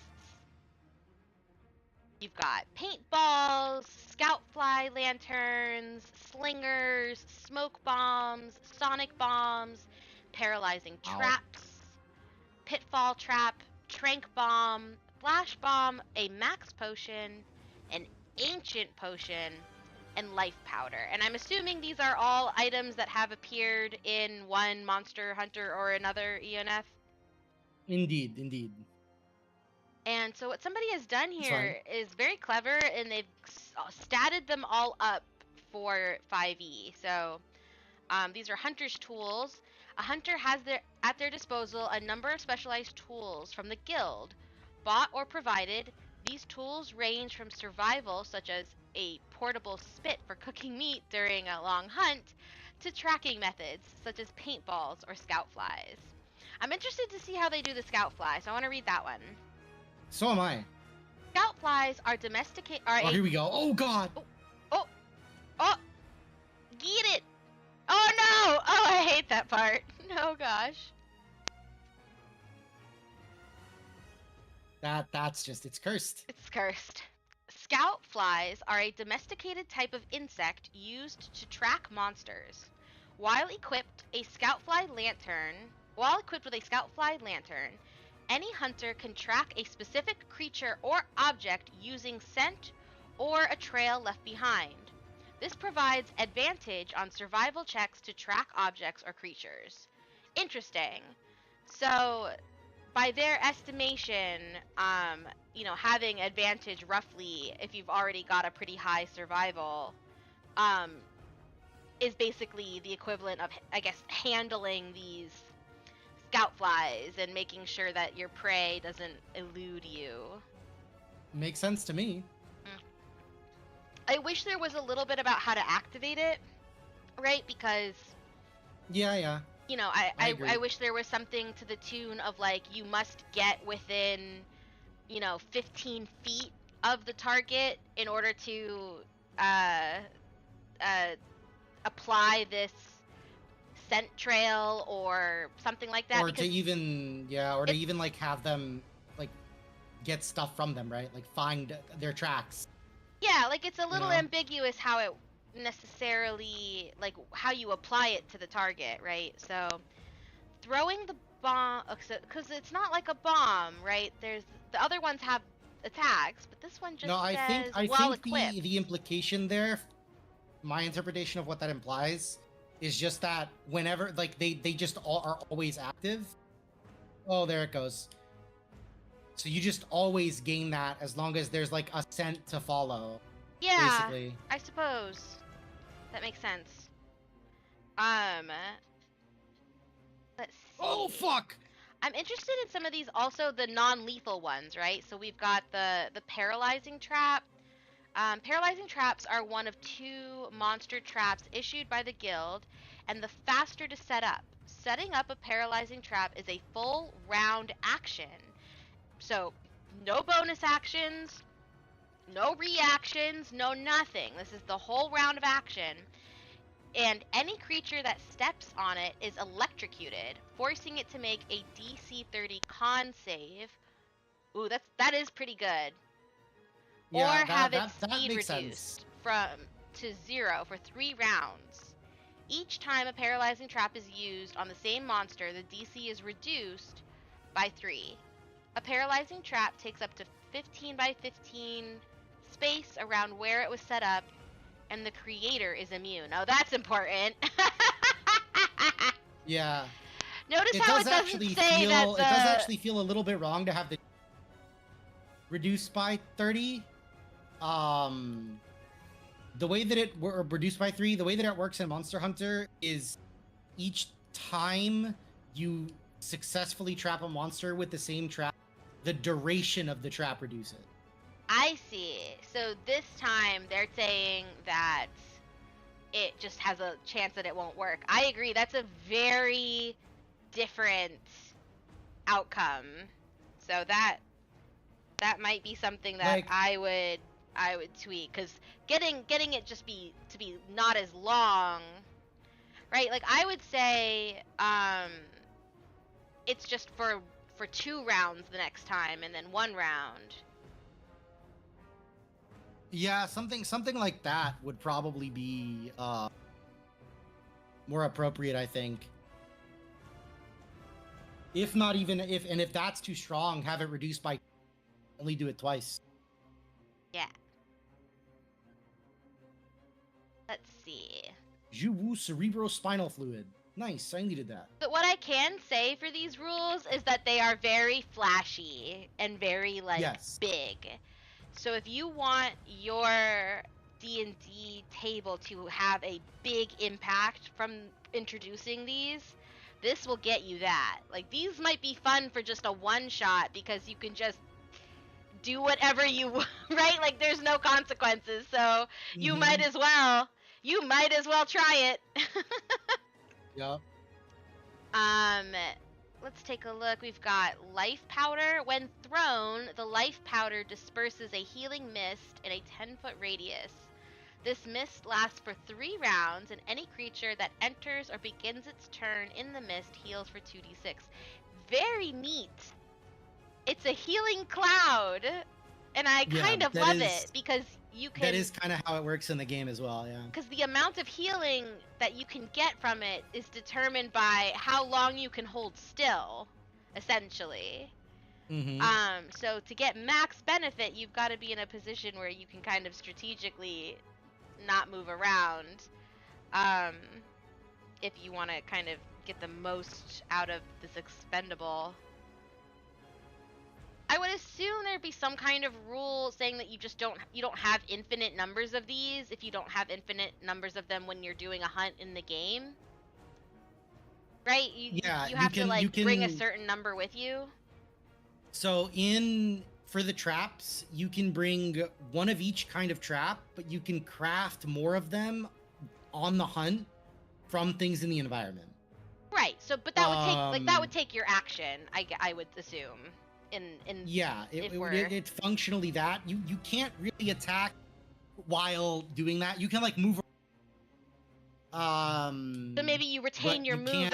can't- You retain your move action, but you would have to spend your main action on the task of Yeah, rebuilding. you can't your even trap. roll while you're doing it. You're just screwed. You just have to run the fuck away and hope the monster. Yeah, I hope your Palico and Sacred can hold them off. Yeah, I am curious if they have the buff items. Find out. Oh, so it goes straight from there's Ancient Potion, which is just an improvement of Max Potion, featuring an even greater Yes. burst of adrenaline, but an even worse crash after the rush wears off. The creature that consumes it is restored to maximum health, gains temporary HP equal to half their max, and experiences the effects of the spell Haste for 5 rounds. Oh gosh! After this effect wears off, it suffers 1d6 points con and dex damage. That is an interesting interpretation of the max potion in the ancient potion. Yeah. In the game, what the max potion in the ancient so what the max potion does is it heals you to full HP. It increases your max HP to its maximum possible, and it heals you up to that maximum. and then an ancient potion does that to your stamina too. Yeah. Okay. So but they interpreted stamina as haste for this. yeah, they do seem to have interpreted stamina as haste for. Sort of makes sense. Mm-hmm. There's already healing potions and stuff in like D&D. Yeah. So Yeah. These are just the ones that I guess they felt there wasn't really any overlap for, which I agree. There's nothing like that in the base game. Hunting Absolutely backgrounds. not, yeah. You've got Guild Hunter.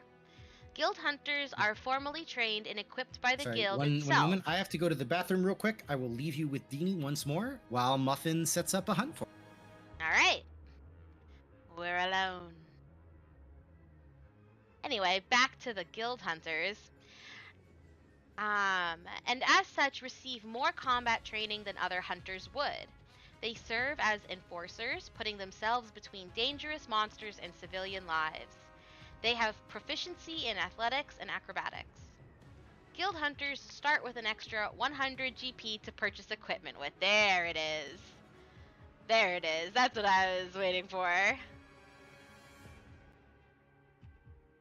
Why Academy? We Academy? Hunter. The hunters of the Y Academy specialize in the capture of monsters for research. This specialty allows them much more in-depth knowledge of monsters, and their knowledge can be used in several ways.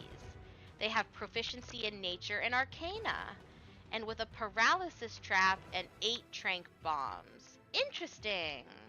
Okay, so they're trying to give you a hunter wizard. I like it. Another. Commission Hunter. The Hunters of the Commission are an elite group sent by the guild to explore and chart new territory, and as such are generally the first to encounter new varieties of monster. They specialize in adapting to new situations, able to stake a claim and defend it fiercely until more hunters can arrive to fortify a location. Commission Hunters begin with a scout fly lantern, 5 smoke bombs, and a slinger. They have proficiency in survival and stealth. Ooh. Stealth is spicy because usually you do not get stealth with heavy armor, right? You take disadvantage for that. I wonder if you could somehow like just force brute strength force your way to overcoming it with this build. Monster Hunter Overview. Hunters specialize in one of the many fighting styles, each using a unique weapon. This is their hunter weapon, and the mastery of this weapon is what allows hunters to face down the impossible. Okay, so this is our class, and I guess we're gonna pick up a subclass. Potentially. Okay. Class features. Proficiency light, medium, heavy, shield, simple martial, cooking tools, leather workers tools. That makes sense, I guess. Saving throws are dexterity and strength. Skill, choose 2 from athletics, acrobatics, stealth, survival. There's that stealth again. That's stealth, but that's just efficiency. Equipment. You start with the following equipment. In addition to the equipment granted by your background, a hunter weapon. Aha! So I think these are going to be like the subclasses, basically.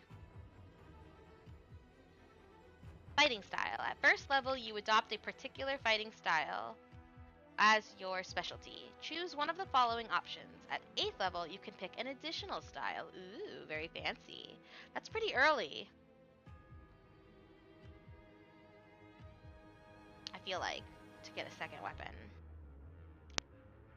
But again, these rule sets are seeming like they are very much lending themselves to a very fast-paced style of play. Maybe a one-shot.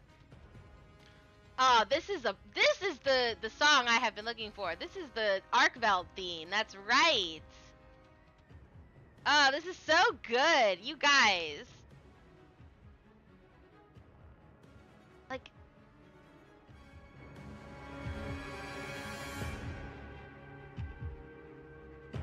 do they do that? They make it sound so like natural and yet also synthetic. There's some very spooky noises going on in this track.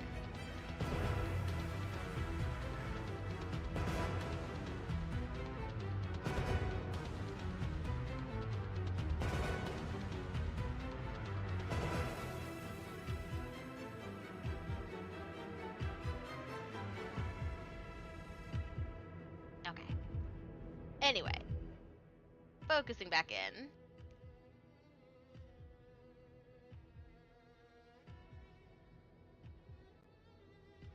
Looking at our fighting style. So, archery, you gain a +2 bonus to attack rolls you make with a ranged weapon. Defense, okay, so these are actually coming from, oh my god, these are actually coming from the ranger. Okay, but they've mixed in some from the fighter. So you've got dueling. When you're wielding a melee weapon in one hand and no other weapons, you gain a +2 to damage rolls with that weapon. Great weapon fighting. When you roll a 1 or 2 on a damage die for an attack you make with a melee weapon that you are wielding with 2 hands, you can re-roll the die and must use the new roll even if the new roll is a 1 or 2. The weapon you must have the two-handed or versatile property for you to gain this benefit. Yeah, of course that makes sense. But that sounds no.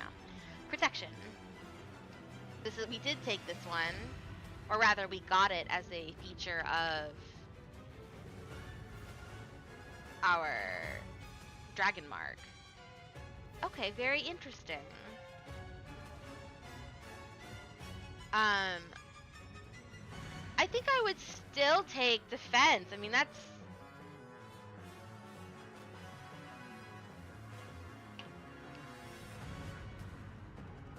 It's not gonna scale, it's not gonna feel good after a while, but like... Neither is anything else. Take it for that early on advantage. Unless you wanted to go all in on ranged and go archery, that's a pretty good thing if you want to go in full on with archery, but I do not. That's not me. Hunter weapon proficiency. At first level, you train in a specific hunter weapon, gaining proficiency in its use. Hunters! Great sword, sword and shield, dual blades, long sword, hammer, horn, lance and shield, gun lance, switch axe, charge blade, glaive, light bowgun, heavy bowgun, and longbow. All right, I have returned. Welcome back. We got to the Guardian Arkveld track, and I had to stop what I was doing just so that we could vibe to it for a second. I see. Why is it so good? It's very good. Yeah, Shadow, you definitely don't want to touch anything that the Carolina Oh god. And I also would suffer.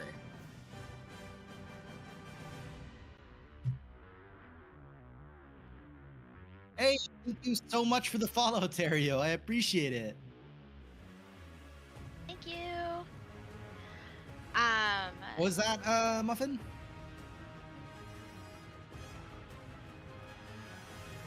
Doshiguma. The Guardian Doshaguma. Guardian Or however the fuck that shit is pronounced. Alright, thanks for hanging with us for so long, Yeah, thanks for hanging out with us, Tario. Tario. Yeah. Thank you so much for joining in, for playing, for hanging out. I hope you rest was real well cool. and have a good It was day a lot of fun, yeah. tomorrow. Indeed. You got Rest this. well. So... God, fuck. Thank you for your $40 donation, Spen. Suffering commences once more. Yes! Spence! I will be fine. No, I'm just gonna go get myself a good night, Tario. I'm gonna go grab a load of you, and then I will come suffer. All right, so we have now unlocked yet more jerky and a second horror stream where I will play more Outlast. So there are now 2 horror streams scheduled in advance so that everyone that wants to watch them can watch them. I will probably do them over the weekends for that purpose as well.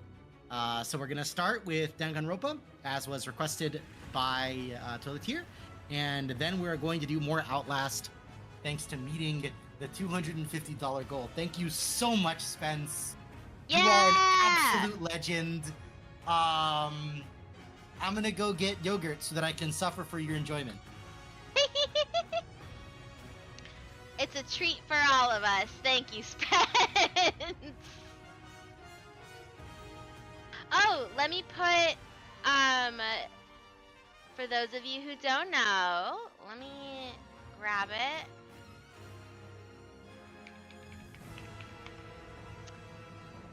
It's in, where did I leave it? Pictures. Pitch.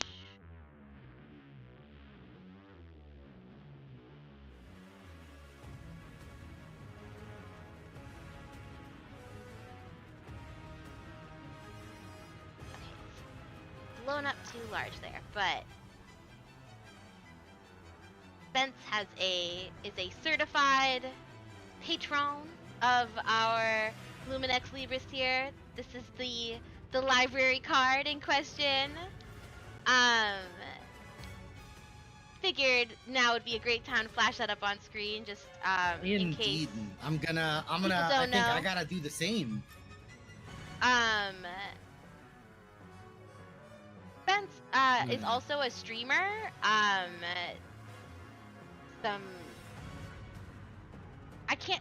For the life of me, I can't think of the names of the games. I can think of them so clearly in my head, but it's like, what is it called? He plays a bunch of management games. Yeah, like city but management games, city What building. is it? Yeah, the city building games. But yeah, I can't think so of what it's called. Yeah, so I've seen him play the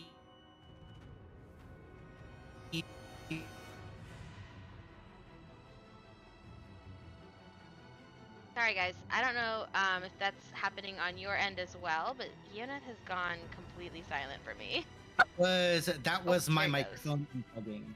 That was my microphone unplugging. So Against the Storm, he's played that. That's a fun one. Oh yeah. Him play Tropico. All right. It is time to stop avoiding my fate. So Here's yeah. to you. Here's for you, Spence. This one's for you, buddy.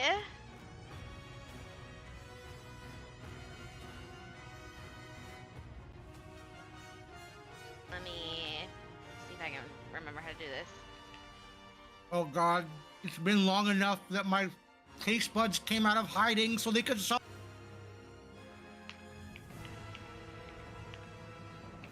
Oh gosh. Oh no! Oh fuck! You can do it. Oh gosh. Hang in there.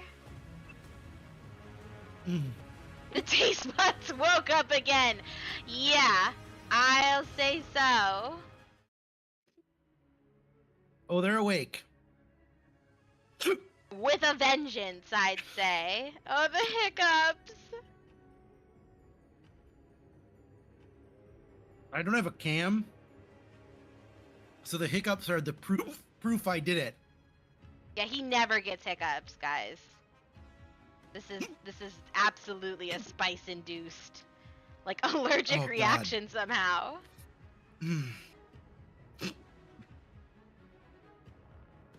That's true.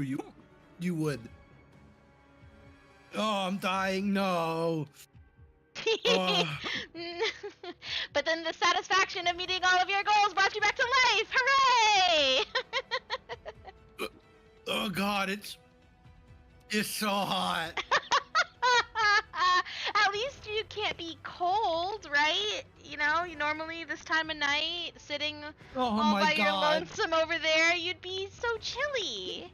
You'd be so frigid. You'd be shivering. Think of snow. I want to inhale refrigerant. Think of snow and ice. Did you refill your ice water before you did this? I forgot to. Ah. Well, there's. What a time to come back. Yona's taste buds be like, yeah. Mhm. Refrigerant. We hit the 250 goal. Thanks, suspense here.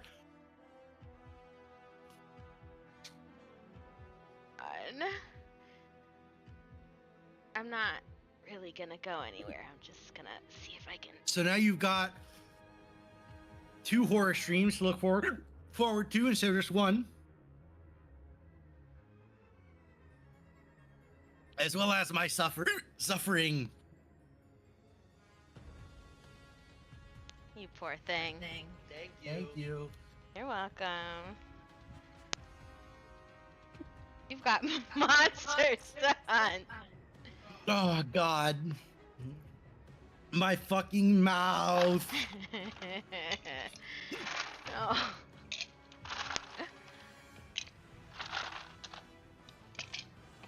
I'm just like half yogurt.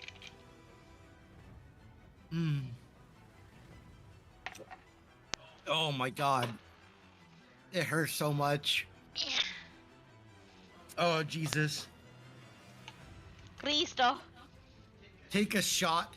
It helps. The worst part is I believe you. I wish you were here so I could ask you as my squire to get me a shot of something strong. Standing in as the only representative littlest sibling. Here's one and here's the other. All right. Straight liquor down the hatch. Let's go.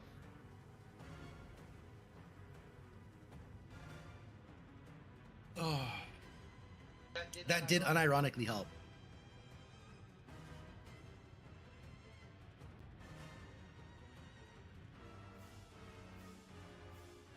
I will say it helped and it hurt because it did pull the spice deeper down my throat, but it does hurt slightly less. You don't want. I'm gonna put it back. No, you can leave that here. Oh, okay. He's even got the rocks. Look, it's not like I'm gonna get drunk. Right? Oh, and now there's a pun as well. Oh God. Yes! This is the best night Oh, ever! the fucking quadruple whammy. Ugh. How many shots is too many shots? Shots. Ugh. I'm sure there's not enough in that bottle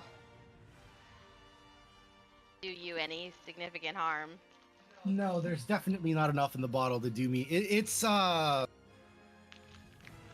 old-fashioned in a bottle. It's actually quite good. So it's mostly whiskey. What did you say? They all hurt me. Oh God, no.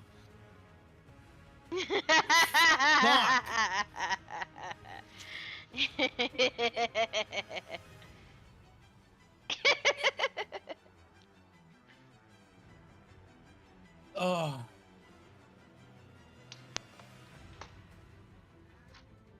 No, it's okay, Spence. For you to have an idea, there was a New Year's party where A concerted Muffin- effort was made. yeah, where Muffin and a couple of to get me drunk. I had the equivalent of 17 shots across a period of 3 hours. Yeah, 3-minute cooldown so that I don't suffer unduly. He says unduly, like.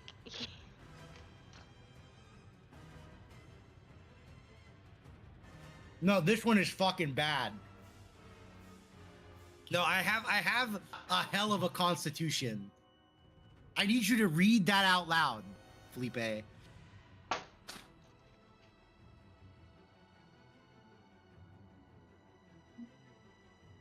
It's not that it's a lot in 3 hours. It's just that towards the end, I didn't feel it at all. Like I didn't even get buzzed. I had already had shots before that, and then they lined up 5 shots of tequila in front of me, and I downed all 5 shots of tequila. And I swear to God, one of my friends who didn't know me thought they just witnessed a murder. Like bug-eyed out, like as fuck.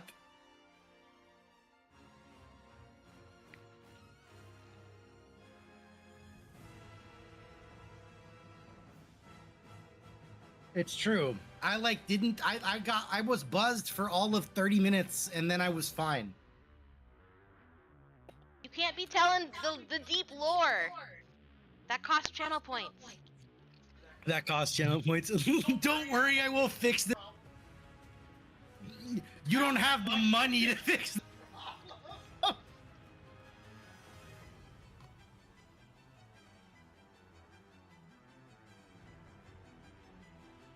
Spence did pay the points. I do think that part of the problem is that he's so hydrated. Like, we'd have to stop him from drinking water for You like can't do that, 3 though. to 4 hours before we even started trying to ply him with alcohol. You can't do that though. I refuse. Well, we just have you drink other things like coffee. No food for 24 hours too? Nah, brother. Now you're just fucking talking crazy. No, we would just... No food for like 4 hours, no water for 4 hours. We have you drink other things.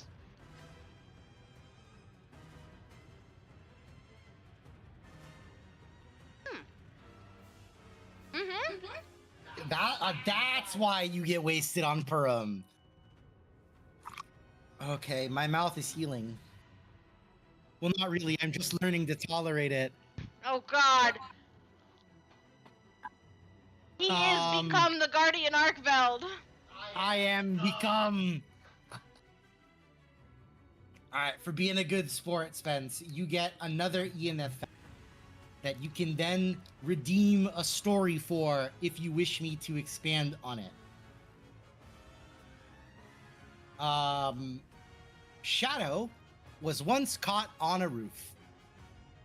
Outside. The fucking cat. Gaslight, gatekeep, girl boss.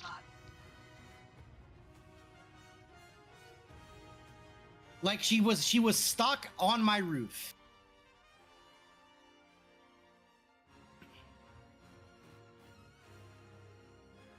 With no way back into the house. Yeah, not in the fun way. Not in a fun way is crazy. More detail requires a story.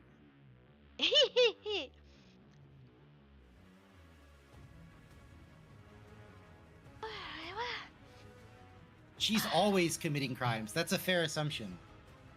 Yeah. You can't really be wrong with that one. Now that I can breathe, yes, I am joining the quest. Alright, coming back.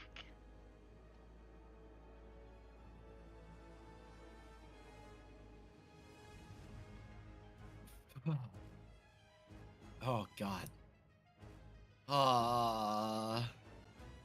The pain. You're doing great. The cool part for you guys is that eu vou sofrer mais de novo depois.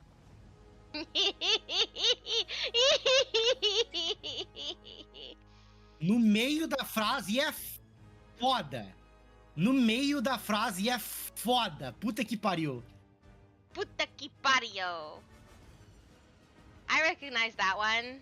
I don't know what it means, but I hear that one a lot. É, caralho, 50% do que eu falo são palavrões, porra. Okay. Matando essa merda aqui. Não, So, você não precisa fazer, você tem que só matar aqui. so mataki.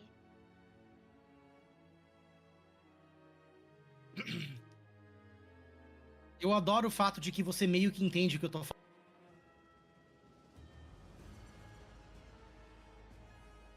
Exatamente. Oh, that one too. Exatamente. I hear that one a lot too. Exatamente. Eu só tenho que matar essa porra. Eu não sei onde tá o Werner aí pra trazer pra ele. Você vai ter que me mostrar. Já passou um minuto? Provavelmente. Provavelmente. Mas Okay. vamos ver, vamos ver. What is the word? I can't. Te merda. Que merda, que merda. Que merda. Like, bro. That's bro. Eu também te amo. Alright, the minute is definitely up now. Welcome back. I don't think it's 3 minutes. We'll make it 3 minutes during the horror stream so that you have maximum memes. Excellent. Okay. So here are some of these. I'm hunter really feet. surprised that you didn't fucking do that shit while we were playing Helldivers with Dolphin. So that like fucking randomly I would start speaking another language. That's normal for playing Helldivers. It would have been so funny though. I'm not Yeah. gonna lie. Very true. So over here we've got Yeah, honestly, every cat sounds like a perfect angel in comparison. I mean, But that's again because Shadow is capable of understanding the is difference capable between good of and committing evil. crimes. Yeah. Like she has, She the, has- the intellect required for mens rea. She has mens rea.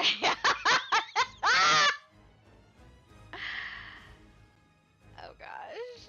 It's true, and you should say it. So, Ioneth, they I mean, actually look, you build got this, got fucking channel points, Felipe. You could redeem a story. they built this a little, borrowing some feats from Ranger. Funnily enough, the ones that we went for. So it That makes me think that doesn't we're on the surprise right me. track. Do you want the story that I was talking about, or do you want to? I could tell a story about you.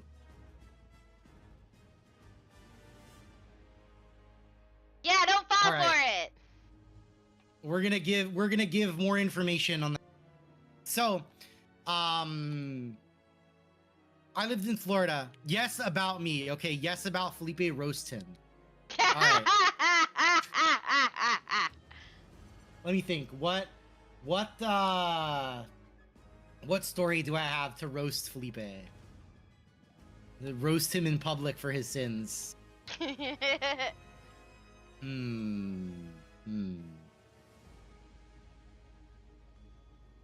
All right, yeah, no, this one is good. So this is actually like a little. So he's gonna be proud of this, but it will prove that he's a fuckbag. So it's good for both things. So when we were kids, the house that we used to live in, as was common in Florida, had a sliding glass. And a lot of the time that we were out there, the sliding back door, especially when we were barbecuing, the sliding back door would be open. And sometimes when we played soccer outside, because we're Brazilian,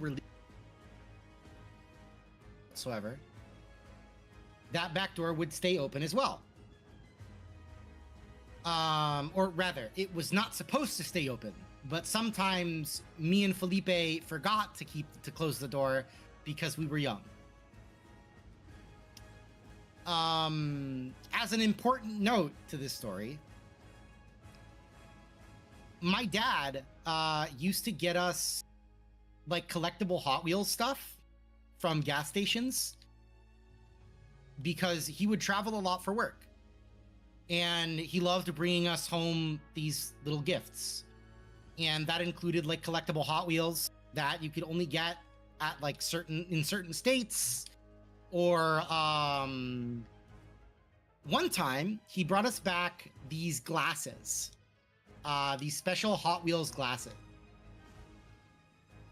And they were really fucking cool.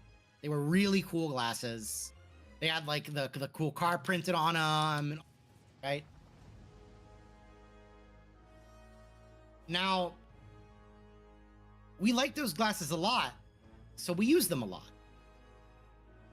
And on this particular day, the glasses, or one of the glasses, my glass, was on the kitchen counter,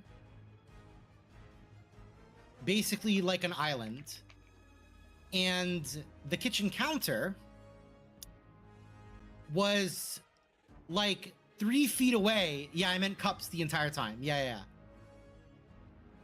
And the kitchen counter was like 3 feet away from the door, the sliding glass door that led outside. So, on this particular day, we were playing soccer, and we forgot the glass door open. I realized that the glass door was still open, and I went to close it. When I went to close it, Felipe walked up behind me and tried to kick the ball into my head. He missed, and the ball sailed into the house at velocity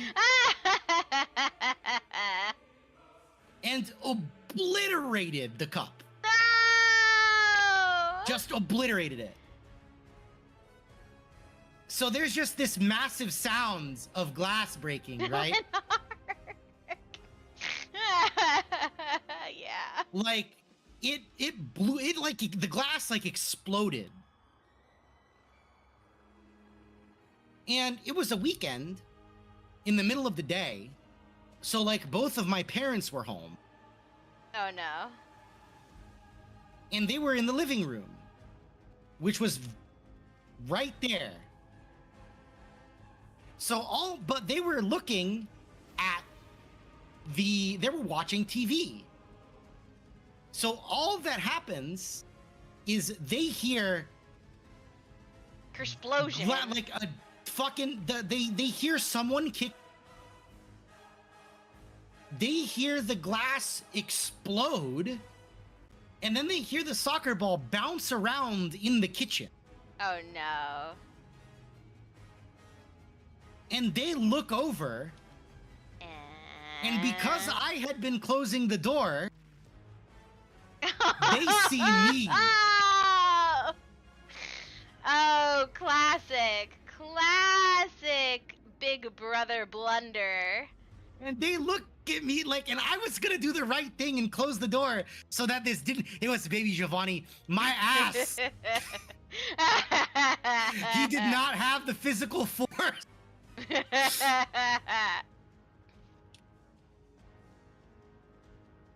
And my parents look over and they're like, Victor, what did you do? And I'm like, it wasn't me. This time. It wasn't me this time, I swear. It might have been me every other time, but this time it wasn't me. It was Felipe. And my parents look over at Felipe, who's outside. And they're like, Felipe, did you do it? And he just stares at them blank-faced.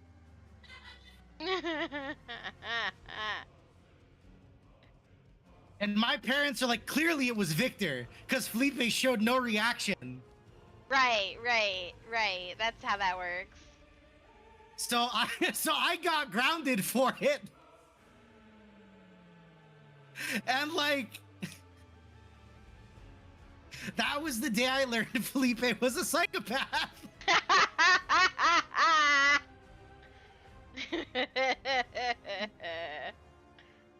That could not be trusted.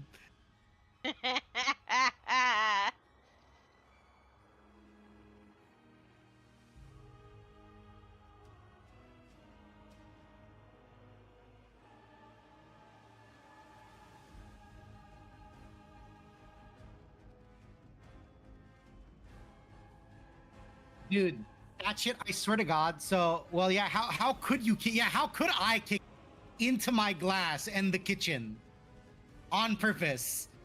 Definitely not.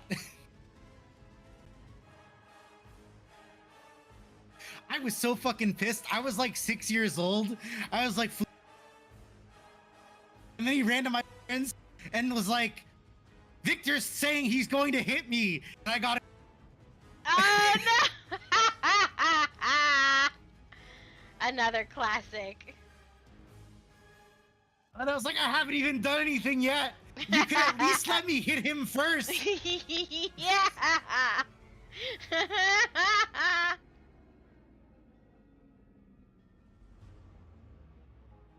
Or when we were younger, whenever Felipe would be mad at me, I was a year and a half older than him, which is a pretty significant difference. 5, and your sibling is 3. I mean, when But you're Felipe has always Neoneth, been a crafty bitch. So well, sure, whenever he's he never would gonna get mad at me- overpower you.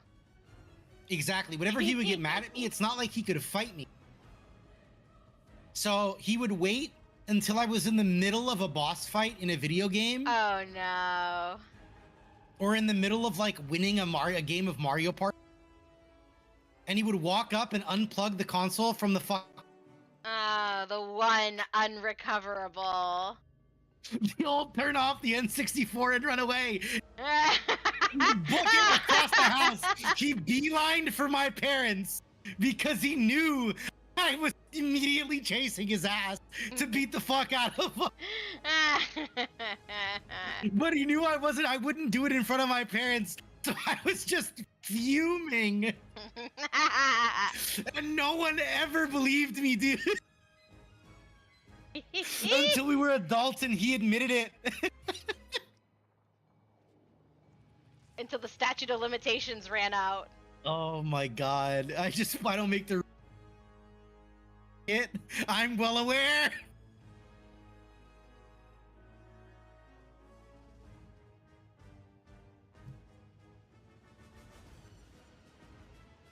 But it's okay. It's totally fine because he got a taste of his own medicine, and it started to happen to him too.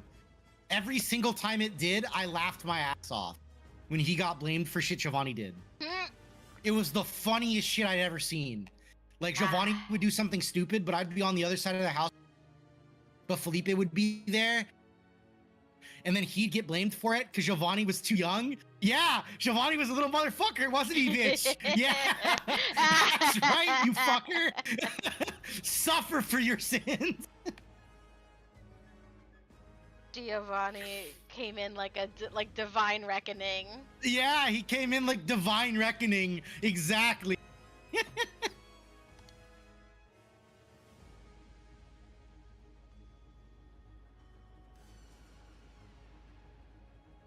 Admittedly, we also did a bunch of stupid shit. I remember when we were kids, and we had this like little plastic PVC pipe like goal to play soccer in the house with, because my parents got tired of us kicking balls into the wall.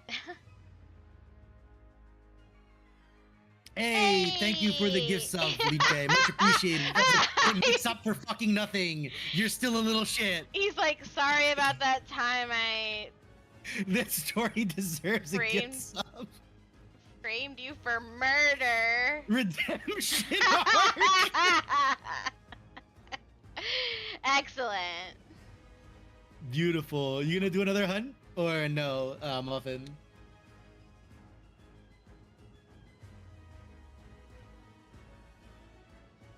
Is it just me, or like I can't hear Beck Muffin when she is talking? Is she talking in person or over Discord? Over Discord. I am streaming for another hour and a half. I'm streaming until 2 That's weird. I can't Eastern hear her time. at all. Oh, she's muted. Probably because we are usually right next to each other. We are usually right next to each other. That's true. Yeah, probably. Okay. Oh, Split Fiction. I heard that's really good. This is I gonna heard that's make really a lot good. more sense now. ENS, Yeah. I need to show off my Your fit? outfit, Where are my you? fit. It's so good. Nice. Liberia base camp. But no, real quick, one last thing before you guys go. When we had this little PVC fucking goal for playing soccer because my parents got tired of the ball imprints on the wall. But it was like deconstructible. So what we would do is we would deconstruct it, and there was like this 3-foot PVC pipe, right? And we would hand it to Giovanni, and we would tell him to chase us and hit us with it. So the whole objective of the game was to not get hit by Giovanni's PVC.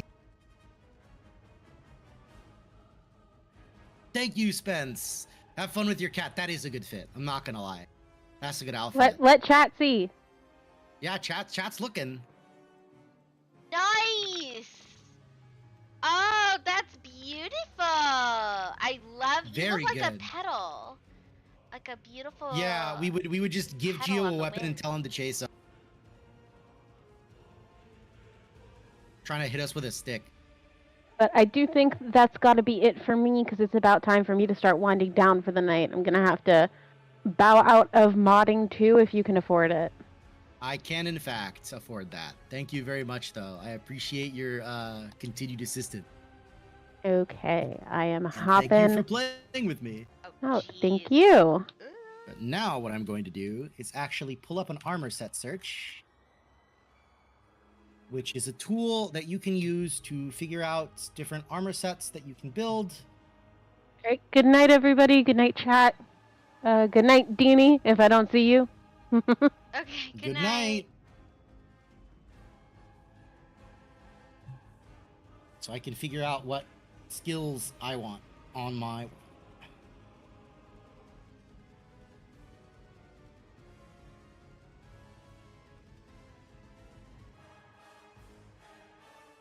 Rank armor.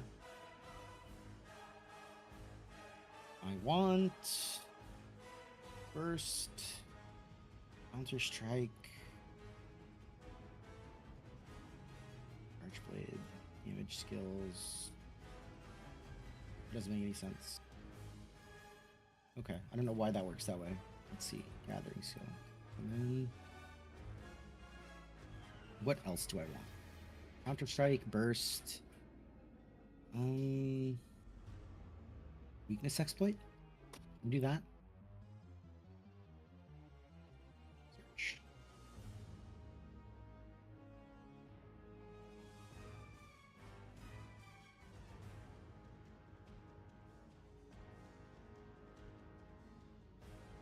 Can I borrow your mic to ask Deanie a question? You can borrow my mic to ask Deanie a question. You can also come See you soon. in here if you And then want. ask to relay the answer. You could always go in there and ask her if you want. Bigger, closer. I'm closer. Okay. Deanie, do you mind if I finish the margarita pizza? Go for it. I was gonna says ask go for it. Ionas Okay, if he would thank you. make us some popcorn, though. She said she was going to ask me to make some popcorn later. Which I will.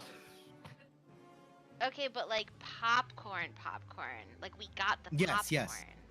No, I know. I will pop it myself. Yes. I want those mushroom popcorns.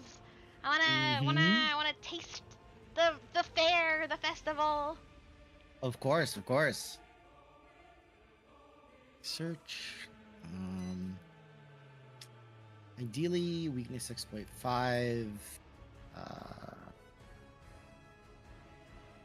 So you're coming in on the home stretch here, Ioneth. What are you thinking? Are you gonna play Monster Hunter the rest of the night? I'm gonna play a little bit more Monster Hunter for maybe another hunt or two, and then I might segue into something a little bit key to wind down the night. Sounds good. That is what I am thinking at the moment. But I need to figure out what monsters I have to kill. That I have to do this armor set search thing. Where?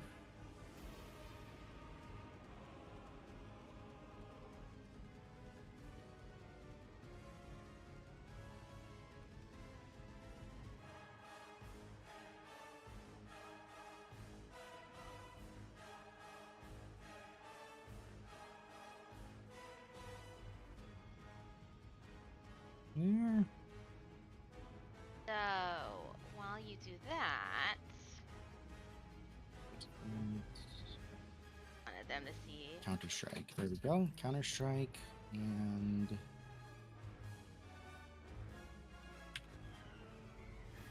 Back up.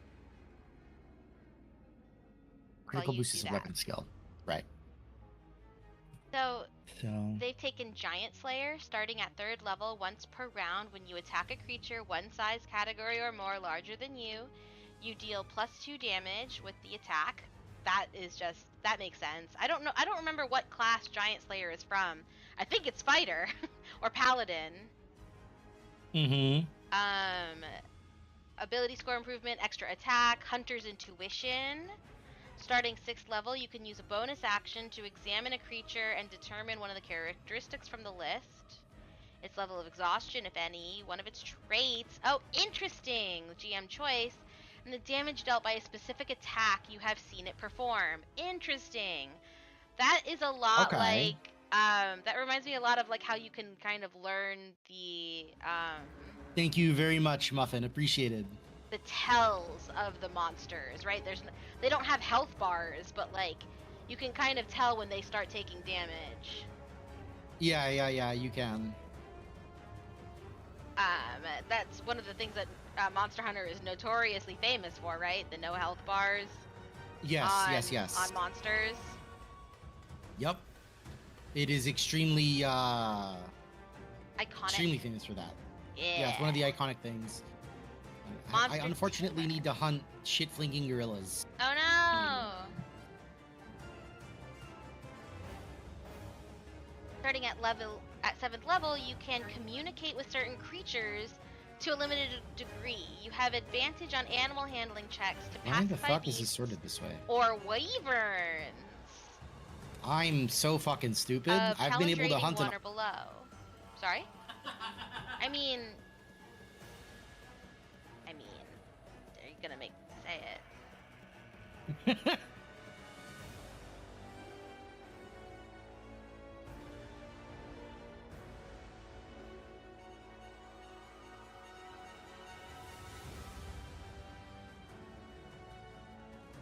Kongalala, when do you show up?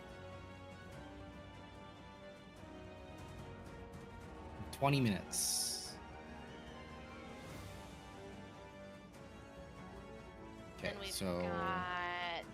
Oh, and then the challenge rating increases as you level, so that's nice that this is gonna Hot advance oil. as you advance.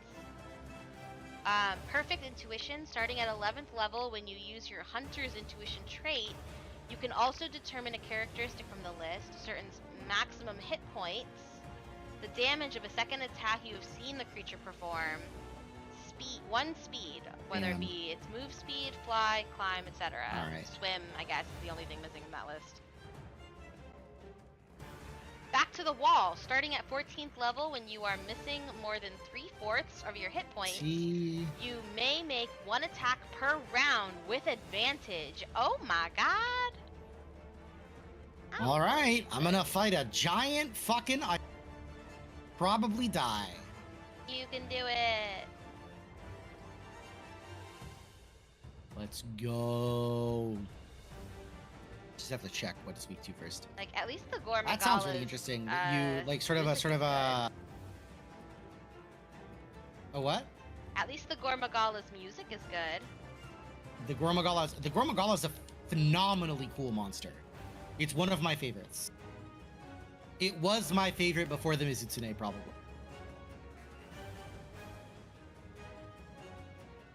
And then, of course, we've got Dragon Slayer, beginning at 17th level. How? Hot damn. You have trained to become extremely lethal in some of the most dangerous creatures known to civilization. Once per round, when attacking a creature whose challenge rating is at least 2 higher than your level, you deal plus 5 damage, and that increases to 10 at 20th level. That's just nice. That's basically saying that you are just a legendary monster killing machine, and actually, I mean, which is pretty true. yeah, and actually you just hurt more against things that outclass you, technically. Sounds about right to me. Yeah.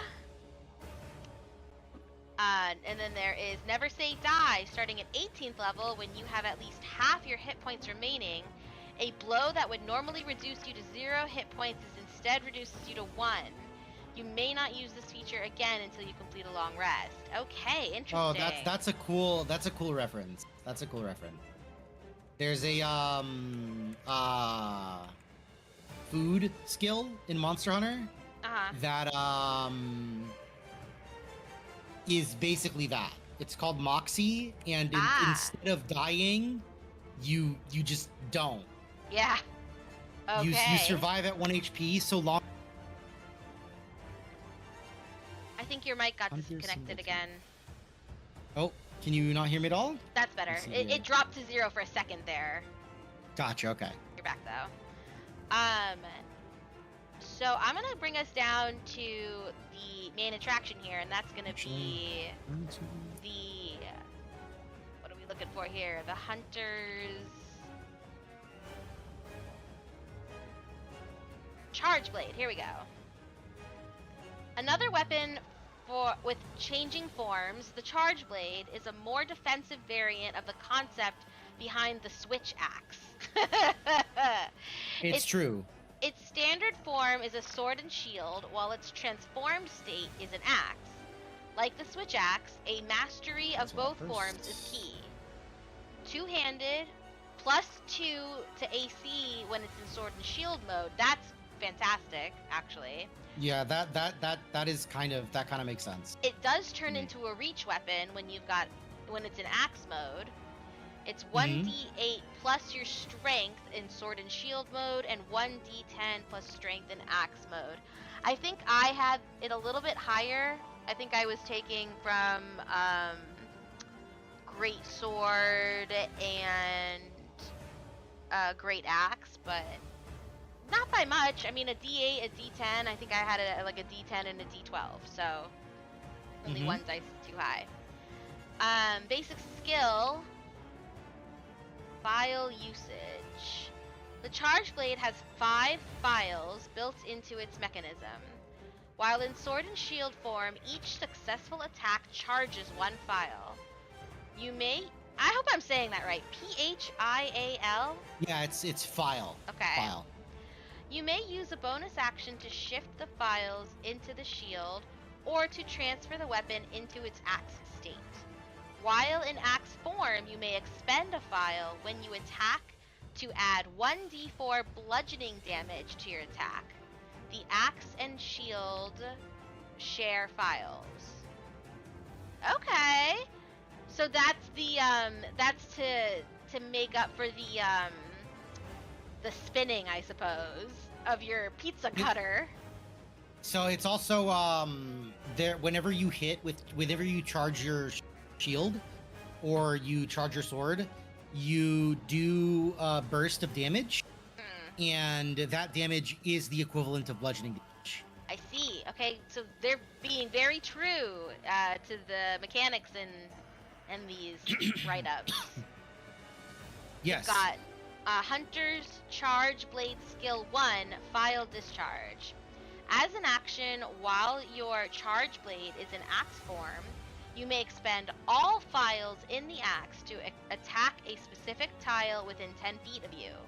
When you do, make an attack against any creature in that tile, and all creatures within 5 feet of that tile must make a DC 8 plus your proficiency, plus your strength, dex save, or take 2d8 bludgeoning damage. Additionally, all creatures that fail this save must make another save to equal DC or be stunned until their turn. You are immune to your own file discharge. Thank goodness. Thank goodness indeed. Hunters charge blade skill 2 elemental files. When you expend a file, it can be a magical damage type of your choice rather than bludgeoning. If you use this feature with file discharge, it deals 2d8 additional damage of that element, but cannot stun. Skill 3. Yeah, that's pretty true to the game as well. These are all One of sounding quite right from what I've just observed, although admittedly, it's kind of hard to tell what's going on sometimes. Skill 3 is a sword and shield charge. When you have files stored in your shield, you can use an action to overcharge your shield, and a bonus action to overcharge your sword while your shield is overcharged. What a weird way to say that. You very much did not have to do all that. That is how it works in the game, though. You can't charge your sword unless you're... Really? Uh-huh. Okay. Unless your shield is overcharged. Both overcharges last 1 minute. When you are attacked, while your shield is overcharged, the attacker takes damage as if you'd expended a file attacking them. When you attack with an overcharged sword, you expend files as if it were an axe form. Interesting. And then this last one is over discharge, which I guess is like an overload, but sadly it's cut off. I don't know if this is just because I have it in like a strange view or what, but I do not know. it's just lopped off on the side of the PDF, so we'll never know. Bonded insect. I guess that's from the insect glaive? Probably. But that was pretty true to the mechanics there. Yeah, they really did pay good homage to the game mechanics, but I wonder if it's balanced for D&D, right? Because they're staying so true to how it mechanically works. I wonder how that feels to play. It might be specifically balanced around the monsters that it has. True. That's true. That's very possible. Speaking of that, let's go take a look at some monsters. So, this is Amelwin's Guide to Monster Hunting. This is something I grabbed off of DM Binder. So just a homebrew, somebody put up out of the kindness of their heart, and of course, their Patreon is listed there. Good on them. Yeah. So this one introduces like actually a lot of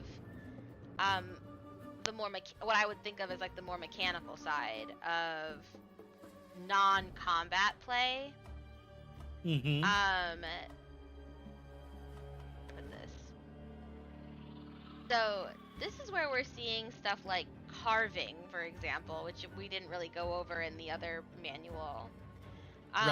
Right, because that's something that I've seen you do. Carving your kills is one of 2 ways to obtain materials while on a hunt. When you attempt to carve a creature, make a dexterity survival check against the creature's carve DC. Okay. On a success, Here we go. Roll a d20 and compare the results to the creature's loot table. Monster Hut loot table PDF. Okay, I don't know if I grabbed that. That would be interesting to see. That would be interesting to see. Capturing.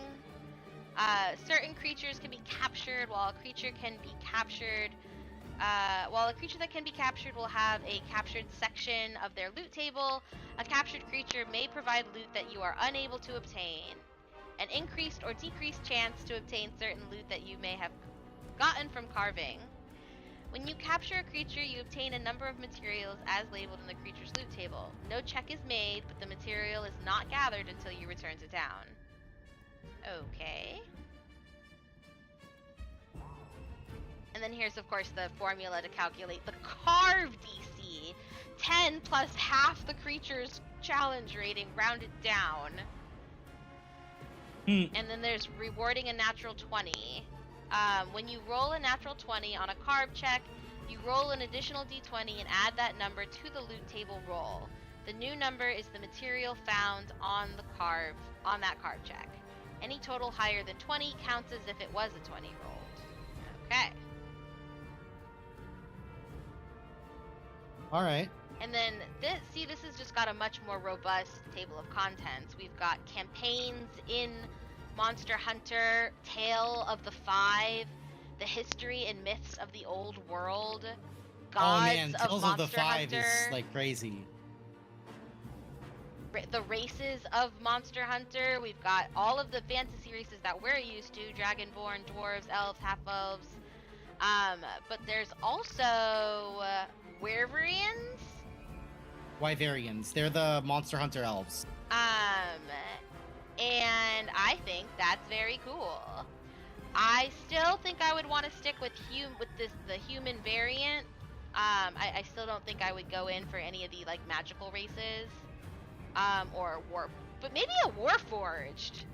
How funky would that be if you did like a warforged that just like thought it was a person, and everybody That just would was be like cool. going along with it? Mm-hmm. Cause like yeah, why not? It fights the giant monsters. Factions and PC backgrounds, like the Helix Commission, Helix Agent, Helix Field Scout, Hunters Guild, Hunter Initiate, Apprentice Guild Knight, Handler. I want to be a handler. Like that's crazy. Mm-hmm. You can be Alma. You can be Alma. The bots are botting tonight. They're boy. active today, man. They it's are crazy. on point. They said hello. I've banned like 6 of them already. I know, and I keep banning them too. And Yeah. I'm like, wow, there's just enough bans to go around for everyone. Everyone can catch these bans. Absolutely.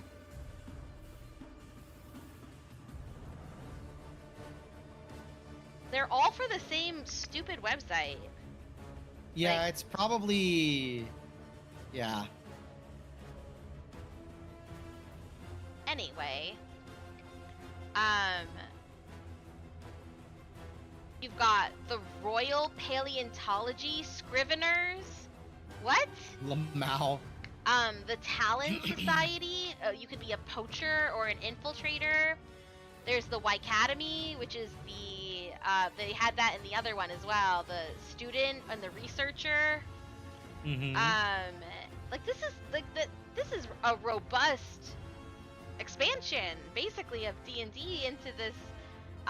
Beyond just mechanically how you would do it, but also how you would actually like kind of run a it sounds really cool. campaign in the setting of Monster Hunter.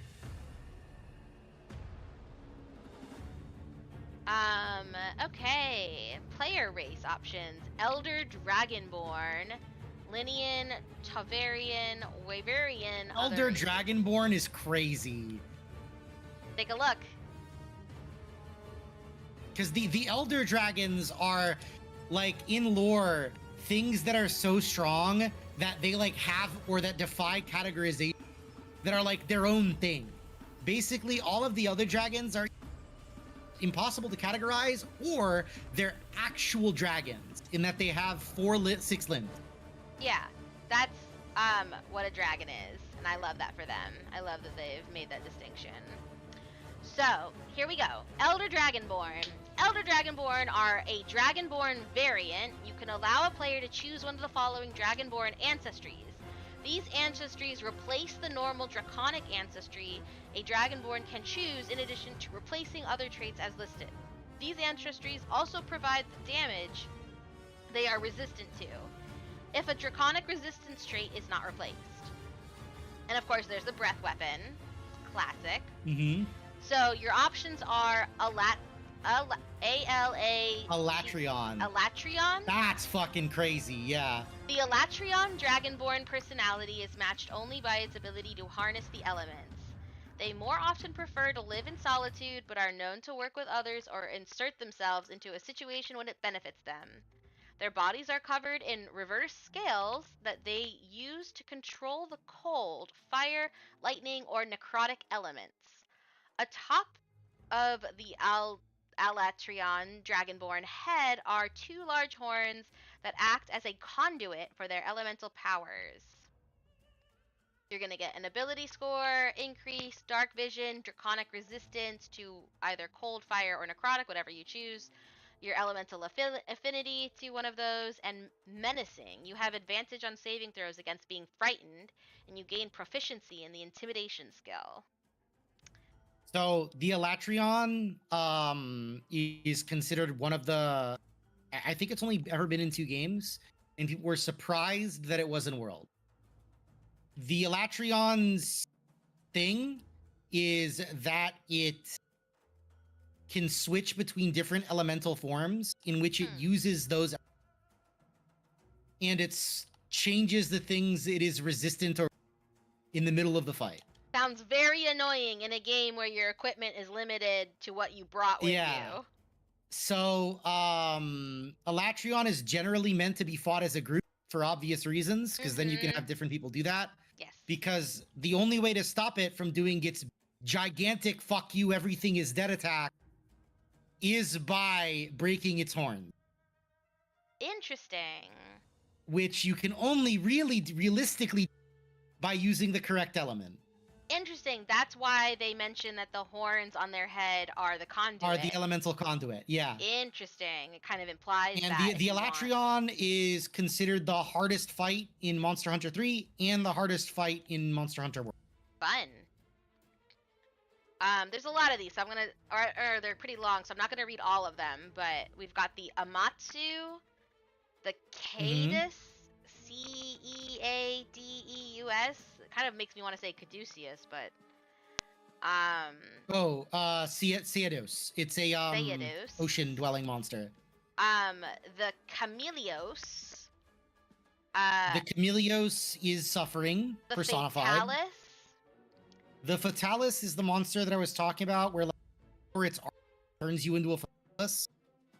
You're breaking up again. I don't know if that wire has come loose. But you've got the Dalamadur. Dalamadur? Yeah, that's a giant mountain-sized snake. The Fatalis is the one that where in lore, using its armor set for too long is rumored to turn you into one. Oh, so let's read this one. Fatalis Dragonborn looks similar to a regular Dragonborn, except each day their scales change color.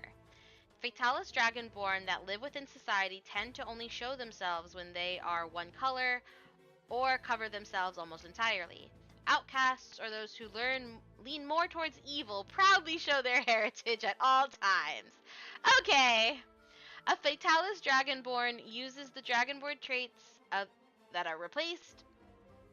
Dark Vision, Elder Ancestry, you have advantage on saving throws against being charmed and frightened. Shifting Scales, your scales change color daily. This determines your draconic resistance and breath weapon for each day. Each day at dawn, roll a d3 and refer to the table below to determine your scales colors. Oh my Is it god! red and black? It's red, black, and white. So you've got black for necrotic, which gives you black fire. Red for fire, which gives you crimson demon's breath. And white, which is lightning, which gives you emperor's roar. Yeah, so those are the 3 kinds of Fatalis. There's the Crimson Fatalis, which is just like the Fatalis, really fucking angry. then there's the black Fatalis, which is quote the regular Fatalis. And then there's the white Fatalis, which is like the ancient Fatalis that is said to be one of the oldest dragons. It is legend. So just an idea here. Black Fire is a 15-foot cone, 1d10 necrotic, plus 1d10 fire at 5th, and of course improvements at 10th, 11th, at 11th and 17th. Crimson Demon's Breath is Black Flame, a 5-foot by 30-foot line. Breath weapon deals 1d10 fire at first level, 1d10 fire plus 1d10 necrotic at 5th, 2d10 fire, so on and so forth. More improvements, but necrotic and fire again. And then Emperor's Roar. You let out a cacophonous roar, calling down red lightning that strikes down in a 5-foot radius around you. The damage dealt by this breath weapon is lightning damage. Yeah, that tracks. Those are the. And then the Jiva, the cold Taroth, yeah. Kushala, So the Xenojiva. Yeah, so those are all Elder Dragons from I'm just kind of various listing them Monster all Hunter games. to see if any others of them like spark. Like, oh, we gotta stop and listen to that one. The Xenojiva might be interesting to see what they've done with.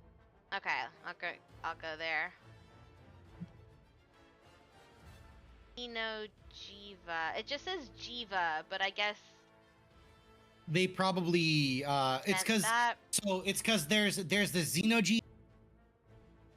Safi Jiva is this fully grown form, so they're both Jivas but the same species. They're probably hedging their bets. So the Jiva Dragonborn undergoes a remarkable transformation as it matures. There it is. Initially, it boasts an otherworldly visage, with glowing blue skin, 6 orange sensory organs adorning its horns, and frayed grayish-blue wings. Upon molting in middle age, it adopts a more traditional appearance, akin to a red dragonborn, with rigid scales, dark accents, and tan-colored wing undersides. A Jiva Dragonborn uses the Dragonborn traits as listed, otherwise replaced. You get Intelligence and Constitution, Dark Vision, and Dragon Claws. Your claws are natural weapons, which count as a simple melee weapon with which you are proficient. You add your Constitution modifier instead of your Strength modifier to the attack and damage rolls when you attack with your claws. It deals 1d4 necrotic damage on a hit. While you are missing half or more of your hit points, you have advantage on attack rolls you make with your claws. Ooh, like a desperate frenzy. When you attack with your claws and hit a creature that isn't a construct or an undead, you can empower yourself to regain hit points equal to the necrotic damage dealt by the claws. Oh no, it's a life-draining claw attack. Oh no. You can empower yourself with these claws a number of times equal to your proficiency bonus, and you regain all expended uses when you finish a long rest. At 5th level, your damage die with your claws increases to a d6. And that's not even the last part. Draconic resistance, you have resistance to fire damage, and Xenojiva ancestry, you have advantage on skill checks against being grappled, and magic can't put you to sleep. Keen senses, I see. You have 6 orange sensory organs running up the length of your horns. You have proficiency in the perception skill. Hardy har har. I see. One of the things they have is a Kirin. The Kirin is a horse. Oh, like in like it's an electric horse. It's literally that. So, Kirin Dragonborn are the fairest Dragonborn, whose beauty is often compared to that of elves. Their bodies are sleek and while slender, you read covered this, in fine I'm gonna go to white. the bathroom real quick. I will be right back. All right, I will keep the people happy. Um, covered by fine white and dark cyan scales. The most prominent feature is their ability to grow majestic white hair that stands on end as if charged with static when they get angry. Oh, that's cute, kind of, though. Like a kitty. A Kirin Dragonborn will swap out these traits. You get the ability in dexterity, intelligence, and charisma. Ooh, that's a +3 instead of +2 or +1. Control lightning. Whenever you cast a spell that deals lightning or thunder damage, you can cast it as if you were in a space within 15 feet of your actual location. Interesting. Dark vision. Draconic resistance. Resistance to lightning damage, of course. I am back, and it's time for me to hunt a giant ice monster now. Welcome back! We're just getting to the good part. The Kirin is going to get Elder Dragon Magic. You know the Thaumaturgy cantrip with this trait. Okay. Starting at 3rd level, you can cast the Thunder Wave spell with this trait. Okay, so you start with Thaumaturgy, then at 3rd level you get Thunder Wave, then at 5th level you get Shatter. Once you cast any of these spells, excluding Gust, you can't cast that spell with it again until you finish a long rest. That's very typical for racial affinity spells. You can also cast these spells using any spell slots you have the appropriate level. So the level of the spell or higher if you want to upcast it. Okay. Intelligence, wisdom, or charisma is your spellcasting ability for these spells when you cast them with this trait. When you choose which one when you select the race. Okay. Sounds like a good bard build. Oh, Yeah. The only thing that is kind of funny about it that you did miss is the most prominent feature of the Kirin is their ability to grow majestic white hair that stands on end as if charged with static when they get angry. And I was That tracks. that's kind of funny. They're like an angry little cat. They get all bristly. Yeah. But I assume that's some sort of allusion to... Yeah, when the Kirin is enraged, its hair stands on end. That's pretty cute. Until it beats the fuck out of you with lightning. Yeah. Oh gosh. There's the Namiel. Namiel. Namielle. Namiel. Namiel Dragonborn have large needle-shaped teeth, like deep-sea fish, and may have multiple long whiskers that resemble jellyfish-like tendrils. Normally their body is colored black and a deep sea blue. The Namiel is cool. By a vibrant red, while parts of their face and limbs glow with a bioluminescent light that pulses with the colors of the rainbow. When they haven't spent time in the rain or in water, their scales dry out, changing to a milky tan coloring. A Namiel Dragonborn uses the Dragonborn traits here. Otherwise, they get waterbending. They get straight up waterbending. They're calling it Shape Water, the cantrip. But come on now. That tracks. Yo, what? This quest has a fucking cutscene? And of course, you have a 5 by 30 foot line con save of cold damage. Ooh, wait, are you getting another cutscene? Yeah, this is an optional quest with a cutscene. They really spared no expense, huh?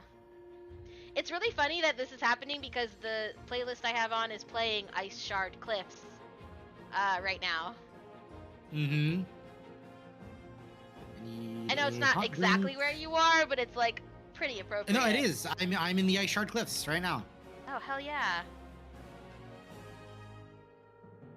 Hey, Mega Demon Drug. Mega Armor Skin. Let's see, there's... What is the last one? Alright, I think the last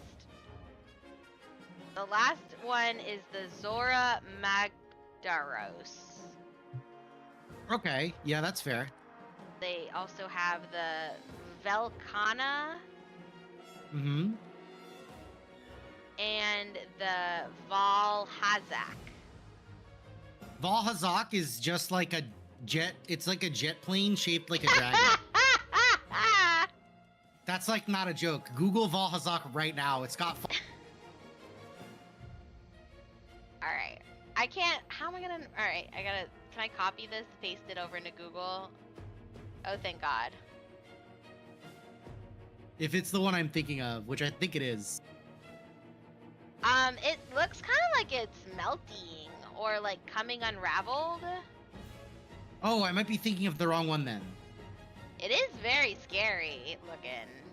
Ugh, Oh no, the zombie. Valhazak is the. I got confused. That's okay. Another one of them is the jet engine dragon. All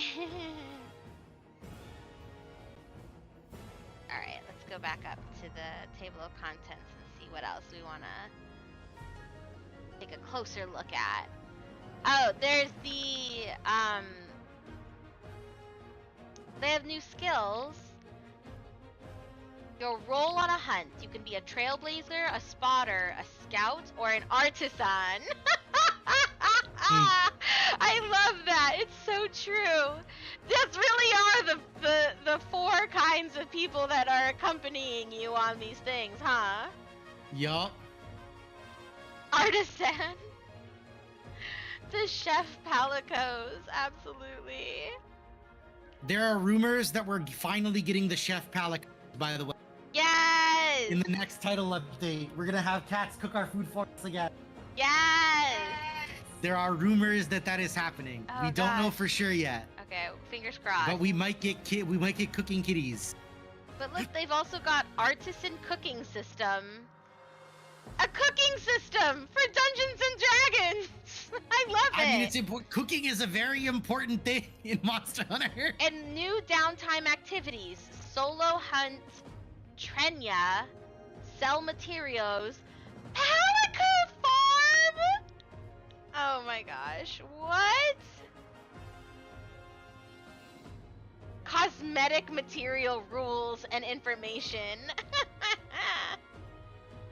I want to see where, if there's like a independent entry Oh, for the fuck me. Palicos. Well, I died instantly. Oh no!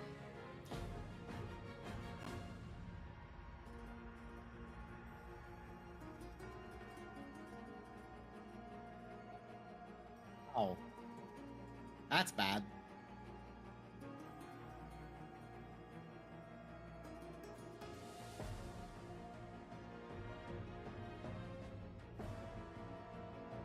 Oh, mega demon drugs and mega armor skins. That's so convenient.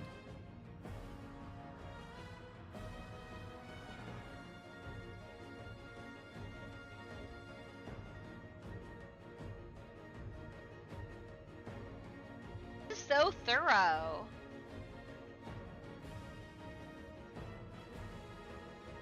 Listen, there's nothing that Monster Hunter players hate, especially veteran Monster Hunter players, like someone misrepresenting Monster Hunter. Heaven forbid, right? We can't have that. Exactly. Like, this is crazy. Dragon ships? Dragon ship blueprints? Upgrading your dragon ship? This is like a whole separate game that only barely runs on the D&D engine, huh? Yeah, it looks like it's mostly using D&D as a base. Cause, like, look at all this. It's even got its own, like, kits. Let's walk through it all. I still want to see if the Palicos are somewhere. So let's go to the Palico farm and see what that's about.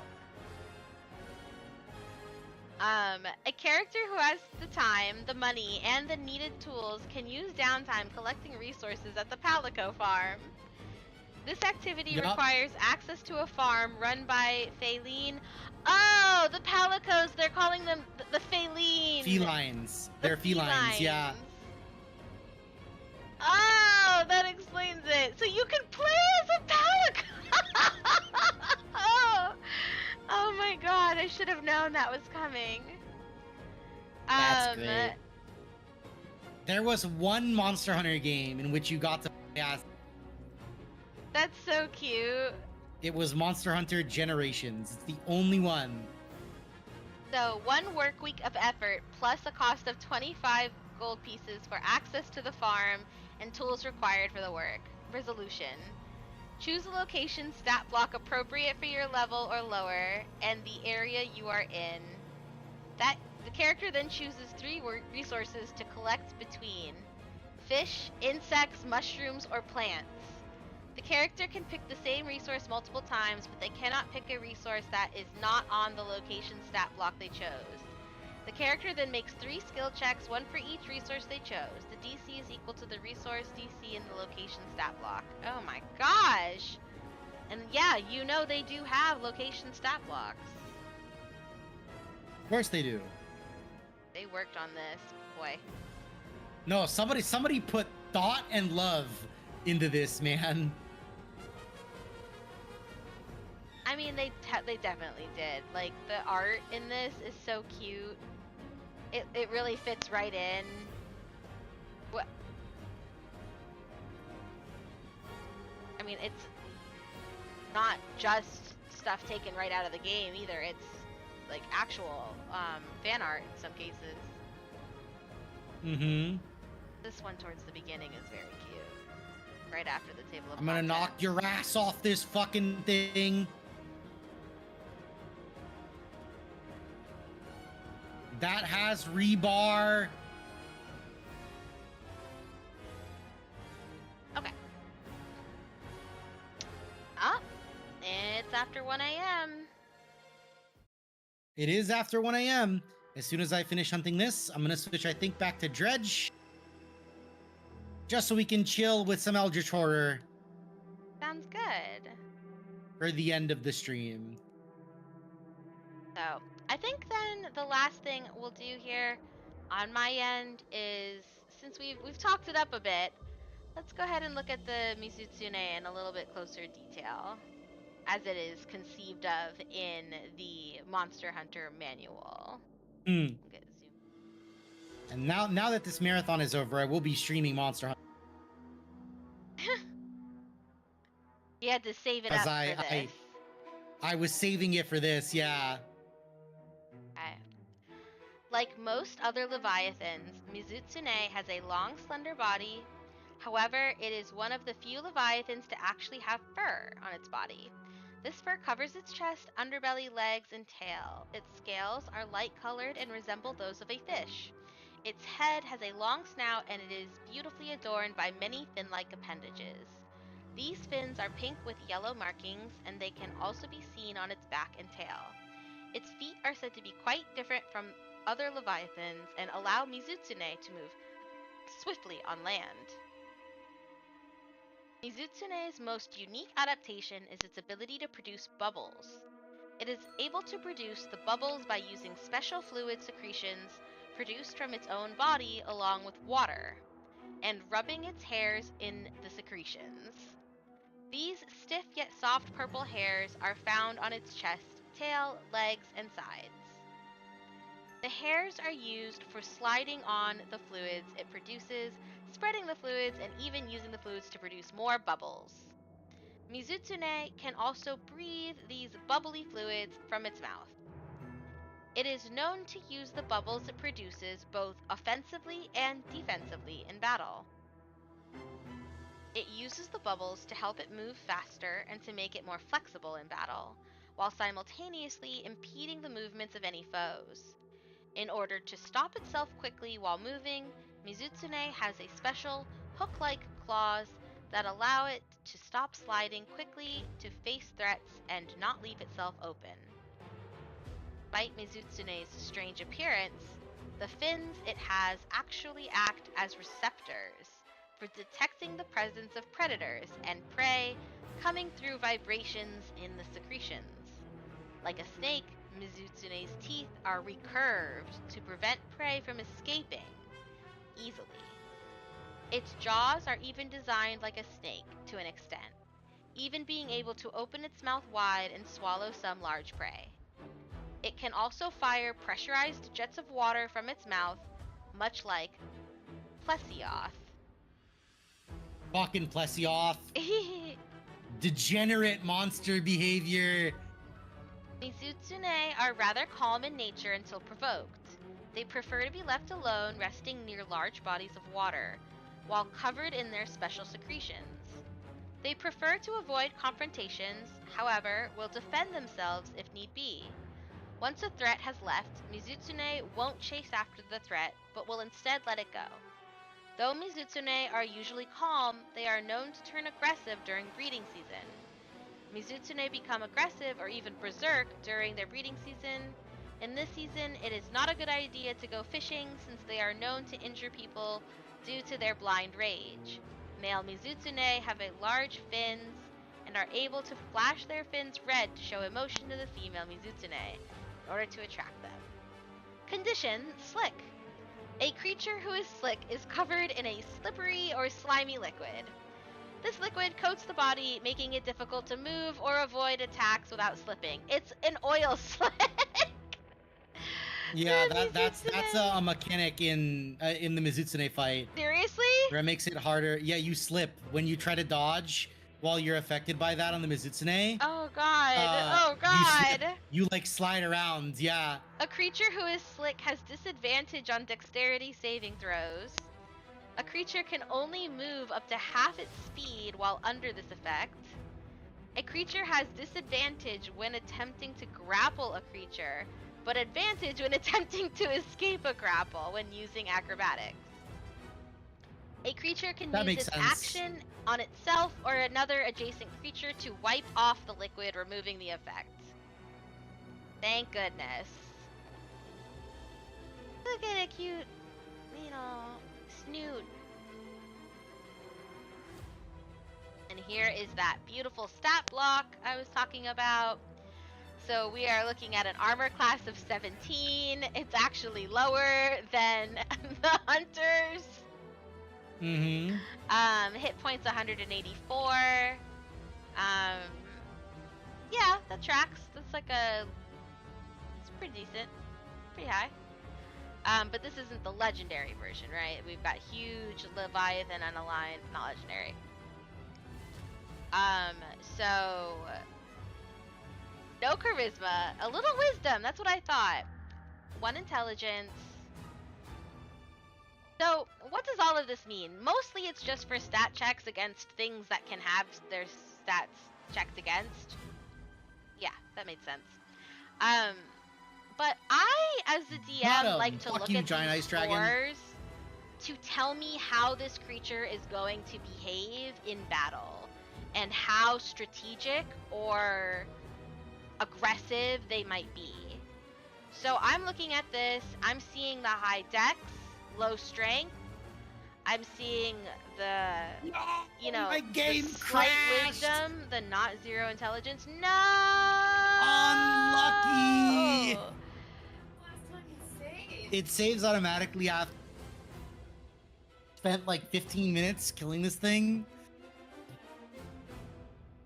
Oh well, we're going to stop this and end on Dredge anyway. So let me just take advantage of this to switch over.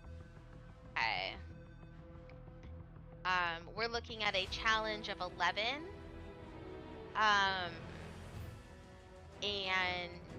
let's take a look at some of these. I actually have to task manager this shit. That's crazy. Big oof. Okay, now there we go. Stand by. Unlucky. All right, I have returned. Yeah, so I would look at this stat block and say, okay, this is a creature, is not that strong, is mainly dexy, is mainly fast. It's got not 0 intelligence, not 0 wisdom, so... And I've already been told by the flavor text that it's a reclusive creature that likes to keep to itself for the most part. So, in an encounter, I might mentally consider some conditions by which this creature could be coaxed out of combat. It's not super aggressive, and it does have some inkling of understanding, you know, to it. It's smarter than my hunter, right? So It's smarter than my hunter is a fucking crazy. Let's switch to something chill now that we're winding down as well. Go for Diana. Shard ray. The stone skin of this ray is molded around a black crystal shard. The rock fragments articulate and grind together. Oh, look, another one. That's crazy, dude. Another fucking bot. They are out in force today. Seriously. Good catch. I looked away for a second. I'm just trying to fish eldritch monstrosities, bro. Leave me alone.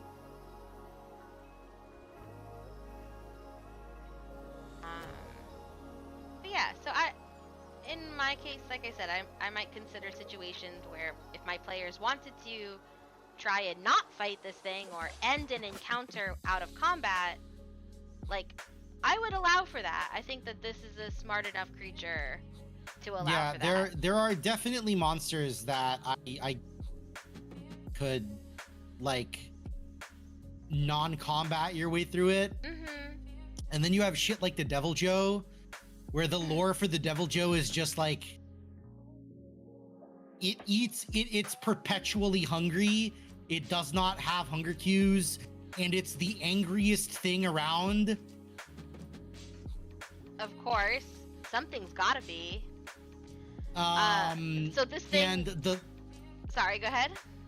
the lore for it is that it's one of like 2 monsters that kills elder dragons without being an elder dragon. I see. The Devil I Joe see. actively hunts elder dragons to kill them to eat. It's just that angry. So, like, it eventually develops like special anti-elder dragon. Heck. Yeah, like it develops special anti-elder dragon adapt from the fact that it just like is so hungry. I'm hungry for popcorn. There will be popcorn soon. But I just realized that they include armor material effects in the, like, creature's, description. So Mizutsune scales, you get the trait you get the effect gourmand. While attuned to this armor, you double the amount of days you can go without food or water before suffering a level of exhaustion. If you go with the bubble fluid, while you are attuned to this armor, you can cast Otiluk's Resilient Sphere spell once per day, which is a bubble spell, of course. Of course. The pelt, while wearing this armor, you ignore difficult terrain from spells like grease and other environmental effects that cause the ground to become slippery, and you have advantage Fucking on Lamau. saving throws. The purple fur, you have resistance to acid damage. The plate gives you your step. Oh my gosh, it's plate mail that's silent. Your steps make no sound regardless of the surface you are moving across. That's crazy for plate mail. And then the water gem, Bubble Plus. While attuned to this armor, you have advantage on dexterity saving throws. Also, the durations of the slowing effects, such as the slow spell or a copper dragon's breath attack, are reduced. And then the weapons, which is, the same kind of list of things roughly, but what their weapon attacks would be, or what their weapon effects would be. That's a really cool way to represent like crafting your equipment. And it's such a cool way to approach customizing a class, right? Without, because the way they've done this is like Hunter is its own class, but then it's kind of got a subclass within that class, which is which kind of weapon you're using, and then even more granularly than that, you can get these weapon material effects to further customize out these builds. So I imagine the possibilities are exponential. Yeah, absolutely.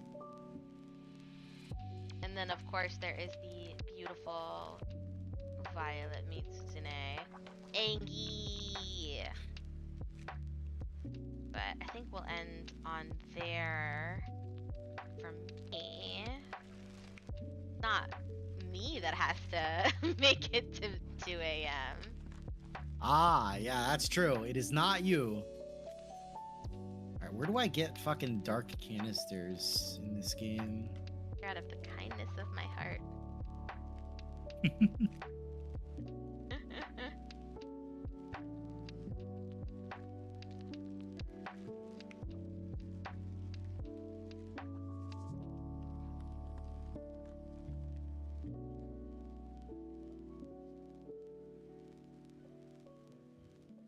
So I guess I can't get that yet. So I just need to find more samples. Okay, well, we're just gonna rest overnight.